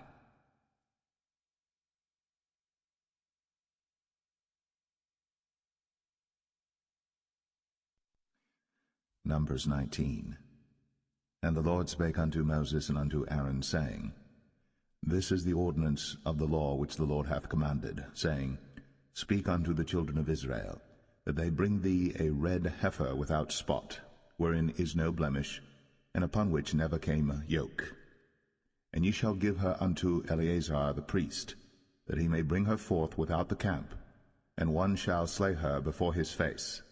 And Eleazar the priest shall take of her blood with his finger, and sprinkle of her blood directly before the tabernacle of the congregation 7 times. And one shall burn the heifer in his sight, her skin and her flesh and her blood, with her dung shall he burn. And the priest shall take cedar wood and hyssop and scarlet, and cast it into the midst of the burning of the heifer. Then the priest shall wash his clothes, and he shall bathe his flesh in water, and afterward he shall come into the camp, and the priest shall be unclean until the even. And he that burneth her shall wash his clothes in water, and bathe his flesh in water, and shall be unclean until the even. And the man that is clean shall gather up the ashes of the heifer, and lay them up without the camp in a clean place. And it shall be kept for the congregation of the children of Israel for a water of separation. It is a purification for sin. And he that gathereth the ashes of the heifer shall wash his clothes, and be unclean until the even. And it shall be unto the children of Israel, and unto the stranger that sojourneth among them, for a statute for ever. He that toucheth the dead body of any man shall be unclean 7 days.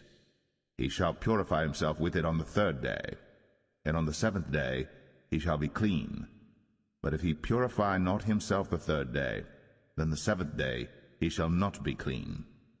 Whosoever toucheth the dead body of any man that is dead, and purifieth not himself, defileth the tabernacle of the Lord, and that soul shall be cut off from Israel, because the water of separation was not sprinkled upon him. He shall be unclean, his uncleanness is yet upon him. This is the law when a man dieth in a tent. All that come into the tent, and all that is in the tent, shall be unclean 7 days. And every open vessel which hath no covering bound upon it is unclean.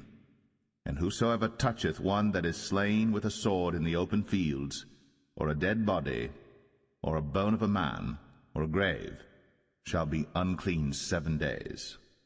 And for an unclean person they shall take of the ashes of the burnt heifer, of purification for sin, and running water shall be put thereto in a vessel. And a clean person shall take hyssop, and dip it in the water, and sprinkle it upon the tent, and upon all the vessels, and upon the persons that were there, and upon him that touched a bone, or one slain, or one dead, or a grave. And the clean person shall sprinkle upon the unclean on the 3rd day, and on the 7th day. And on the 7th day he shall purify himself, and wash his clothes, and bathe himself in water, and shall be clean at even.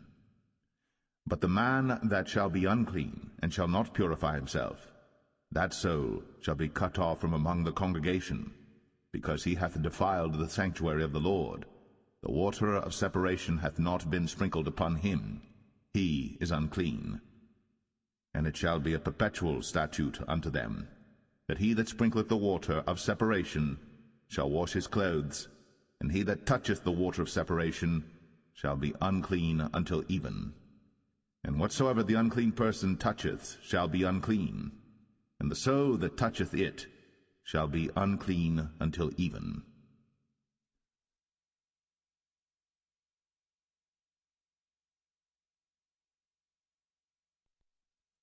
Numbers 20. Then came the children of Israel, even the whole congregation, into the desert of Zin, in the 1st month, and the people abode in Kadesh. And Miriam died there, and was buried there. And there was no water for the congregation, and they gathered themselves together against Moses and against Aaron. And the people chode with Moses, and spake, saying, Would God that we had died when our brethren died before the Lord! And why have ye brought up the congregation of the Lord into this wilderness, that we and our cattle should die there? And wherefore have ye made us to come up out of Egypt, to bring us in unto this evil place? It is no place of seed, or of figs, or of vines, or of pomegranates, neither is there any water to drink.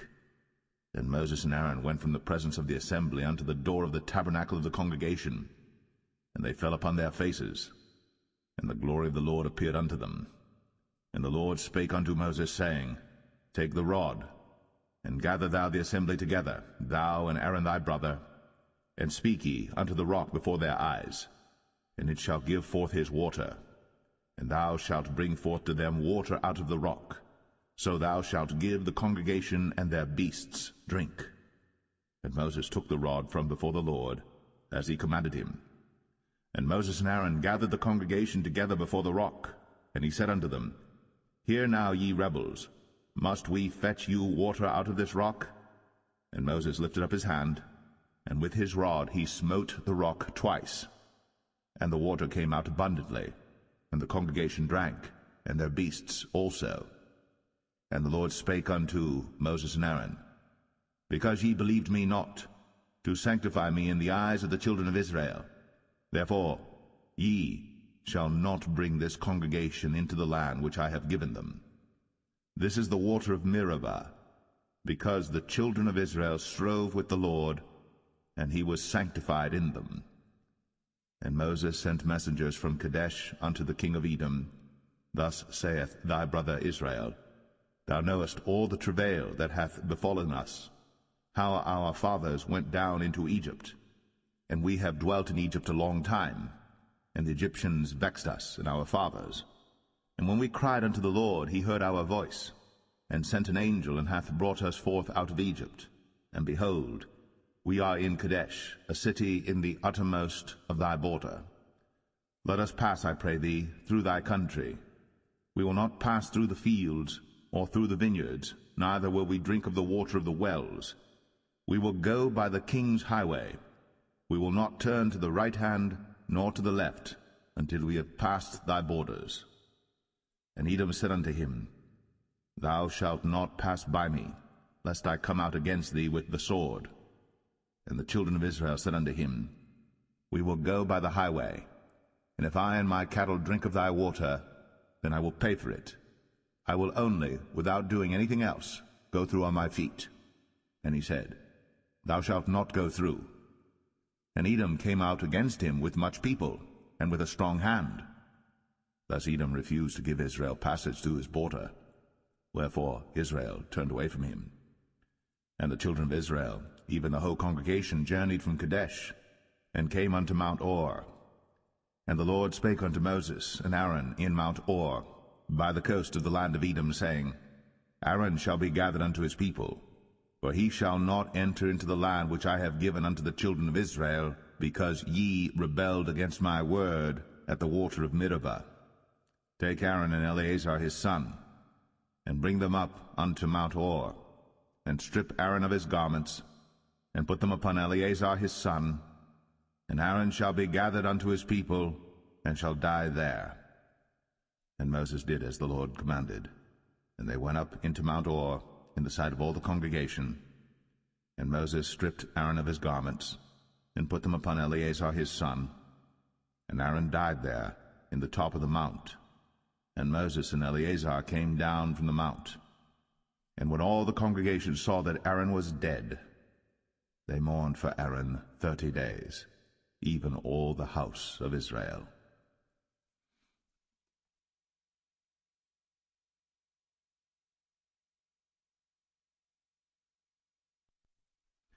Numbers 21. And when King Arad, the Canaanite, which dwelt in the south, heard tell that Israel came by the way of the spies, then he fought against Israel, and took some of them prisoners. And Israel vowed a vow unto the Lord, and said, If thou wilt indeed deliver this people into my hand, then I will utterly destroy their cities. And the Lord hearkened to the voice of Israel, and delivered up the Canaanites, and they utterly destroyed them in their cities. And he called the name of the place Ormah. And they journeyed from Mount Or by the way of the Red Sea to compass the land of Edom. And the soul of the people was much discouraged because of the way. And the people spake against God and against Moses. Wherefore have ye brought us up out of Egypt to die in the wilderness? For there is no bread, neither is there any water, and our soul loatheth this light bread. And the Lord sent fiery serpents among the people, and they bit the people, and much people of Israel died. Therefore the people came to Moses and said, We have sinned, for we have spoken against the Lord, and against thee. Pray unto the Lord that he take away the serpents from us. And Moses prayed for the people. And the Lord said unto Moses, Make thee a fiery serpent, and set it upon a pole. And it shall come to pass, that every one that is bitten, when he looketh upon it, shall live. And Moses made a serpent of brass, and put it upon a pole. And it came to pass, that if a serpent had bitten any man, when he beheld the serpent of brass, he lived. And the children of Israel set forward, and pitched in Oboth. And they journeyed from Oboth, and pitched at Abarim, in the wilderness which is before Moab, toward the sunrising. From thence they removed, and pitched in the valley of Zered. From thence they removed, and pitched on the other side of Arnon, which is in the wilderness that cometh out of the coasts of the Amorites. For Arnon is the border of Moab, between Moab and the Amorites. Wherefore it is said in the book of the wars of the Lord, what he did in the Red Sea, and in the brooks of Arnon, and at the stream of the brooks that goeth down to the dwelling of Ar, and lieth upon the border of Moab. And from thence they went to Beer, that is the well whereof the Lord spake unto Moses, Gather the people together, and I will give them water. Then Israel sang this song, Spring up, O well, sing ye unto it. The princes digged the well, the nobles of the people digged it, by the direction of the lawgiver, with their staves. And from the wilderness they went to Mattanah, and from Mattanah to Nahaliel, and from Nahaliel to Bamoth, and from Bamoth in the valley, that is in the country of Moab, to the top of Pisgah, which looketh toward Jeshimon. And Israel sent messengers unto Sihon, king of the Amorites, saying, Let me pass through thy land. We will not turn into the fields or into the vineyards. We will not drink of the waters of the well, but we will go along by the king's highway until we be past thy borders. And Sihon would not suffer Israel to pass through his border. But Sihon gathered all his people together, and went out against Israel into the wilderness. And he came to Jahaz, and fought against Israel. And Israel smote him with the edge of the sword, and possessed his land from Arnon unto Jabbok, even unto the children of Ammon. For the border of the children of Ammon was strong. And Israel took all these cities, and Israel dwelt in all the cities of the Amorites, in Heshbon, in all the villages thereof. For Heshbon was the city of Sihon the king of the Amorites, who had fought against the former king of Moab, and taken all his land out of his hand, even unto Arnon. Wherefore they that speak in Proverbs say, Come into Heshbon, let the city of Sihon be built and prepared. For there is a fire gone out of Heshbon, a flame from the city of Sihon. It hath consumed Ar of Moab, and the lords of the high places of Arnon. Woe to thee, Moab! Thou art undone, O people of Chemosh! He hath given his sons that escaped, and his daughters, into captivity unto Sihon king of the Amorites. We have shot at them. Heshbon is perished even unto Dibon, and we have laid them waste even unto Nephah, which reacheth unto Medeba. Thus Israel dwelt in the land of the Amorites. And Moses sent to spy out Jazer, and they took the villages thereof, and drove out the Amorites that were there. And they turned and went up by the way of Bashan, and Og the king of Bashan went out against them, he and all his people, to the battle at Edrei. And the Lord said unto Moses, Fear him not, for I have delivered him into thy hand, and all his people and his land. And thou shalt do to him as thou didst unto Sihon king of the Amorites, which dwelt at Heshbon. So they smote him, and his sons, and all his people, until there was none left him alive, and they possessed his land.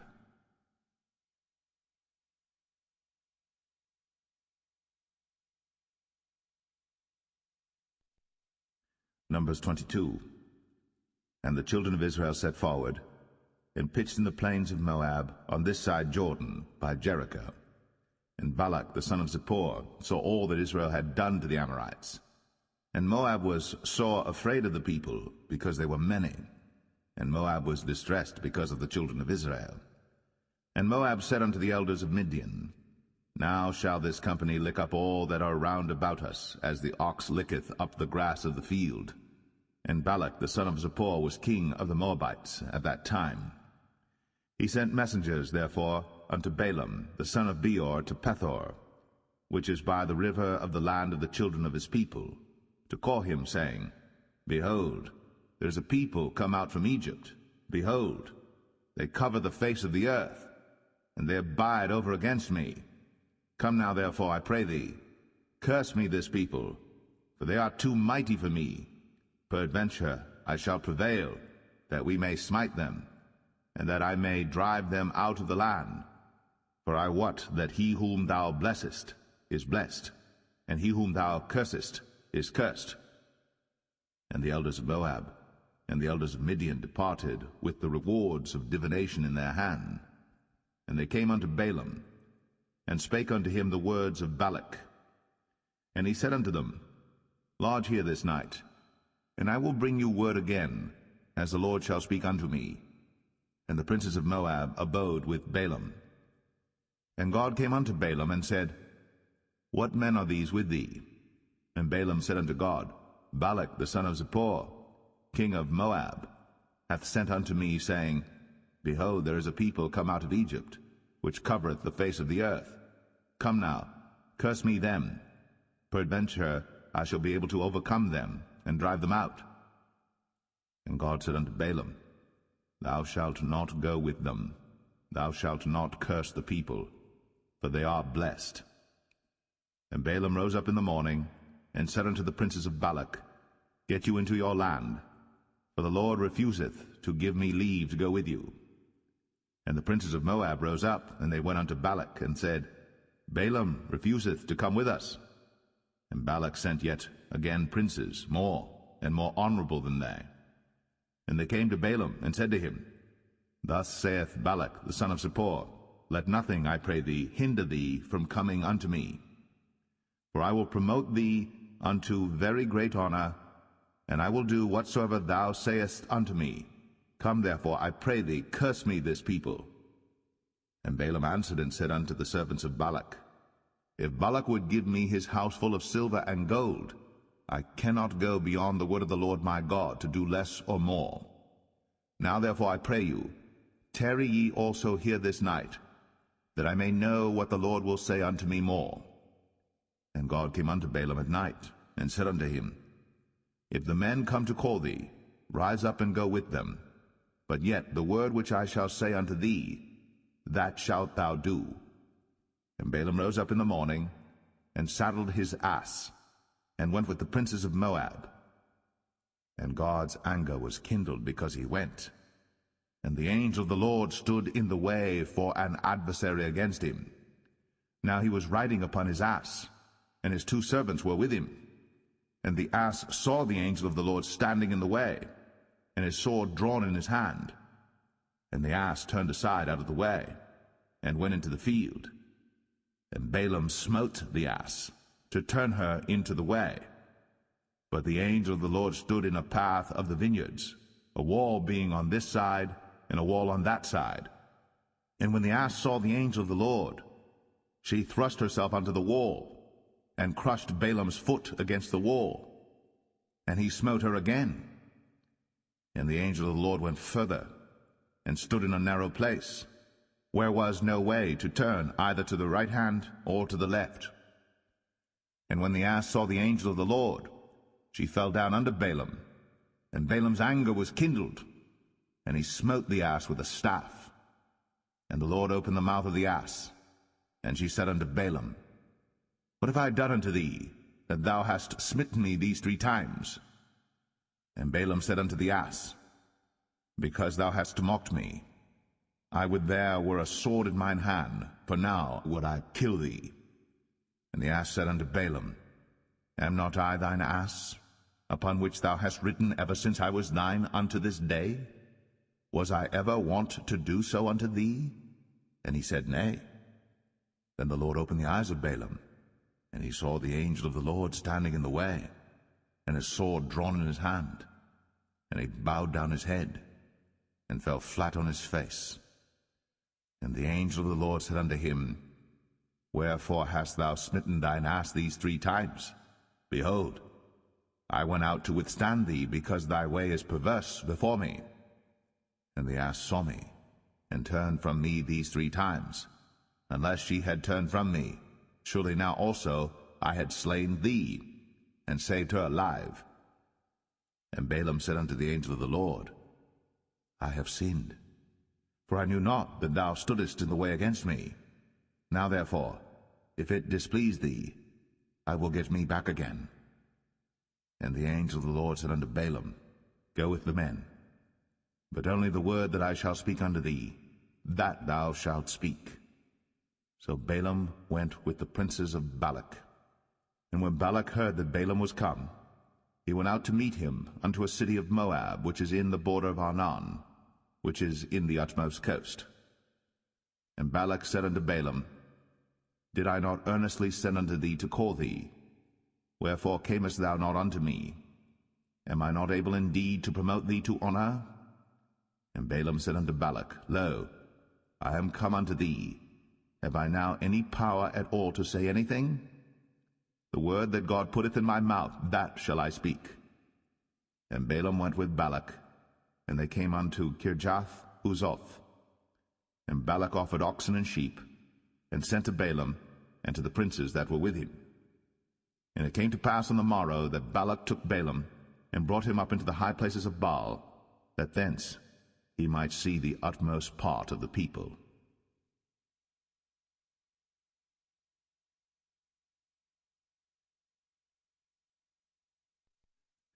Numbers 23. And Balaam said unto Balak, Build me here 7 altars, and prepare me here 7 oxen and 7 rams. And Balak did as Balaam had spoken. And Balak and Balaam offered on every altar a bullock and a ram.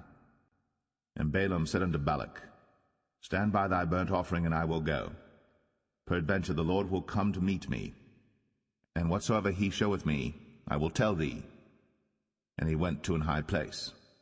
And God met Balaam, and he said unto him, I have prepared 7 altars, and I have offered upon every altar a bullock and a ram. And the Lord put a word in Balaam's mouth, and said, Return unto Balak, and thus thou shalt speak. And he returned unto him, and lo, he stood by his burnt sacrifice, he and all the princes of Moab. And he took up his parable, and said, Balak the king of Moab hath brought me from Aram out of the mountains of the east, saying, Come, curse me, Jacob, and come, defy Israel. How shall I curse whom God hath not cursed?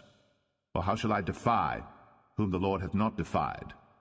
For from the top of the rocks I see him, and from the hills I behold him. Lo, the people shall dwell alone, and shall not be reckoned among the nations. Who can count the dust of Jacob, and the number of the 4th part of Israel? Let me die the death of the righteous, and let my last end be like his. And Balak said unto Balaam, What hast thou done unto me? I took thee to curse mine enemies, and behold, thou hast blessed them altogether. And he answered and said, Must I not take heed to speak that which the Lord hath put in my mouth?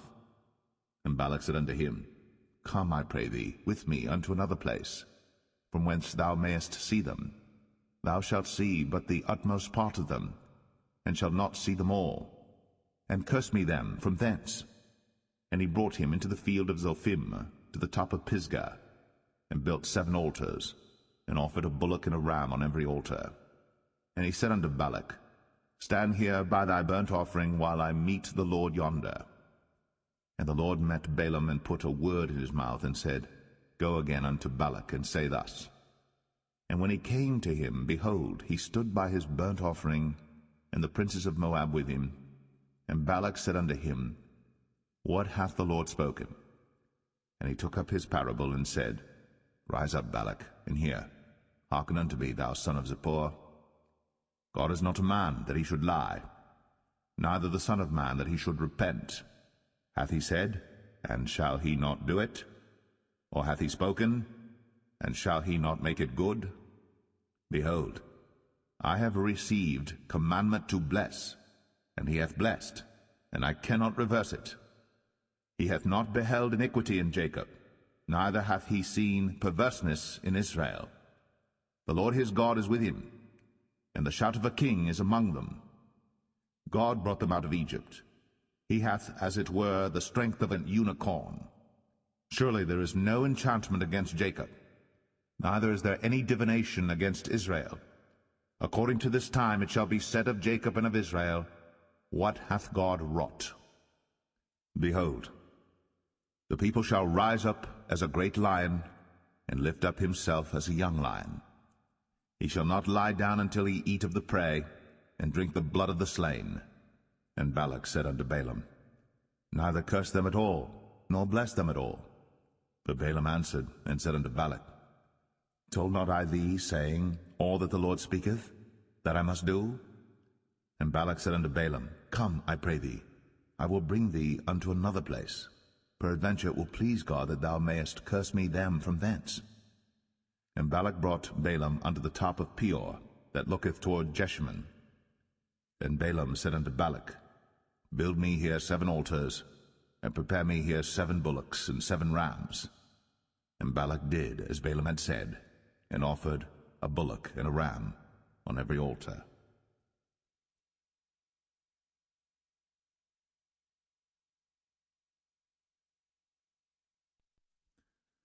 Numbers 24. And when Balaam saw that it pleased the Lord to bless Israel, he went not, as at other times, to seek for enchantments, But he set his face toward the wilderness.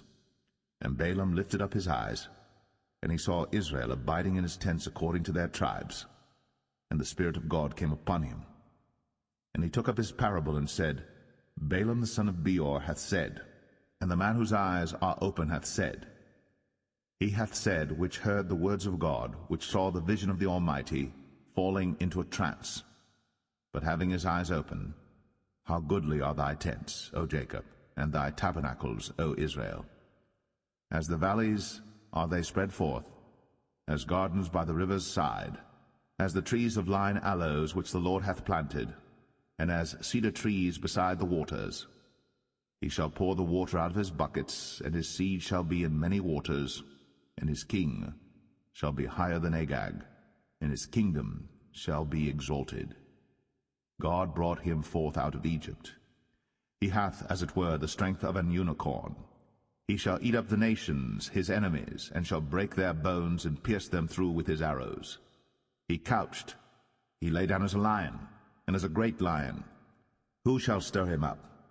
Blessed is he that blesseth thee, and cursed is he that curseth thee. And Balak's anger was kindled against Balaam, and he smote his hands together. And Balak said unto Balaam, I called thee to curse mine enemies, and behold, thou hast altogether blessed them these 3 times. Therefore now flee thou to thy place. I thought to promote thee unto great honor, but lo, the Lord hath kept thee back from honor. And Balaam said unto Balak, Spake I not also to thy messengers which thou sentest unto me, saying, If Balak would give me his house full of silver and gold, I cannot go beyond the commandment of the Lord, to do either good or bad of mine own mind. But what the Lord saith, that will I speak. And now behold, I go unto my people. Come therefore, and I will advertise thee what this people shall do to thy people in the latter days. And he took up his parable and said, Balaam the son of Beor hath said, and the man whose eyes are open hath said, he hath said, which heard the words of God, and knew the knowledge of the Most High, which saw the vision of the Almighty, falling into a trance, but having his eyes open. I shall see him, but not now. I shall behold him, but not nigh. There shall come a star out of Jacob, and a scepter shall rise out of Israel, and shall smite the corners of Moab, and destroy all the children of Sheth. And Edom shall be a possession, Sire also shall be a possession for his enemies. And Israel shall do valiantly. Out of Jacob shall come he that shall have dominion, and shall destroy him that remaineth of the city. And when he looked on Amalek, he took up his parable and said, Amalek was the first of the nations, but his latter end shall be that he perish for ever. And he looked on the Kenites, and took up his parable, and said, Strong is thy dwelling place, and thou puttest thy nest in a rock. Nevertheless, the Kenites shall be wasted, until Asshur shall carry thee away captive. And he took up his parable, and said, Alas, who shall live when God doeth this? And ships shall come from the coast of Chittim, and shall afflict Asshur, and shall afflict Eber, and he also shall perish for ever. And Balaam rose up, and went, and returned to his place, and Balak also went his way.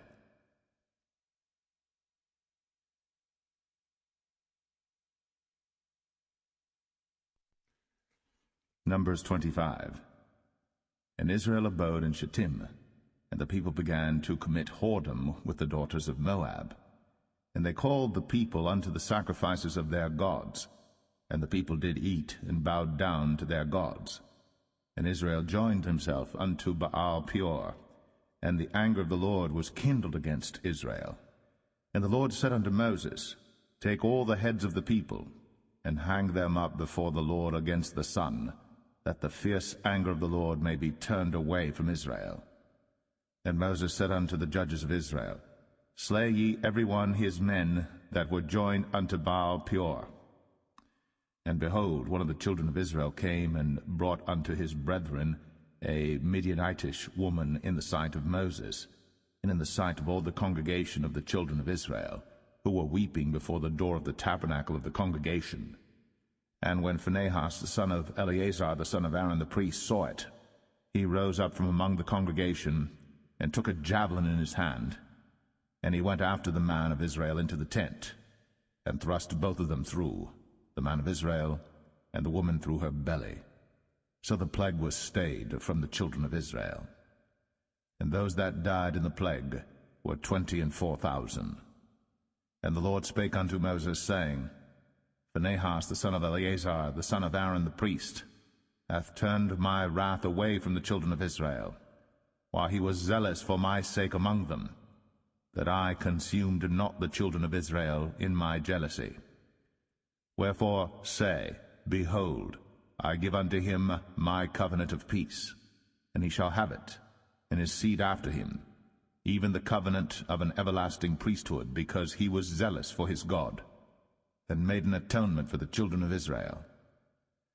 Now the name of the Israelite that was slain, even that was slain with the Midianitish woman, was Zimri, the son of Salu, a prince of the chief house among the Simeonites.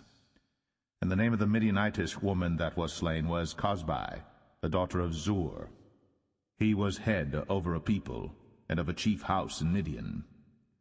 And the Lord spake unto Moses, saying, Vex the Midianites, and smite them, for they vex you with their wiles, wherewith they have beguiled you in the matter of Peor, and in the matter of Cosbi, the daughter of a prince of Midian, their sister, which was slain in the day of the plague, for Peor's sake.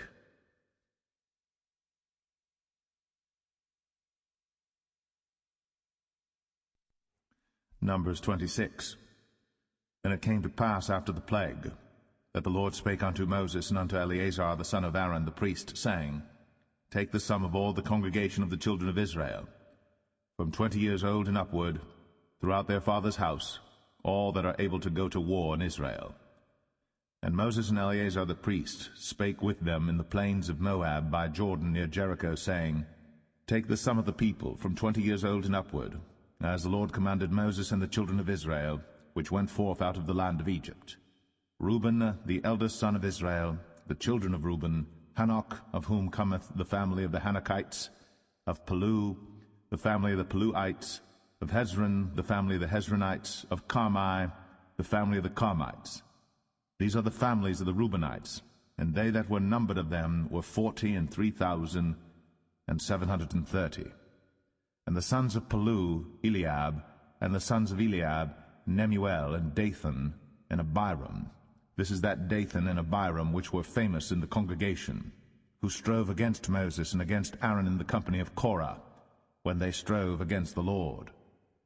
And the earth opened her mouth, and swallowed them up together with Korah, when that company died, what time the fire devoured 250 men, and they became a sign.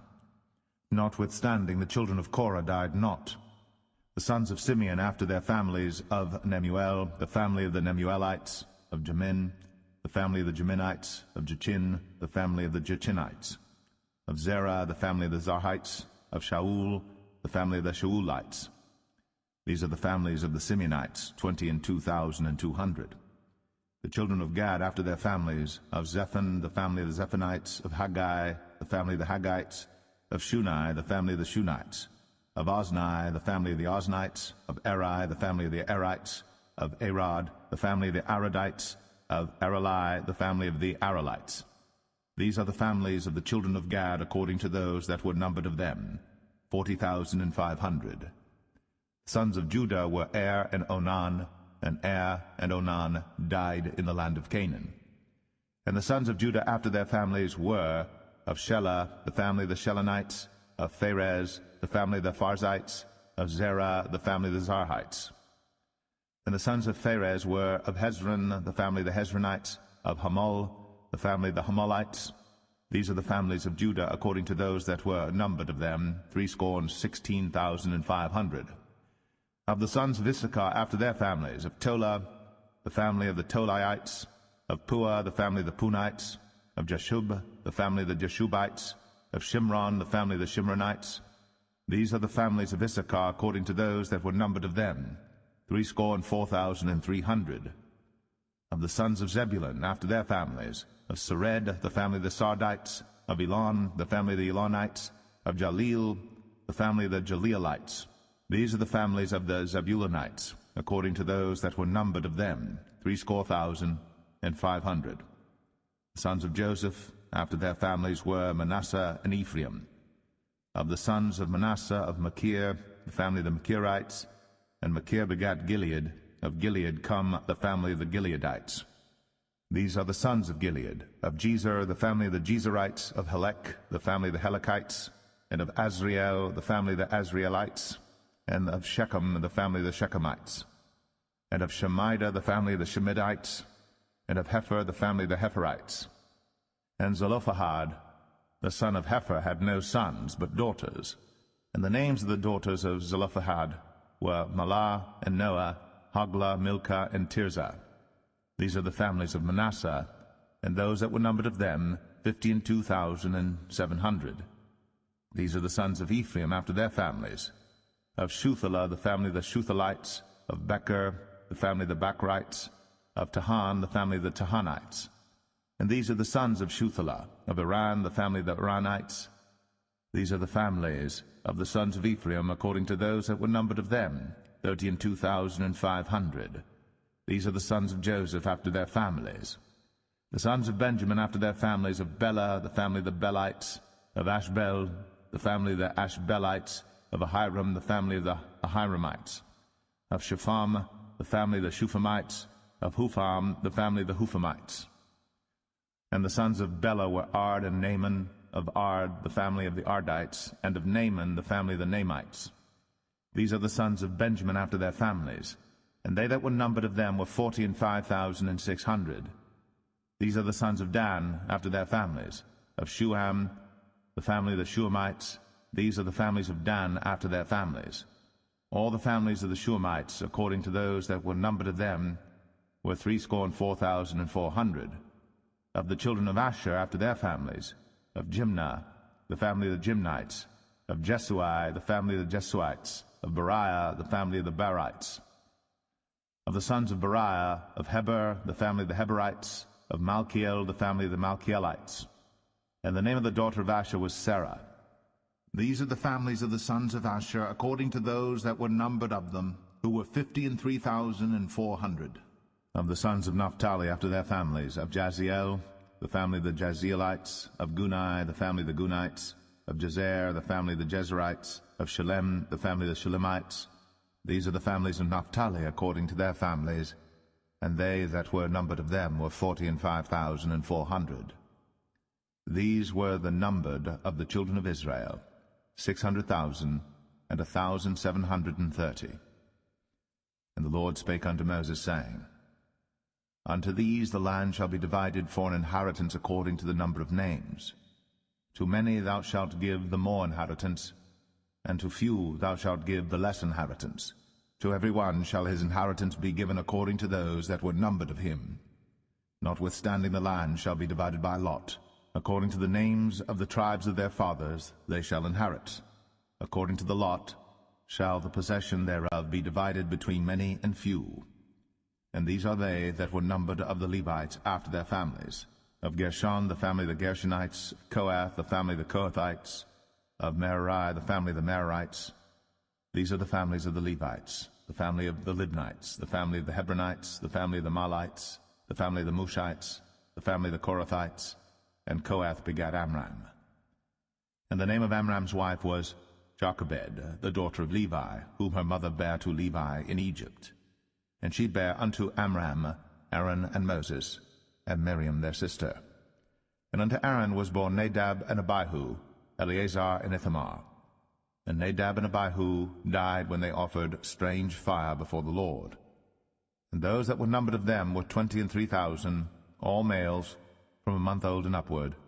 But they were not numbered among the children of Israel, because there was no inheritance given them among the children of Israel. These are they that were numbered by Moses and Eleazar the priest, who numbered the children of Israel in the plains of Moab by Jordan near Jericho. But among these there was not a man of them whom Moses and Aaron the priest numbered, when they numbered the children of Israel in the wilderness of Sinai. For the Lord had said of them, They shall surely die in the wilderness.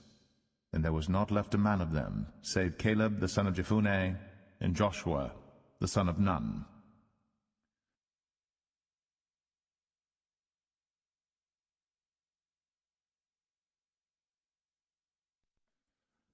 Numbers 27. Then came the daughters of Zelophehad, the son of Hepher, the son of Gilead, the son of Machir, the son of Manasseh, of the families of Manasseh, the son of Joseph. And these are the names of his daughters, Mahlah, Noah, and Hoglah, and Milcah, and Tirzah. And they stood before Moses, and before Eleazar the priest, and before the princes and all the congregation, by the door of the tabernacle of the congregation, saying, Our father died in the wilderness, and he was not in the company of them that gathered themselves together against the Lord in the company of Korah, but died in his own sin, and had no sons. Why should the name of our father be done away from among his family, because he hath no son? Give unto us therefore possession among the brethren of our father. And Moses brought their cause before the Lord. And the Lord spake unto Moses, saying, The daughters of Zelophehad speak right. Thou shalt surely give them a possession of an inheritance among their father's brethren, and thou shalt cause the inheritance of their father to pass unto them. And thou shalt speak unto the children of Israel, saying, If a man die, and have no son, then ye shall cause his inheritance to pass unto his daughter. And if he have no daughter, then ye shall give his inheritance unto his brethren. And if he have no brethren, then ye shall give his inheritance unto his father's brethren. And if his father have no brethren, then ye shall give his inheritance unto his kinsman that is next to him of his family, and he shall possess it. And it shall be unto the children of Israel a statute of judgment, as the Lord commanded Moses. And the Lord said unto Moses, Get thee up into this Mount Abarim, and see the land which I have given unto the children of Israel. And when thou hast seen it, thou also shalt be gathered unto thy people, as Aaron thy brother was gathered. For ye rebelled against my commandment in the desert of Zin, in the strife of the congregation, to sanctify me at the water before their eyes, that is, the water of Meribah and Kadesh, in the wilderness of Zin. And Moses spake unto the Lord, saying, Let the Lord, the God of the spirits of all flesh, set a man over the congregation, which may go out before them, and which may go in before them, and which may lead them out, and which may bring them in, that the congregation of the Lord be not as sheep which have no shepherd. And the Lord said unto Moses, Take thee Joshua the son of Nun, a man in whom is the Spirit, and lay thine hand upon him, and set him before Eleazar the priest, and before all the congregation, and give him a charge in their sight. And thou shalt put some of thine honor upon him, that all the congregation of the children of Israel may be obedient. And he shall stand before Eleazar the priest, who shall ask counsel for him after the judgment of Urim before the Lord. At his word shall they go out, and at his word they shall come in, both he and all the children of Israel with him, even all the congregation. And Moses did as the Lord commanded him. And he took Joshua, and set him before Eleazar the priest, and before all the congregation.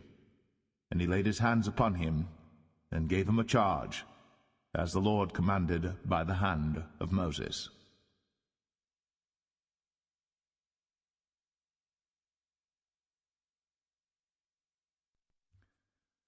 Numbers 28. And the Lord spake unto Moses, saying, Command the children of Israel, and say unto them, My offering, and my bread for my sacrifices made by fire for a sweet savour unto me, shall ye observe to offer unto me in their due season. And thou shalt say unto them, This is the offering made by fire, which ye shall offer unto the Lord, 2 lambs of the first year without spot day by day, for a continual burnt offering. The 1 lamb shalt thou offer in the morning, and the other lamb shalt thou offer at even. and a 10th part of an ephah of flour for a meat offering, mingled with the 4th part of an hin of beaten oil. It is a continual burnt offering which was ordained in Mount Sinai for a sweet savor, a sacrifice made by fire unto the Lord. And the drink offering thereof shall be the 4th part of an hin for the one lamb. In the holy place shalt thou cause the strong wine to be poured unto the Lord for a drink offering. And the other lamb shalt thou offer at even, as the meat offering of the morning, and as the drink offering thereof. Thou shalt offer it, a sacrifice made by fire, of a sweet savor unto the Lord. And on the Sabbath day 2 lambs of the first year without spot, and 2/10 deals of flour for a meat offering mingled with oil, and the drink offering thereof. This is the burnt offering of every Sabbath, beside the continual burnt offering and his drink offering. And in the beginnings of your months ye shall offer a burnt offering unto the Lord, 2 young bullocks and 1 ram, 7 lambs of the first year without spot, and 3/10 deals of flour for a meat offering mingled with oil for 1 bullock, and 2/10 deals of flour for a meat offering mingled with oil for 1 ram, and a several 10th deal of flour mingled with oil for a meat offering unto 1 lamb, for a burnt offering of a sweet savor, a sacrifice made by fire unto the Lord. And their drink offerings shall be 1/2 an hin of wine unto a bullock, and the 3rd part of an hin unto a ram, and a 4th part of an hin unto a lamb. This is the burnt offering of every month throughout the months of the year. And 1 kid of the goats for a sin offering unto the Lord shall be offered, beside the continual burnt offering and his drink offering. And the 14th day of the first month is the Passover of the Lord. And the 15th day of this month is the feast. 7 days shall unleavened bread be eaten. In the first day shall be an holy convocation. Ye shall do no manner of servile work therein. But ye shall offer a sacrifice made by fire for a burnt offering unto the Lord, 2 young bullocks and 1 ram, and 7 lambs of the first year. They shall be unto you without blemish. And their meat offering shall be of flour mingled with oil. 3/10 deals shall ye offer for a bullock, and 2/10 deals for a ram. A several 10th deal shalt thou offer for every lamb throughout the 7 lambs, and 1 goat for a sin offering, to make an atonement for you. Ye shall offer these beside the burnt offering in the morning, which is for a continual burnt offering. After this manner ye shall offer daily throughout the 7 days the meat of the sacrifice made by fire, of a sweet savor unto the Lord. It shall be offered beside the continual burnt offering and his drink offering. And on the 7th day ye shall have an holy convocation. Ye shall do no servile work. Also in the day of the first fruits, when ye bring a new meat offering unto the Lord, after your weeks be out, ye shall have an holy convocation. Ye shall do no servile work. But ye shall offer the burnt offering for a sweet savor unto the Lord, 2 young bullocks, 1 ram, 7 lambs of the first year, and their meat offering of flour mingled with oil, 3/10 deals unto 1 bullock, 2/10 deals unto 1 ram, a several 10th deal unto 1 lamb, throughout the 7 lambs, and 1 kid of the goats to make an atonement for you. You shall offer them beside the continual burnt offering and his meat offering. They shall be unto you without blemish, and their drink offerings.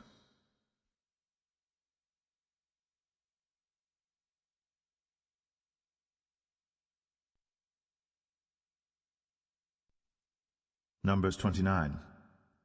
And in the 7th month, on the 1st day of the month, ye shall have an holy convocation.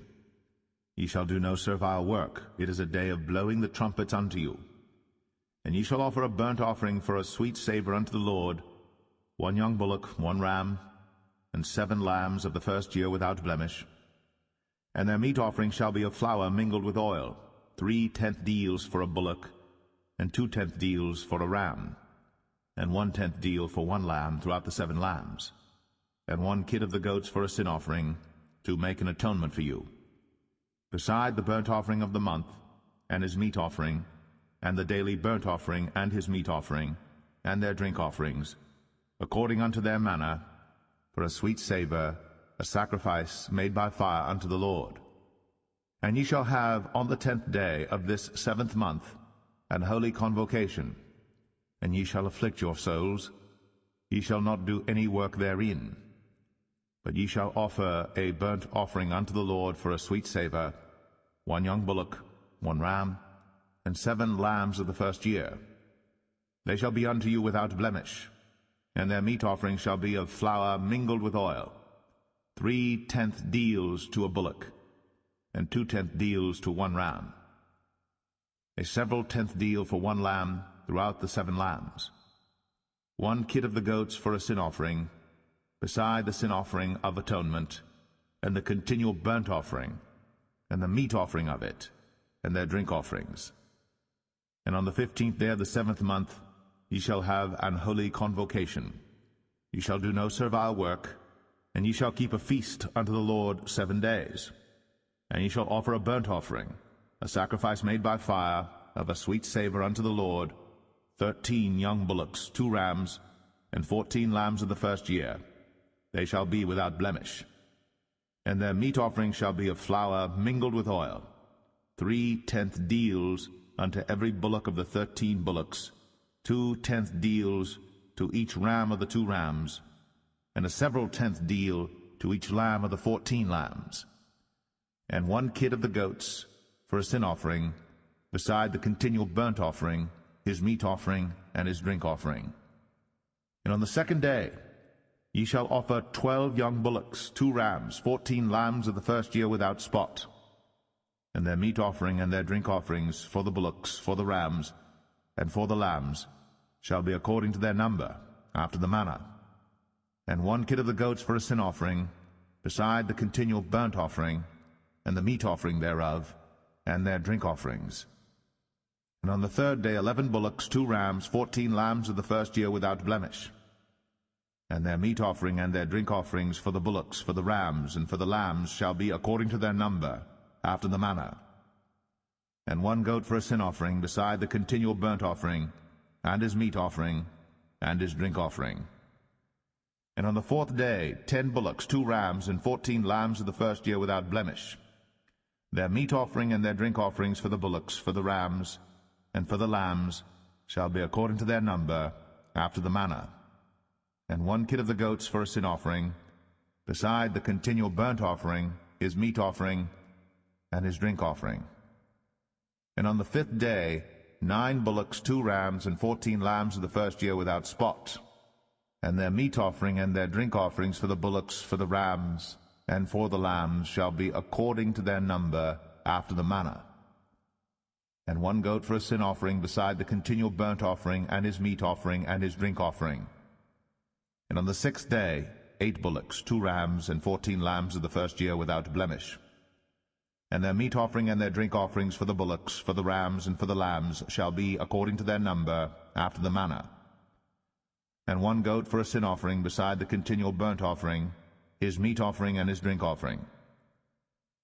And on the 7th day 7 bullocks, 2 rams, and 14 lambs of the first year without blemish, and their meat offering and their drink offerings for the bullocks, for the rams, and for the lambs shall be according to their number, after the manner, and 1 goat for a sin offering, beside the continual burnt offering, his meat offering, and his drink offering. On the 8th day ye shall have a solemn assembly. Ye shall do no servile work therein, but ye shall offer a burnt offering, a sacrifice made by fire, of a sweet savour unto the Lord, 1 bullock, 1 ram, 7 lambs of the first year without blemish. Their meat offering and their drink offerings for the bullock, for the ram, and for the lambs shall be according to their number, after the manner, and 1 goat for a sin offering, beside the continual burnt offering, and his meat offering, and his drink offering. These things ye shall do unto the Lord in your set feasts, beside your vows, and your freewill offerings, for your burnt offerings, and for your meat offerings, and for your drink offerings, and for your peace offerings. And Moses told the children of Israel according to all that the Lord commanded Moses.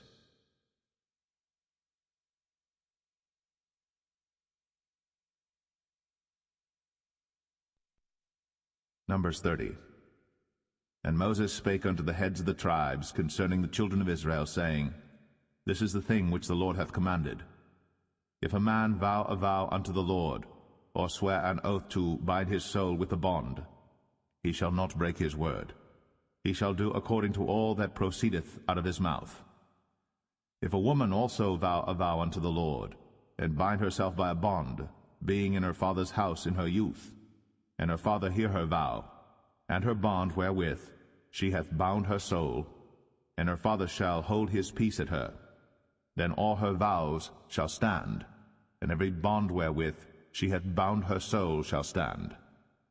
But if her father disallow her in the day that he heareth, not any of her vows, or of her bonds wherewith she hath bound her soul, shall stand, and the Lord shall forgive her, because her father disallowed her. And if she had at all an husband, when she vowed or uttered aught out of her lips, wherewith she bound her soul, and her husband heard it, and held his peace at her in the day that he heard it, then her vows shall stand, and her bonds wherewith she bound her soul shall stand. But if her husband disallowed her on the day that he heard it, then he shall make her vow which she vowed, and that which she uttered with her lips, wherewith she bound her soul, of none effect, and the Lord shall forgive her. But every vow of a widow, and of her that is divorced, wherewith they have bound their souls, shall stand against her. And if she vowed in her husband's house, or bound her soul by a bond with an oath, and her husband heard it, and held his peace at her, and disallowed her not, then all her vows shall stand, and every bond wherewith she bound her soul shall stand. But if her husband hath utterly made them void on the day he heard them, then whatsoever proceeded out of her lips concerning her vows, or concerning the bond of her soul, shall not stand. Her husband hath made them void, and the Lord shall forgive her. Every vow, and every binding oath to afflict the soul, her husband may establish it, or her husband may make it void. But if her husband altogether hold his peace at her from day to day, then he establisheth all her vows, or all her bonds which are upon her. He confirmeth them, because he held his peace at her in the day that he heard them. But if he shall any ways make them void after that he hath heard them, then he shall bear her iniquity. These are the statutes which the Lord commanded Moses, between a man and his wife, between the father and his daughter, being yet in her youth, in her father's house.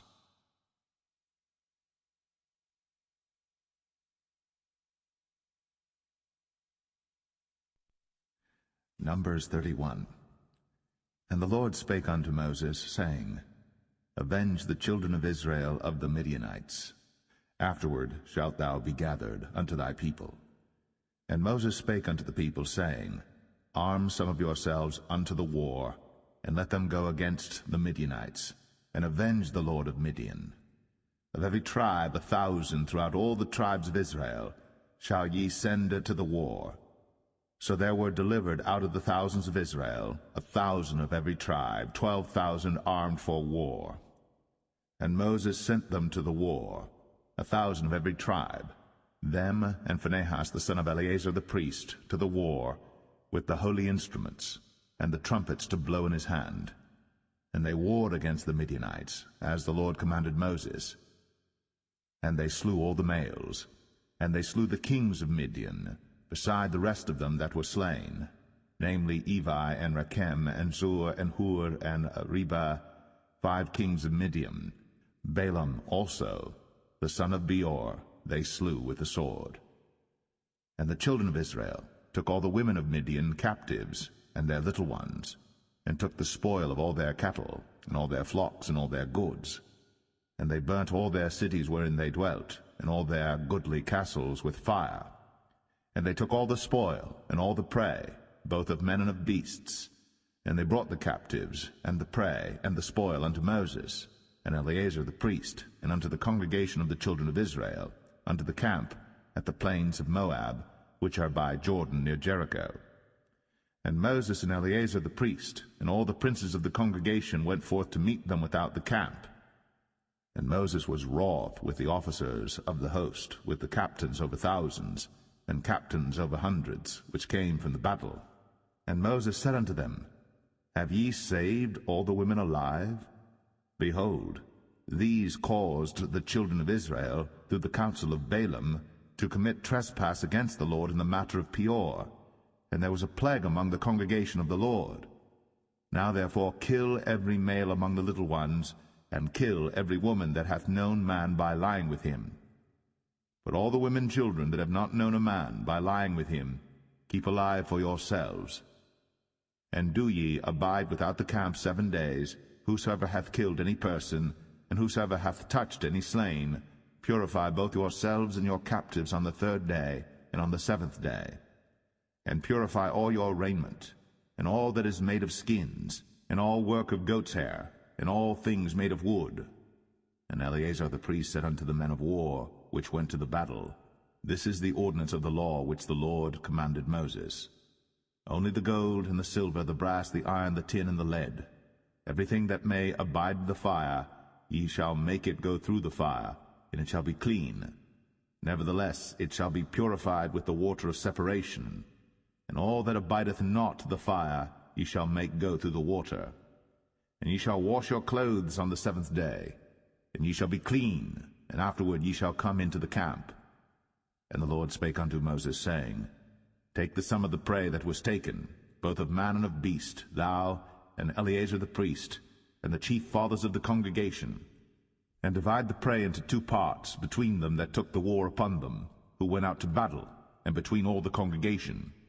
And levy a tribute unto the Lord of the men of war which went out to battle, 1 soul of 500, both of the persons, and of the beeves, and of the asses, and of the sheep. Take it of their half, and give it unto Eleazar the priest, for an heave offering of the Lord. And of the children of Israel's half thou shalt take 1 portion of 50 of the persons, of the beeves, of the asses, and of the flocks, of all manner of beasts, and give them unto the Levites, which keep the charge of the tabernacle of the Lord. And Moses and Eleazar the priest did as the Lord commanded Moses. And the booty, being the rest of the prey which the men of war had caught, was 600,000, and 70,000, and 5,000 sheep, and 12,000 beeves, and 1,000 asses, and 32,000 persons in all, of women that had not known man by lying with him.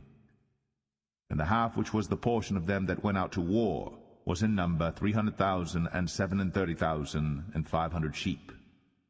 And the Lord's tribute of the sheep was 615. And the beeves were 36,000, of which the Lord's tribute was 312. And the asses were 30,500, of which the Lord's tribute was 301. And the persons were 16,000, of which the Lord's tribute was 32 persons. And Moses gave the tribute which was the Lord's heave offering unto Eleazar the priest, as the Lord commanded Moses. And of the children of Israel's half, which Moses divided from the men that warred, now the half that pertained unto the congregation was 300,000, and 30,000, and 7,500 sheep, and 36,000 beeves, and 30,000 asses, and 500, and 16,000 persons. Even of the children of Israel's half, Moses took 1 portion of 50, both of man and of beast, and gave them unto the Levites, which kept the charge of the tabernacle of the Lord, as the Lord commanded Moses. And the officers which were over thousands of the host, the captains of thousands and captains of hundreds, came near unto Moses. And they said unto Moses, Thy servants have taken the sum of the men of war which are under our charge, and there lacketh not 1 man of us. We have therefore brought an oblation for the Lord, what every man hath gotten, of jewels of gold, chains and bracelets, rings, earrings, and tablets, to make an atonement for our souls before the Lord. And Moses and Eleazar the priest took the gold of them, even all wrought jewels, and all the gold of the offering that they offered up to the Lord, of the captains of thousands, and of the captains of hundreds, was 16,750 shekels. For the men of war had taken spoil, every man for himself. And Moses and Eleazar the priest took the gold of the captains of thousands and of hundreds, and brought it into the tabernacle of the congregation, for a memorial for the children of Israel before the Lord.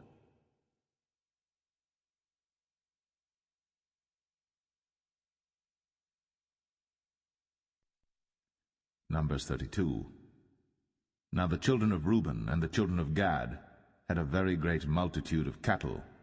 And when they saw the land of Jazer and the land of Gilead, that, behold, the place was a place for cattle, the children of Gad and the children of Reuben came and spake unto Moses, and to Eleazar the priest, and unto the princes of the congregation, saying, Adareth, and Dibon, and Jazer, and Imrah, and Heshbon, and Elealeh, and Shebam, and Nebo, and Beon. Even the country which the Lord smote before the congregation of Israel is a land for cattle, and thy servants have cattle. Wherefore said they, If we have found grace in thy sight, let this land be given unto thy servants for a possession, and bring us not over Jordan. And Moses said unto the children of Gad, and to the children of Reuben, Shall your brethren go to war, and shall ye sit here? And wherefore discourage ye the heart of the children of Israel from going over into the land which the Lord hath given them? Thus did your fathers when I sent them from Kadesh-barnea to see the land. For when they went up unto the valley of Eshcol, and saw the land, they discouraged the heart of the children of Israel, that they should not go into the land which the Lord had given them. And the Lord's anger was kindled the same time, and he sware, saying, Surely none of the men that came up out of Egypt from 20 years old and upward shall see the land which I sware unto Abraham, unto Isaac, and unto Jacob, because they have not wholly followed me, save Caleb the son of Jephunneh the Kenizzite, and Joshua the son of Nun, for they have wholly followed the Lord. And the Lord's anger was kindled against Israel, and he made them wander in the wilderness 40 years, until all the generation that had done evil in the sight of the Lord was consumed. And behold, ye are risen up in your father's stead, an increase of sinful men, to augment yet the fierce anger of the Lord toward Israel. For if ye turn away from after him, he will yet again leave them in the wilderness, and ye shall destroy all this people. And they came near unto him, and said, We will build sheepfolds here for our cattle, and cities for our little ones. But we ourselves will go ready armed before the children of Israel, until we have brought them unto their place. And our little ones shall dwell in the fenced cities because of the inhabitants of the land. We will not return unto our houses until the children of Israel have inherited every man his inheritance. For we will not inherit with them on yonder side Jordan, or forward, because our inheritance is fallen to us on this side Jordan eastward. And Moses said unto them, If ye will do this thing, if ye will go armed before the Lord to war, and will go all of you armed over Jordan before the Lord, until he hath driven out his enemies from before him, and the land be subdued before the Lord, then afterward ye shall return, and be guiltless before the Lord, and before Israel. And this land shall be your possession before the Lord. But if ye will not do so, behold, ye have sinned against the Lord, and be sure your sin will find you out. Build you cities for your little ones, and folds for your sheep, and do that which hath proceeded out of your mouth. And the children of Gad and the children of Reuben spake unto Moses, saying, Thy servants will do as my Lord commandeth. Our little ones, our wives, our flocks, and all our cattle shall be there in the cities of Gilead. But thy servants will pass over, every man armed for war, before the Lord to battle, as my Lord saith. So concerning them Moses commanded Eleazar the priest, and Joshua the son of Nun, and the chief fathers of the tribes of the children of Israel. And Moses said unto them, If the children of Gad and the children of Reuben will pass with you over Jordan, every man armed to battle before the Lord, and the land shall be subdued before you, then ye shall give them the land of Gilead for a possession. But if they will not pass over with you armed, they shall have possessions among you in the land of Canaan. And the children of Gad and the children of Reuben answered, saying, As the Lord hath said unto thy servants, so will we do. We will pass over armed before the Lord into the land of Canaan, that the possession of our inheritance on this side Jordan may be ours. And Moses gave unto them, even to the children of Gad, and to the children of Reuben, and unto half the tribe of Manasseh the son of Joseph, the kingdom of Sihon, king of the Amorites, and the kingdom of Og, king of Bashan, the land with the cities thereof in the coasts, even the cities of the country round about. And the children of Gad built Dibon, and Adaroth, and Aroer, and Atroth, Shophan, and Jazer, and Jogbehah, and Beth Nimrah, and Beth Haran, fenced cities, and folds for sheep. And the children of Reuben built Heshbon, and Elealeh, and Kirjathaim, and Nebo, and Baal-meon, their names being changed, and Shibmah, and gave other names unto the cities which they builded. And the children of Machir the son of Manasseh went to Gilead, and took it, and dispossessed the Amorite which was in it. And Moses gave Gilead unto Machir the son of Manasseh, and he dwelt therein. And Jair the son of Manasseh went and took the small towns thereof, and called them Havoth-Jair. And Nobah went and took Kenath, and the villages thereof, and called it Nobah, after his own name.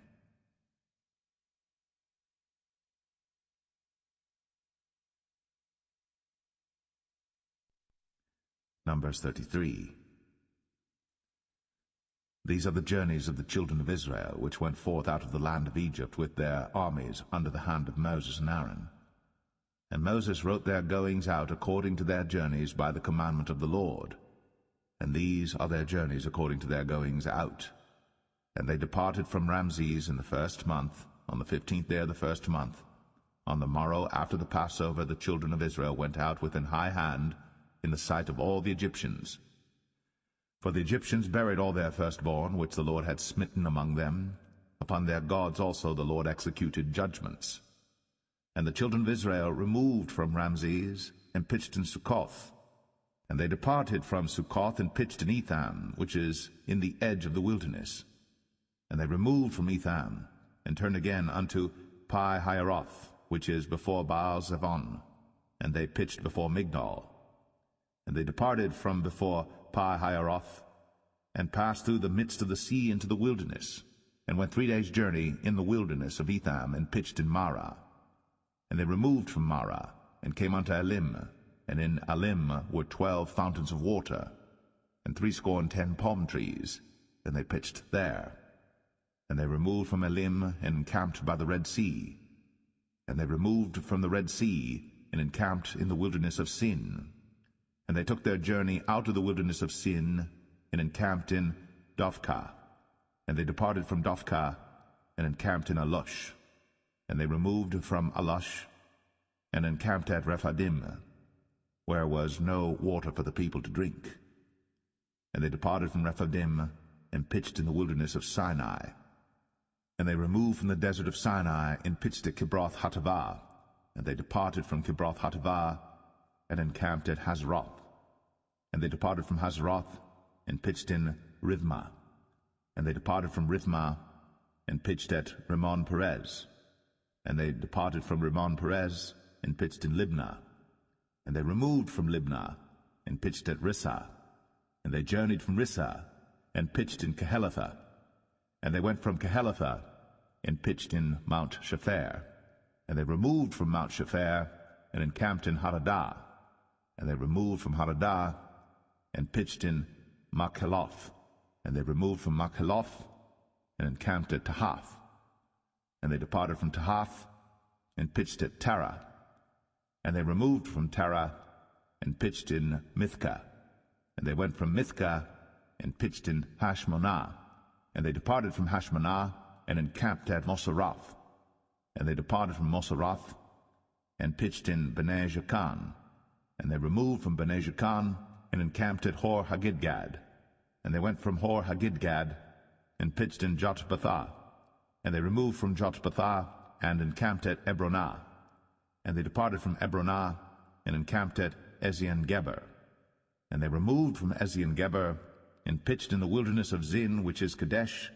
And they removed from Kadesh, and pitched in Mount Or, in the edge of the land of Edom.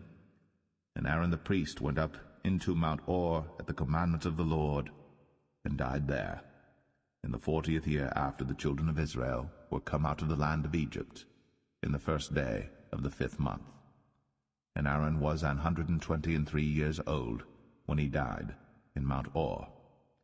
And King Arad the Canaanite which dwelt in the south in the land of Canaan, heard of the coming of the children of Israel. And they departed from Mount Or, and pitched in Zalmonah. And they departed from Zalmonah, and pitched in Punon. And they departed from Punon, and pitched in Oboth. And they departed from Oboth, and pitched in Abarim in the border of Moab. And they departed from Aim, and pitched in Dibon-Gad. And they removed from Dibon-Gad, and encamped in Almon Diblathaim. And they removed from Almon Diblathaim, and pitched in the mountains of Abarim before Nebo.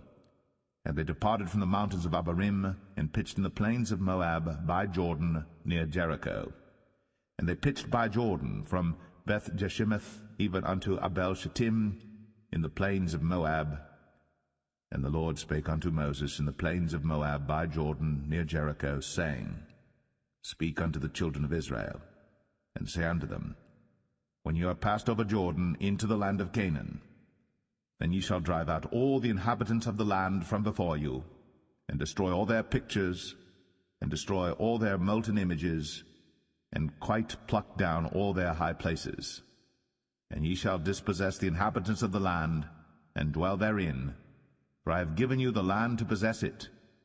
And ye shall divide the land by lot for an inheritance among your families, and to the more ye shall give the more inheritance, and to the fewer ye shall give the less inheritance. Every man's inheritance shall be in the place where his lot falleth. According to the tribes of your fathers ye shall inherit. But if ye will not drive out the inhabitants of the land from before you, then it shall come to pass that those which ye let remain of them shall be pricks in your eyes, and thorns in your sides, and shall vex you in the land wherein ye dwell. Moreover, it shall come to pass that I shall do unto you as I thought to do unto them.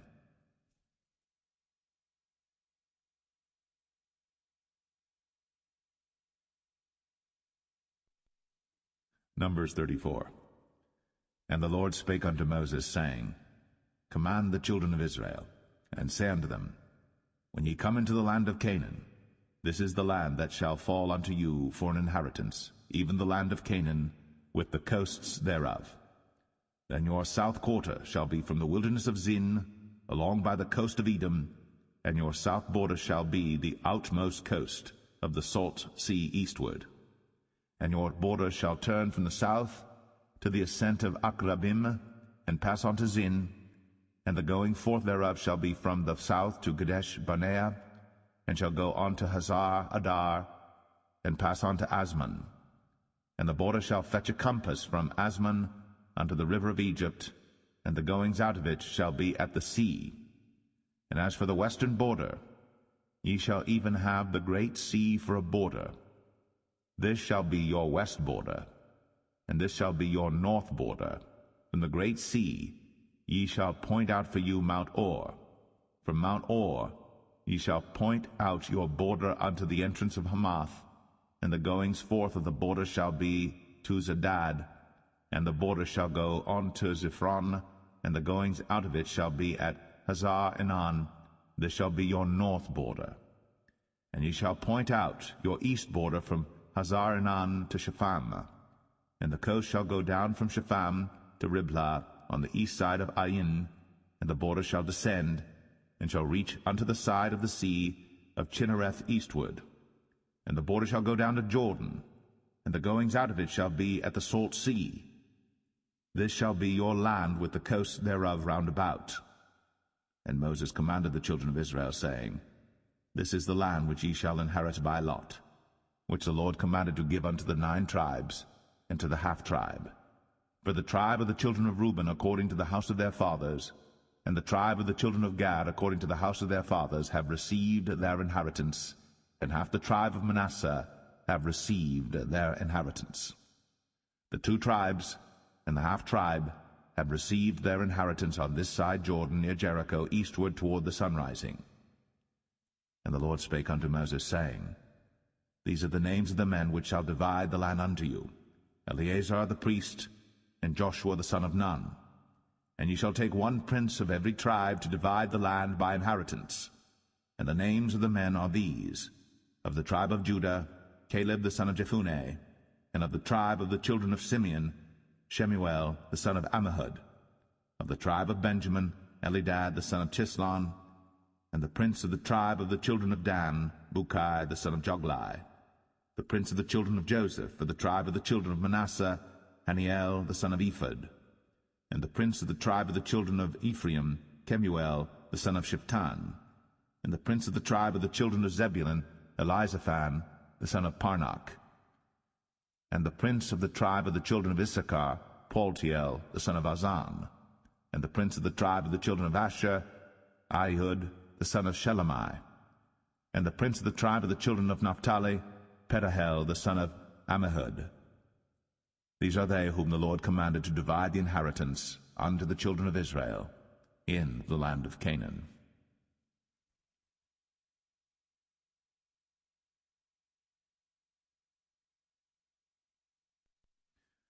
Numbers 35. And the Lord spake unto Moses in the plains of Moab by Jordan near Jericho, saying, Command the children of Israel, that they give unto the Levites of the inheritance of their possession cities to dwell in. And ye shall give also unto the Levites suburbs for the cities round about them. And the cities shall they have to dwell in, and the suburbs of them shall be for their cattle, and for their goods, and for all their beasts. And the suburbs of the cities, which ye shall give unto the Levites, shall reach from the wall of the city and outward 1,000 cubits round about. And ye shall measure from without the city on the east side 2,000 cubits, on the south side 2,000 cubits, on the west side 2,000 cubits, and on the north side 2,000 cubits. And the city shall be in the midst. This shall be to them the suburbs of the cities. And among the cities which ye shall give unto the Levites, there shall be 6 cities for refuge, which ye shall appoint for the manslayer, that he may flee thither, and to them ye shall add 42 cities. So all the cities which ye shall give to the Levites shall be 48 cities. Them shall ye give with their suburbs. And the cities which ye shall give shall be of the possession of the children of Israel. From them that have many ye shall give many, but from them that have few ye shall give few. Every one shall give of his cities unto the Levites according to his inheritance, which he inheriteth. And the Lord spake unto Moses, saying, Speak unto the children of Israel, and say unto them, When ye be come over Jordan into the land of Canaan, then ye shall appoint you cities to be cities of refuge for you, that the slayer may flee thither, which killeth any person at unawares. And they shall be unto you cities for refuge from the avenger, that the manslayer die not, until he stand before the congregation in judgment. And of these cities which ye shall give 6 cities shall ye have for refuge. Ye shall give 3 cities on this side Jordan, and 3 cities shall ye give in the land of Canaan, which shall be cities of refuge. These 6 cities shall be a refuge, both for the children of Israel, and for the stranger, and for the sojourner among them, that every one that killeth any person unawares may flee thither. And if he smite him with an instrument of iron, so that he die, he is a murderer. The murderer shall surely be put to death. And if he smite him with throwing a stone, wherewith he may die, and he die, he is a murderer. The murderer shall surely be put to death. Or if he smite him with an hand weapon of wood, wherewith he may die, and he die, he is a murderer. The murderer shall surely be put to death. The revenger of blood himself shall slay the murderer. When he meeteth him, he shall slay him. But if he thrust him of hatred, or hurl at him by laying of weight, that he die, or in enmity smite him with his hand, that he die, he that smote him shall surely be put to death. For he is a murderer.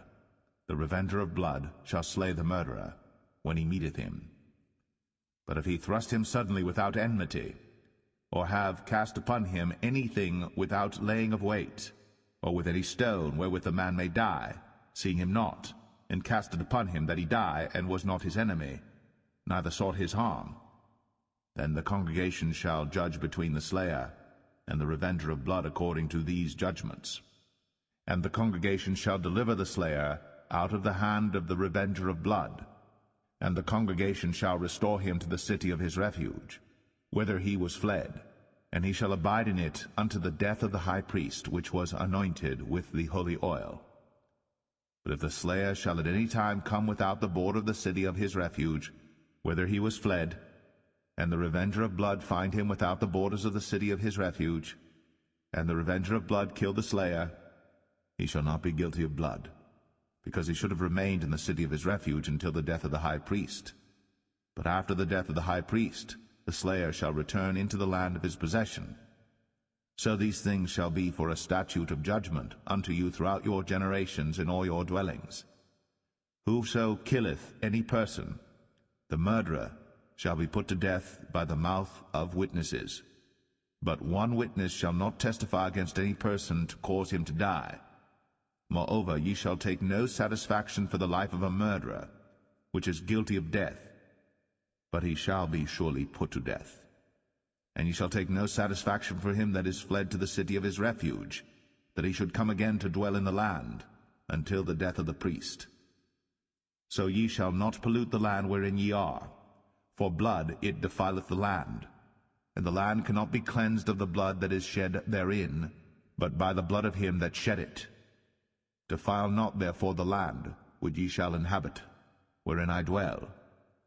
For I, the Lord, dwell among the children of Israel.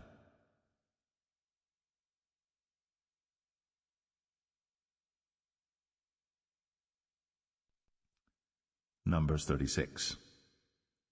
And the chief fathers of the families of the children of Gilead, the son of Machir, the son of Manasseh, of the families of the sons of Joseph, came near, and spake before Moses, and before the princes, the chief fathers of the children of Israel. And they said, The Lord commanded my Lord to give the land for an inheritance by lot to the children of Israel. And my Lord was commanded by the Lord to give the inheritance of Zelophehad, our brother, unto his daughters. And if they be married to any of the sons of the other tribes of the children of Israel, then shall their inheritance be taken from the inheritance of our fathers, and shall be put to the inheritance of the tribe whereunto they are received. So shall it be taken from the lot of our inheritance. And when the Jubilee of the children of Israel shall be, then shall their inheritance be put unto the inheritance of the tribe whereunto they are received. So shall their inheritance be taken away from the inheritance of the tribe of our fathers. And Moses commanded the children of Israel according to the word of the Lord, saying, The tribe of the sons of Joseph hath said well. This is the thing which the Lord doth command concerning the daughters of Zelophehad, saying, Let them marry to whom they think best, only to the family of the tribe of their father shall they marry. So shall not the inheritance of the children of Israel remove from tribe to tribe, for every one of the children of Israel shall keep himself to the inheritance of the tribe of his fathers. And every daughter that possesseth an inheritance in any tribe of the children of Israel shall be wife unto one of the family of the tribe of her father, that the children of Israel may enjoy every man the inheritance of his fathers. Neither shall the inheritance remove from one tribe to another tribe, but every one of the tribes of the children of Israel shall keep himself to his own inheritance. Even as the Lord commanded Moses, so did the daughters of Zelophehad. For Mahlah, Tirzah, and Hoglah, and Milcah, and Noah, the daughters of Zelophehad, were married unto their father's brothers' sons. And they were married into the families of the sons of Manasseh, the son of Joseph, and their inheritance remained in the tribe of the family of their father. These are the commandments and the judgments which the Lord commanded by the hand of Moses unto the children of Israel in the plains of Moab by Jordan, near Jericho.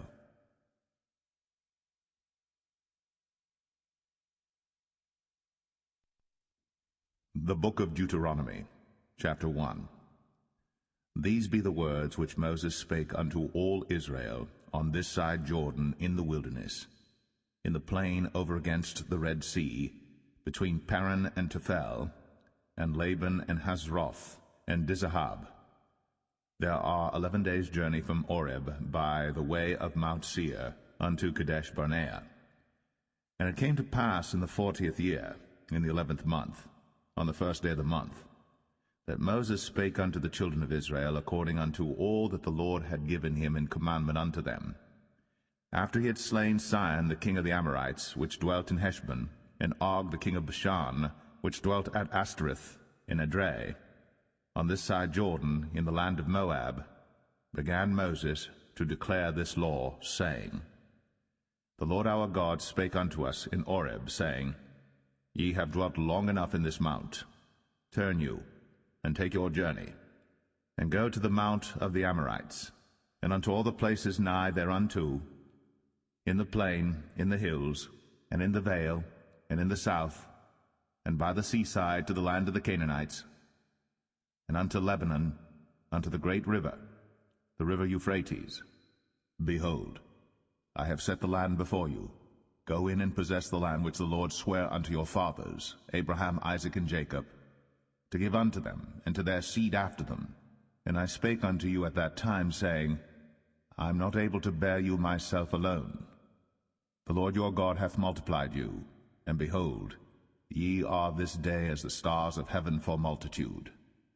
The Lord God of your fathers make you 1,000 times so many more as ye are, and bless you, as he hath promised you.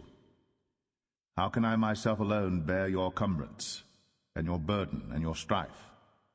Take you wise men and understanding, and known among your tribes, and I will make them rulers over you. And ye answered me and said, The thing which thou hast spoken is good for us to do. So I took the chief of your tribes, wise men and known, and made them heads over you, captains over thousands, and captains over hundreds, and captains over 50s, and captains over 10s, and officers among your tribes. And I charged your judges at that time, saying, Hear the causes between your brethren, and judge righteously between every man and his brother, and the stranger that is with him. Ye shall not respect persons in judgment, but ye shall hear the small as well as the great. Ye shall not be afraid of the face of man, for the judgment is God's. And the cause that is too hard for you, bring it unto me, and I will hear it. And I commanded you at that time all the things which ye should do. And when we departed from Horeb, we went through all that great and terrible wilderness, which ye saw by the way of the mountain of the Amorites, as the Lord our God commanded us. And we came to Kadesh Barnea. And I said unto you, Ye are come unto the mountain of the Amorites, which the Lord our God doth give unto us. Behold, the Lord thy God hath set the land before thee. Go up and possess it, as the Lord God of thy fathers hath said unto thee. Fear not, neither be discouraged. And ye came near unto me, every one of you, and said, We will send men before us, and they shall search us out the land, and bring us word again by what way we must go up, and into what cities we shall come. And the saying pleased me well. And I took 12 men of you, one of a tribe. And they turned and went up into the mountain, and came unto the valley of Eshcol, and searched it out. And they took of the fruit of the land in their hands, and brought it down unto us, and brought us word again, and said, It is a good land which the Lord our God doth give us. Notwithstanding ye would not go up, but rebelled against the commandment of the Lord your God. And ye murmured in your tents, and said, Because the Lord hated us, he hath brought us forth out of the land of Egypt, to deliver us into the hand of the Amorites, to destroy us. Whither shall we go up? Our brethren have discouraged our heart, saying, The people is greater and taller than we. The cities are great, and walled up to heaven. And moreover, we have seen the sons of the Anakims there. Then I said unto you, Dread not, neither be afraid of them. The Lord your God, which goeth before you, he shall fight for you, according to all that he did for you in Egypt before your eyes. And in the wilderness, where thou hast seen how that the Lord thy God bare thee, as a man doth bear his son, in all the way that ye went, until ye came into this place. Yet in this thing ye did not believe the Lord your God, who went in the way before you, to search you out a place to pitch your tents in fire by night, to show you by what way ye should go, and in a cloud by day. And the Lord heard the voice of your words, and was wroth, and sware, saying, Surely there shall not one of these men of this evil generation see that good land, which I swear to give unto your fathers. Save Caleb the son of Jephunneh, he shall see it. And to him will I give the land that he hath trodden upon, and to his children, because he hath wholly followed the Lord. Also the Lord was angry with me for your sakes, saying, Thou also shalt not go in thither. But Joshua the son of Nun, which standeth before thee, he shall go in thither. Encourage him, for he shall cause Israel to inherit it. Moreover, your little ones, which he said should be a prey, and your children, which in that day had no knowledge between good and evil, they shall go in thither, and unto them will I give it, and they shall possess it. But as for you, turn you, and take your journey into the wilderness by the way of the Red Sea. Then ye answered and said unto me, We have sinned against the Lord. We will go up and fight, according to all that the Lord our God commanded us. And when ye had girded on every man his weapons of war, ye were ready to go up into the hill. And the Lord said unto me, Say unto them, Go not up, neither fight, for I am not among you, lest ye be smitten before your enemies. So I spake unto you, and ye would not hear, but rebelled against the commandment of the Lord, and went presumptuously up into the hill. And the Amorites which dwelt in that mountain came out against you, and chased you as bees do, and destroyed you in Seir, even unto Hormah. And ye returned and wept before the Lord. But the Lord would not hearken to your voice, nor give ear unto you. So ye abode in Kadesh many days, according unto the days that ye abode there.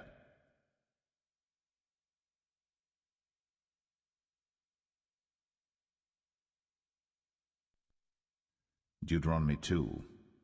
Then we turned and took our journey into the wilderness by the way of the Red Sea, as the Lord spake unto me, and we compassed Mount Seir many days.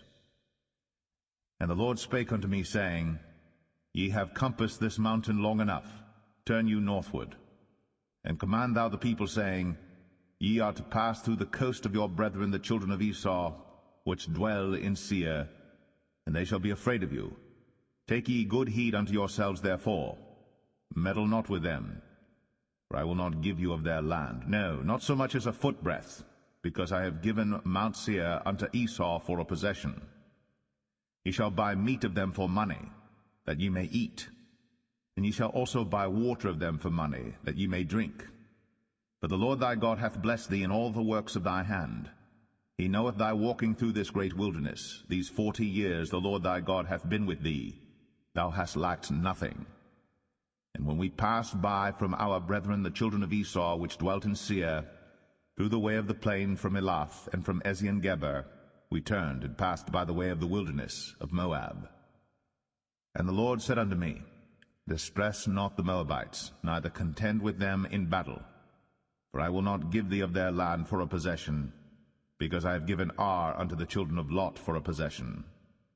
The Emims dwelt therein in times past, a people great and many and tall, as the Anakims, which also were accounted giants, as the Anakims, but the Moabites called them Emims. The Orims also dwelt in Seir before time, but the children of Esau succeeded them, when they had destroyed them from before them, and dwelt in their stead, as Israel did unto the land of his possession, which the Lord gave unto them. Now rise up, said I, and get you over the brook Zered. And we went over the brook Zered. And the space in which we came from Kadesh Barnea, until we were come over the brook Zered, was 38 years, until all the generation of the men of war were wasted out from among the host, as the Lord sware unto them. For indeed the hand of the Lord was against them, to destroy them from among the host, until they were consumed. So it came to pass, when all the men of war were consumed, and dead from among the people, that the Lord spake unto me, saying, Thou art to pass over through Ar, the coast of Moab, this day. And when thou comest nigh over against the children of Ammon, distress them not, nor meddle with them. For I will not give thee of the land of the children of Ammon any possession, because I have given it unto the children of Lot for a possession. That also was accounted a land of giants. Giants dwelt therein in old time.